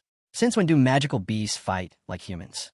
The fallen warrior's last words echoed in his mind. The overlord planned it all. It was a trap. Huang clenched his fists, teeth grinding. Damn that black ape. Just then, another stone cone broke through the encirclement. This time, it didn't strike a structure. It slammed into the ground hard. Soldiers stepped back, weapons ready. Then a noise. A strange, high-pitched chittering came from the shattered fragments. A soldier turned toward the sound. Too late. A grotesque rat, massive, with membranous wings and fangs like daggers, erupted from the rubble and sank its teeth into the soldier's head, tearing it clean off. Blood sprayed across the ground. He fell without a sound. And this wasn't a one-off. Across the battlefield, the same scene played out. Everywhere the stone cones had landed, twisted creatures began to crawl out of the wreckage. It was a trick. The stone cones weren't just weapons. They were drop pods. Warcrafts, horrific, mutated beasts, had hitched a ride inside them, smuggled through the rift, launched over the front lines, and deployed behind the defenses. The monsters hadn't just broken through the gate. They'd already landed inside. The battlefield descended into chaos. Intercept those spikes before they hit. Old Zhang shouted through the comms. Don't let even one of them land. Stop them at all costs. The military scrambled. Missiles locked on and began taking down the incoming stone cones in midair. But redirecting firepower came at a cost. Artillery, once focused on the rift, now thinned out. The tanks faltered, forced to reposition. Infantry teams pushed forward to help, but the monsters weren't interested in fighting. They didn't engage, they dispersed, quickly vanishing into the smoke and debris. Their goal wasn't battle, it was sabotage. In minutes, they had already torn through key defense points, cutting into the gunpowder supply lines and crippling the network of traps that had been set up around the rift. Back inside the rift, the black ape's blood-red eyes gleamed. It wore an expression that was far too human, cold, cunning, and cruel. Smug and satisfied, it stood tall above the battlefield, watching the humans lose their grip on control. The tide was turning, and it knew it. Time was up. With a guttural voice, it issued the next command. Flatten them. Leave nothing standing. The ground trembled. Charging through the rift came a white-haired gorilla king, a lord-level beast the size of a building. Its howl shattered the air as it pounded its fists and tore through the front lines. Behind it, the rest of the beast horde surged forward. A deafening roar erupted from the rift as the white-haired ape led the charge, drawing firepower toward itself. Explosions rocked the area as artillery struck it head-on, but it didn't stop. It tanked every hit and kept going, giving cover to the other beasts pouring out. Dozens, then hundreds. Magical beasts used the distraction to slip through, scattering in all directions, past defenses, past barriers. The rift was breached. On the rooftop of a high-rise building, Ihi stood still, overlooking the chaos below. He saw the tide breaking through, the defenses collapsing, and the realization hit hard. Humans were losing control of the battlefield. He looked toward the heart of the city he had only lived in for a few short months. It had grown on him. Its streets, its people, its fragile, imperfect peace. No way, not like this. There was no time left to think. He let out a roar and leapt off the rooftop. His feet hit the wall, and he sprinted straight down the side of the building. Halfway down, his skin darkened, toughened. His body shifted. He charged in the battlefield in his Demora form, no hesitation in his stride. Elsewhere in the city, Luo Shun's leg flashed with energy as he activated his Thunderkick martial art. His foot slammed into the abdomen of a snarling beast, the impact so fierce it forced the creature's eyes out of its skull. 5 down already? Nice one, Luo XN, another warrior called out. Taking the opportunity, the man darted forward and carved into the monster's corpse, ripping out its magic core before it could regenerate. Luo XN smirked at the praise and gave a casual wave. No big deal. But just then, thud. A severed beast's head landed at his feet. A petite figure strolled over, one foot landing squarely on the monster's skull. Really showing off for taking out small fry, she said with a mocking grin. It was Xiao Xiaoling. She tilted her head, still smirking. If you're the number one at third high, this city's standards have really gone downhill. Luo Xen opened his mouth to fire back, but stopped. He knew it. She wasn't wrong. And if it came to a fight between them, he probably wouldn't win. To save face, he could only stew in his own frustration for a moment. Then, a chill swept through the air, sharp and sudden. Frost began to spread across the ground like a creeping veil. From the distance, a solitary figure walked in, his posture composed, his hair perfectly in place despite the chaos around him. Chuzhou had arrived. Xiao Xiaoling's eyes widened in disbelief when she spotted the blue magic core in his hand. He actually took down a third-tier beast on his own, but what shocked her even more was his presence here at all. She hadn't expected to see him on the battlefield. Why hadn't he evacuated? Chuzhou didn't bother answering. Flaunting a kill meant nothing to him, especially not when it paled in comparison to Yi's feats. With an almost casual tone, he shrugged off the danger. Life and death didn't seem to weigh on him at all. After all, their parents were warriors. Right now, they were fighting on the front lines of this beast tide. How could the children of such warriors think of running away? Just as the three exchanged words, Luo Xian's fingers began to twitch, betraying his nerves. He raised a trembling hand toward the sky. "Look out," he shouted. Chuzhou turned, following his gaze, just in time to see a tank plummeting from above. All around them, the battlefield descended into chaos. Beasts surged in from all sides, their rampage leaving nothing but broken bodies and destruction. Luo Xn couldn't help but wonder what kind of monster could throw a tank like it was a toy. The temperature dropped again. In one smooth motion, Chuzhou unsheathed his sword. With a single precise slash, he split the falling tank in two. The blade carved a half-moon through the sky, and the pieces landed on either side of him with twin, thunderous crashes. Xiao Xiaoling turned, heart-pounding, and saw the one responsible for launching that tank. Her face paled. She thought it was the Lord-level beast that had first stormed out of the secret realm. But how had it circled around and struck from behind? Not far off, a towering white gorilla, nearly 20 meters tall, moved forward on its knuckles, each step shaking the ground beneath them. Xiao Xiaoling tried to make sense of it, but Chuzhou quickly corrected her. "That's not a lord," he said. "It feels different." "Calm her down." Luo Xian didn't hesitate. "We need to fall back now. Even if it's not a fourth-tier lord, it's at least a third-tier rare beast. We can't handle this." They began to slowly retreat, but it was already too late. The beast had locked on. It let out a rumble of excitement and slammed a massive fist toward them with enough force to smash a tank. One hit and they'd be finished. Chuzhou's eyes widened. He clenched his jaw, drew in a breath, and braced himself, ready to give everything he had to block the attack. But before he could move, a streak of blue light cut through the air. A beam struck the gorilla square in the head, snapping it backward. Its body slammed into the ground with a crash. The beast tried to fight back, raising a massive hand to swat away the new attacker, only to find its palm completely caught. A much smaller hand gripped it tightly, refusing to budge. The attacker leaned forward, voice cold. "Open up. Time for your dental check." It was Yi. The white gorilla's scarlet eyes widened. Its menacing glare twisted into something else, realization. It was screwed. Yi stomped onto its lower jaw, forced its mouth open with brute strength, and unleashed a searing torrent of blue energy straight from his core. A blast of atomic light shot out, blasting through the beast's vulnerable mouth. Black smoke rose instantly, filling the air with the acrid stench of burning flesh.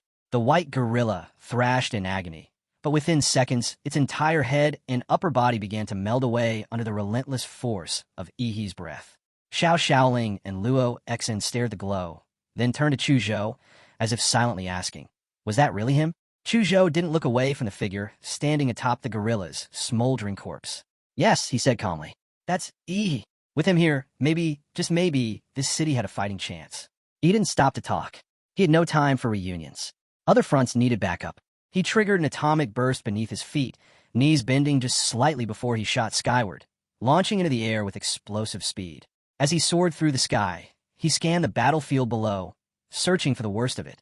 He focused, activating his life magnetic field, and his path shifted. The next flash of movement brought him to one of the most devastated strongholds near the secret realm's rift. The defensive line was barely holding. The outer walls had already crumbled. The martial warriors stationed there, some of the most powerful martial artists, had fallen from sheer exhaustion. But even so, no one was backing down. The remaining warriors, and even regular soldiers, dug in. If they were going to fall, they'd fall fighting. From the horizon, a mammoth-like monster barreled through artillery fire, untouched. It accelerated, charged straight through the barricades, and brought the last wall down like paper. Behind it, an endless tide of beasts followed. With no other choice, the soldiers dropped their rifles, pulled out their blades, and stood shoulder to shoulder with the warriors. They had one goal: hold the line, delay the monsters, just long enough for a counterattack. Faced with a beast immune to bombs and bullets, the warriors went with pure force, rushing it en masse, climbing over each other like ants. Even if they got crushed into paste, they'd do anything to leave a mark. The tide of battle was usually shaped by clashes between top-tier warriors and elite monsters. But in this brutal world, even ordinary people refused to give up. They just had to hold out until someone stronger arrived. Then, as if answering their desperation, a swarm of shadowy red and black figures appeared. But instead of attacking the humans, they turned on the monsters. Beasts across the battlefield staggered in confusion, distracted and thrown off by the interference. Seizing the moment, the warriors charged in and struck down the stunned creatures. No one knew where the mysterious shadows had come from. But just as they asked the question, a beam of radiant blue light pierced the sky and struck the mammoth monster dead on. The beast, once untouched by any weapon, let out a deep, guttural howl for the first time. Then the breath faded, and the mammoth fell. Its massive body crashed to the earth. The hide that even artillery couldn't scratch was now burning and torn. The searing blast left a scorched crater in the mammoth's chest, a charred wound deep enough to expose bone. All around, the remaining low-tier beasts froze, eyes locked on Yi. They could do nothing but glare at the overwhelming force bearing down on them. Then, he moved again. He triggered a new skill, Thunderfang Cleave. A violent surge of blue energy erupted beneath his feet as he launched downward like a missile. The air cracked with a deafening sonic boom. In the blink of an eye, he crashed into the horde below, his descent carrying such devastating force that not a single monster in the blast radius survived. Elsewhere on the battlefield, warriors at other strongholds paused mid-fight, confused. Something strange was happening. The monsters were retreating. Instead of continuing their assault, they were shifting, turning and stampeding toward a single point. "What's going on?" someone shouted. A female warrior answered, breathless but clear. "It's Yi, the city's top scorer. He's entered the battlefield." The beasts were converging on his location. The realization hit hard. The monsters weren't retreating. They were calling for backup. Reinforcements. All aimed at taking him down. A man clenched his fists. Yes, he was strong. Unbelievably so. But at the end of the day, he was still just a kid. And their last hope. Without hesitation, the man turned and sprinted toward Yi's location. "We can't let him fall," he shouted. "Not like the others before him. We protect our top scorer, no matter what." As the scene shifted, a terrifying beast unleashed a sudden burst of blue energy from its eyes. The impact was devastating. Some were injured instantly, while others were killed outright. The surviving beasts sensed the danger and charged toward the source of the blue energy with frightening speed. At that moment, a boy who was rushing in to help froze in shock. He shouted for everyone to watch out, warning that a lower-class beast had locked onto Yi. His voice trembled with anger and grew louder as he declared that if the enemy wanted to kill, they would have to ride through the city and go through him first. Beside him, the girl who had accompanied him glanced around with teary eyes and muttered that they should kill the monsters, relieved that they were finally saved. The boy, now fully fired up, roared that humanity would win and the monsters could rot in hell. He urged everyone to hold the line, assuring them that reinforcements were almost there. The scene shifted again. Buildings were engulfed in flames, and the entire skyline glowed red with destruction. Amid the chaos, a deep voice echoed through a half-collapsed building. The speaker scolded another, calling him an old vest and accusing him of failing to protect a child. He warned not to wait until he was too busy to provide cover. If he had to go full force and the line broke, they would all be doomed. Without warning, a massive beast charged through the fire-scorched battlefield. Its sheer weight cracked the ground beneath its feet. Fire and energy erupted around it as it ran with terrifying speed. Then from the top of a burning structure, the boy appeared again. "Earth vein seals won't stop all the primal beasts," he said with narrowed eyes. "We need to take down the Sovereign to end this beast tide." Without hesitation, he launched himself from the rooftop and hurtled toward the monstrous creature. As he closed the distance, the beast bared its fangs and prepared to roar, but the boy raised his arm and clenched his fist as golden mana burst from his hand. The battlefield suddenly darkened, and only the eyes of the two opponents glowed in the shadows. Just as the tension thickened, another giant beast emerged and lunged at the boy. He turned toward it and said sharply, "Mountain-crushing python. 4th-tier king species, Lord class." The boy quickly analyzed the situation in his mind. Blood Eye's strongest mount. If his sovereign's mount is here, then that damn monkey must be getting nervous. As he landed hard and sat briefly on the scorched ground, buildings crumbled around him and the earth trembled with the weight of the oncoming beast. Everything turned black again except for the glowing eyes of the monstrous threats. Then one of the boy's eyes flared to life and pulsed with golden energy. He shot forward with renewed determination, shouting, "You think I don't know you're good with Earth-type attacks?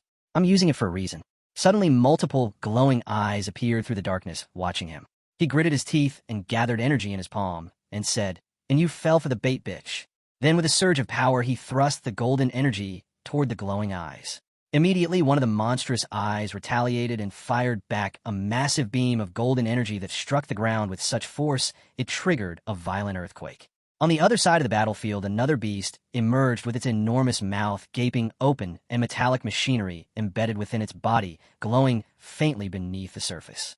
Fire erupted from its joints as it burst through a burning structure. Yet the boy stood firm, his body braced, and his eyes steady.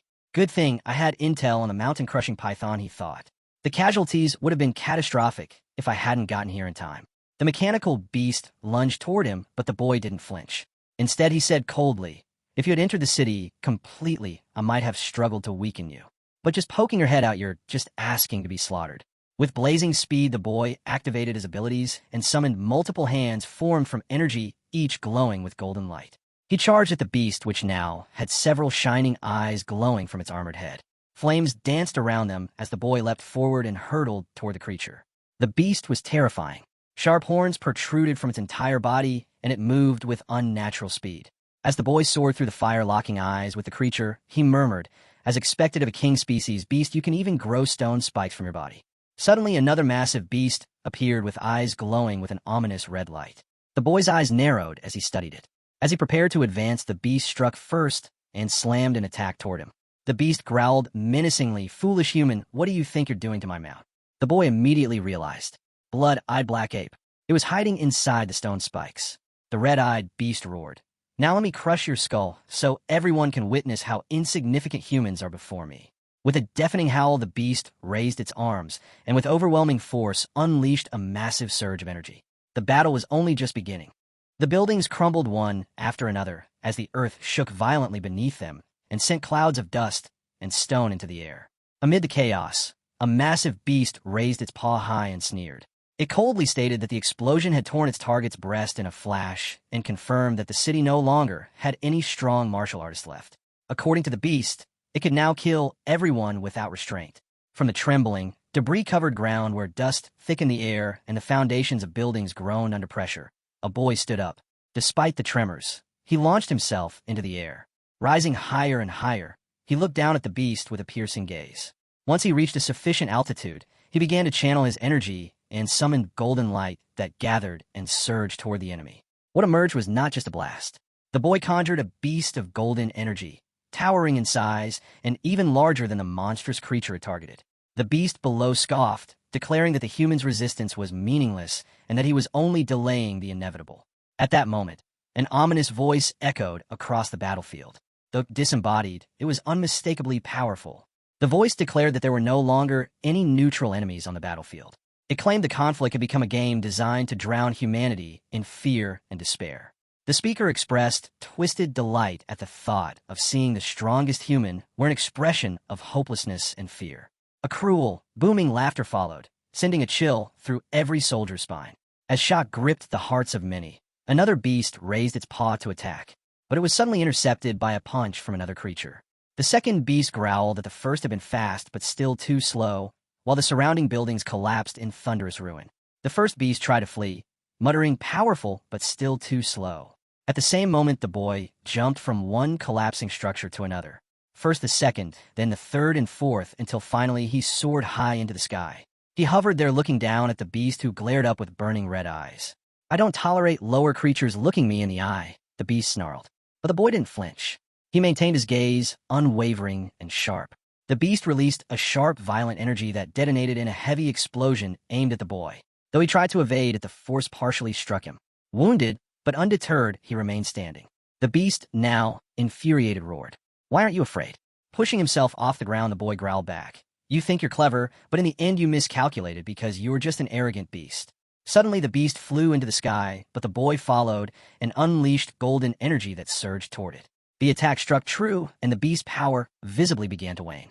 "You lured me into a formation you laid out in advance," the beast said in disbelief, its strength failing as its energy dispersed. Black and golden wisps of smoke leaked from its body and twisted into the air like morning shrouds. The boy rose again and stood in front of the beast, who now weakened growled, "This is your plan. You think you can bury me underground? So naive, human." It stared at the boy with strange, furious eyes and bellowed, "You can't keep me sealed forever. The moment you falter, I'll tear every human here to shreds." But the boy, furious and resolved, responded without hesitation, "This isn't a backup plan." He slowly opened his shirt, revealing a symbol of a star etched directly over his heart. Placing his hand on it, he spoke with grim determination, "It's a hymn to humanity, a hymn to courage." The beast, sensing something ominous, shouted, "What are you doing?" With resolve carved into his expression, the boy pressed his hand deeper into his chest and answered, "At the start of this war, I've buried in cities once an only strategic nuclear warhead beneath the battlefield. The trigger is implanted inside my heart. If my heart stops, the warhead detonates." The beast recoiled in disbelief. "You're bluffing. Who the hell would bet their life on something like that? You think I'll fall for this?" But the boy's expression didn't change. "I never planned to walk away from this city," he said. "I am Huang Qing, mayor of a city." In that moment, memories flashed in his mind. The day he stood before the people, making a vow. "I, Huang Qing, offer everything, my duty, my body, my life for its city and its people." With his eyes closed, he took one final breath and thought to himself, "I suppose I've finally done enough." Suddenly, the beast, in a last act of defiance, unleashed a massive golden blast that struck Huang Qing directly and smashed him into the rubble of a broken building. A fiery explosion burst in the sky and consumed the scene in blinding light. Far from the battlefield, a soldier received a message. As he turned to the horizon, his eyes widened in disbelief. A towering mushroom cloud rose from the earth like a monument of death. The sky was torn open by the force, and the flames spiraled into a ring that soared toward the heavens. Every martial artist who had managed to evacuate in time stood in silence with heads bowed and watched the sky. Among them, Xiao Xiaolong stared at the inferno with trembling breath. It was a funeral not of one man, but of a legend. As the scene shifted, a devastating blast struck the ground and ignited everything in a raging red fire. Amidst the inferno, a giant-faced skeleton wandered, roared, flew, and moved wildly. Above it, another skeleton stood with its mouth wide open while a ball covered in razor-sharp nails rotated ominously above its head. The skeletal figure raised its hand and waved, revealing its full arm in a threatening gesture. At that moment, a beast glared at the skeleton in shock and disbelief. Even as it stood tall, the beast muttered with disdain, unable to believe that such a lowly human could nearly defeat it. Enraged, it roared its intent to slaughter every last person in the city and to torture every human to death in the most brutal way imaginable. With those cruel words, the beast turned away and stepped onto the dusty ground, announcing its retreat to the Sin domain. It needed to recover its blood and qi, and once restored, it vowed to reduce the entire place to ruins. However, just as the beast began to depart, a chilling voice echoed through the air, asking where it thought it was going. Suddenly, a human-like figure appeared, radiating intense blue energy from his shoulders with his tail swaying with power. The beast froze in fear, its eyes widening as recognition dawned. It cried out in alarm, recognizing the human as one of the greatest threats of the invasion, a terrifying prodigy. The boy, with sharp eyes burning with determination, glared at the beast and expressed regret that he had arrived a little too late. Instantly, a surge of blue energy erupted around him, crackling and bursting through the atmosphere like lightning. Particles danced violently in the air as he charged forward at incredible speed with blue energy trailing behind him. The beast, already struggling internally, growled in frustration and shouted at the boy for standing before it instead of hiding. It lunged with its paw, declaring it the perfect chance to kill him. But the boy, unfazed, stared back and pointed out that had the beast chosen to run, his mini-nuke likely wouldn't have been able to catch it. Yet it chose to die here instead. The beast's red eyes flared as it opened its jaws and screamed in rage. Yet before it could act, a colossal bolt of blue lightning struck and overwhelmed its massive form. The boy descended from above and unleashed a devastating attack as energy surged around him. The charged atmosphere grew more intense with each pulse, and at the center stood the boy, now a dark, powerful figure surrounded by glowing arms, unleashing an enormous blast of energy. The blue surge raced through the war-torn city and crashed into buildings, sending smoke and dust billowing everywhere. Civilians nearby were thrown off by the impact. Some were injured, others left confused.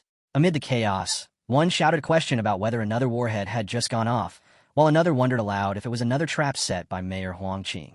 Meanwhile, the beast stood, dazed with brown smog rising from its head as it struggled in a miserable state. Another red-eyed beast watching the scene growled and said, "Monster." The injured beast turned its head, opened its massive jaws and roared, "You are more beastly than me. Even most king-rank beasts don't carry an aura like yours." In response, the furious beast shot back that it was not like those badly chimps. It slammed its paw into the ground, and an eruption of blue, black, and red energy burst upward. The boy, propelled by energy, soared from one building to another, rising high into the sky, encased in swirling power. Charging toward the beast, the boy shouted that it was no use to run and called it a little monkey. The monkey-like creature, dashing away, growled back, saying that their sovereignty should not be underestimated. But the boy was not fazed. With a powerful wave of energy, he cleared a destructive path and blasted through all obstacles. Advancing with determination, he scoffed at the beast, calling it a sovereign-class creature to the end and mocking its injured, twitchy formal as being nothing more than a monkey. He reflected that in Titan mode his physique had passed 30 points across the board. Yet he had not completely overpowered the beast, and it had somehow managed to damage his arm. But he knew it was not enough. On the other side, the battered beast lay on the ground with smoke pouring from its wounded body. Struggling to speak, it admitted using full force in its last strike, and was stunned that the boy had already healed from it. It stared at him in disbelief, whispering to itself that running would not beat this genius, and that it had no chance of victory. Desperate, the beast tried to leap away. But the boy struck again from behind, yelling that the beast was filthy and did not deserve to stain the sacrifice made by Mayor Huangqing. He then launched a final massive blast of piercing blue energy. The strike crashed into the beast's back as it fled and tore through its body with unmatched power. As its strength faded and its body trembled, the beast cried out in agony, cursing the human genius one last time. The boy with the body of a beast stood near the collapsing ruins of a shattered building and stared into the broken earth. He growled with fury and said that the filthy monkey had gone underground to act dead. As a burst of energy erupted from him in a glowing circle, he declared that playing dead meant only one thing. It meant fear. Fear of being discovered. He knew it was more restricted than ever, and he realized this might be his best chance to kill it. He muttered that sovereign-class beasts could suppress their life force completely, and his eyes burned with regret as he added that if he had found it sooner, Mayor Huang might still be alive. He stepped forward with heavy intent and placed his clawed paw on the ground, while speaking with deadly certainty that the beast was now seriously injured, and even its steels would not be able to save it. He vowed to detect even the faintest trace of life. At that moment, a towering humanoid beast appeared at the edge of the battlefield and shouted that he had found the filthy ape. Then the giant beast opened his mouth and unleashed a blinding stream of fast blue energy that struck the hidden creature and launched it into the air. The monkey beast was thrown skyward and then slammed into the ground with brutal force. Gritting his teeth, the creature cursed and said he had been so close, and he could feel the entrance to the domain just ahead. He blamed the human mayor and tried to escape the overwhelming pressure of the giant beast's energy. As the searing energy raced toward him again and exploded, the giant beast opened his mouth and declared that this was the price for tainting Mayor Huang's sacrifice and promised to make him beg for death. The monkey beast, writhing in pain, clutched a glowing golden orb and shouted not to push his luck. He raised the orb in defiance and vowed to burn the last of his core's power to drag his enemy into hell with him. Energy burst from the orb, and the monkey beast leapt forward with a violent roar. The impact wounded the humanoid beast, and smoke poured from his body as the monkey beast summoned more power to his fist and struck with a devastating punch. The force of blue and black energy tore through the air and shook the battlefield, and the beast reeled from the blow. The monkey beast launched himself away from the scene as his final suicidal attack took its toll and flames consumed him in midair. Suddenly, a massive jaw opened, and the monkey beast dove inside, declaring that there was nothing left for the boy and that he was finished. The boy staggered and screamed in shock and confusion. His mind reeled, and he asked if it was a mental attack. As he tried to regain focus, he noticed hands emerging from every direction surrounding the monkey beast and carrying it towards some unknown destination. He growled in frustration and shouted for it not to even think about running. When he tried to open his mouth to fire an attack, more hands clamped down on his jaw, and he realized they were sprouting from his joints. His body locked, and his limbs refused to move. Furious, he shouted, "No such trick will stop me," and he began to radiate heat that rose from 100 to 1,000 degrees. The growing heat shattered the hands that restrained him and unleashed a wave of blue energy that melted and shattered everything around him in a violent blast. The monkey beast glanced back while fleeing through the fire and snarled for his escorts to move faster. He shouted that the boy was catching up and that he was literally on fire. As the hands rushed forward toward their destination, they opened something from his grasp, and the boy surged through the flames in pursuit. When he saw what lay ahead, he hesitated and asked aloud, "What is that thing? Is it a beast or a demon?" As his eyes narrowed, he witnessed the creation of layered red, blue, and black energy bursting through the atmosphere. He gritted his teeth and said that kind of power is that a sovereign tool. If it is, I will be done for in a second. Suddenly, the scene shifted to a devastated city where buildings were collapsing, smoke filled the air, and chaos reigned. Amidst the destruction, several collective hands began forming the shape of a face. One of the hands opened an eye, revealing a red and golden circle with layered lenses, and in that moment, blue energy spread everywhere, causing the partially formed body to glow brightly. On the other side of the battlefield, the boy placed his hand on his head and murmured that although he had blocked the giant anthropomorphic creature's hearing, its eerie screams still echoed in his mind. Then, a massive figure emerged from thick smoke and, while standing still, accused the boy of slaughtering countless lives and attempting to walk away from it all. He shouted that the boy was dreaming and, with a surge of energy from his hand, blasted forward while emerging from the jaw of a giant beast. Mocking with a twisted grin, he sneered, "Here's a local speciality from our hometown, a nuke. Hope you like it, bitch." Another wave of intense energy exploded, and a strange figure with unusual eyes appeared as the energy shot at an incredible speed and slammed into the ground.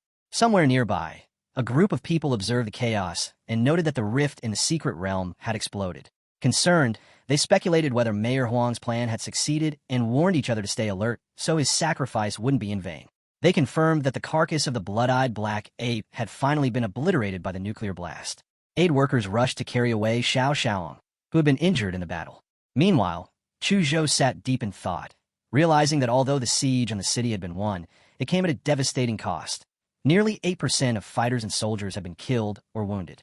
The scene shifted, and I found myself lying unconscious in the Swan Lake secret realm. As I slowly opened my eyes and sat up, my mind felt hazy. I wondered how long I had been out.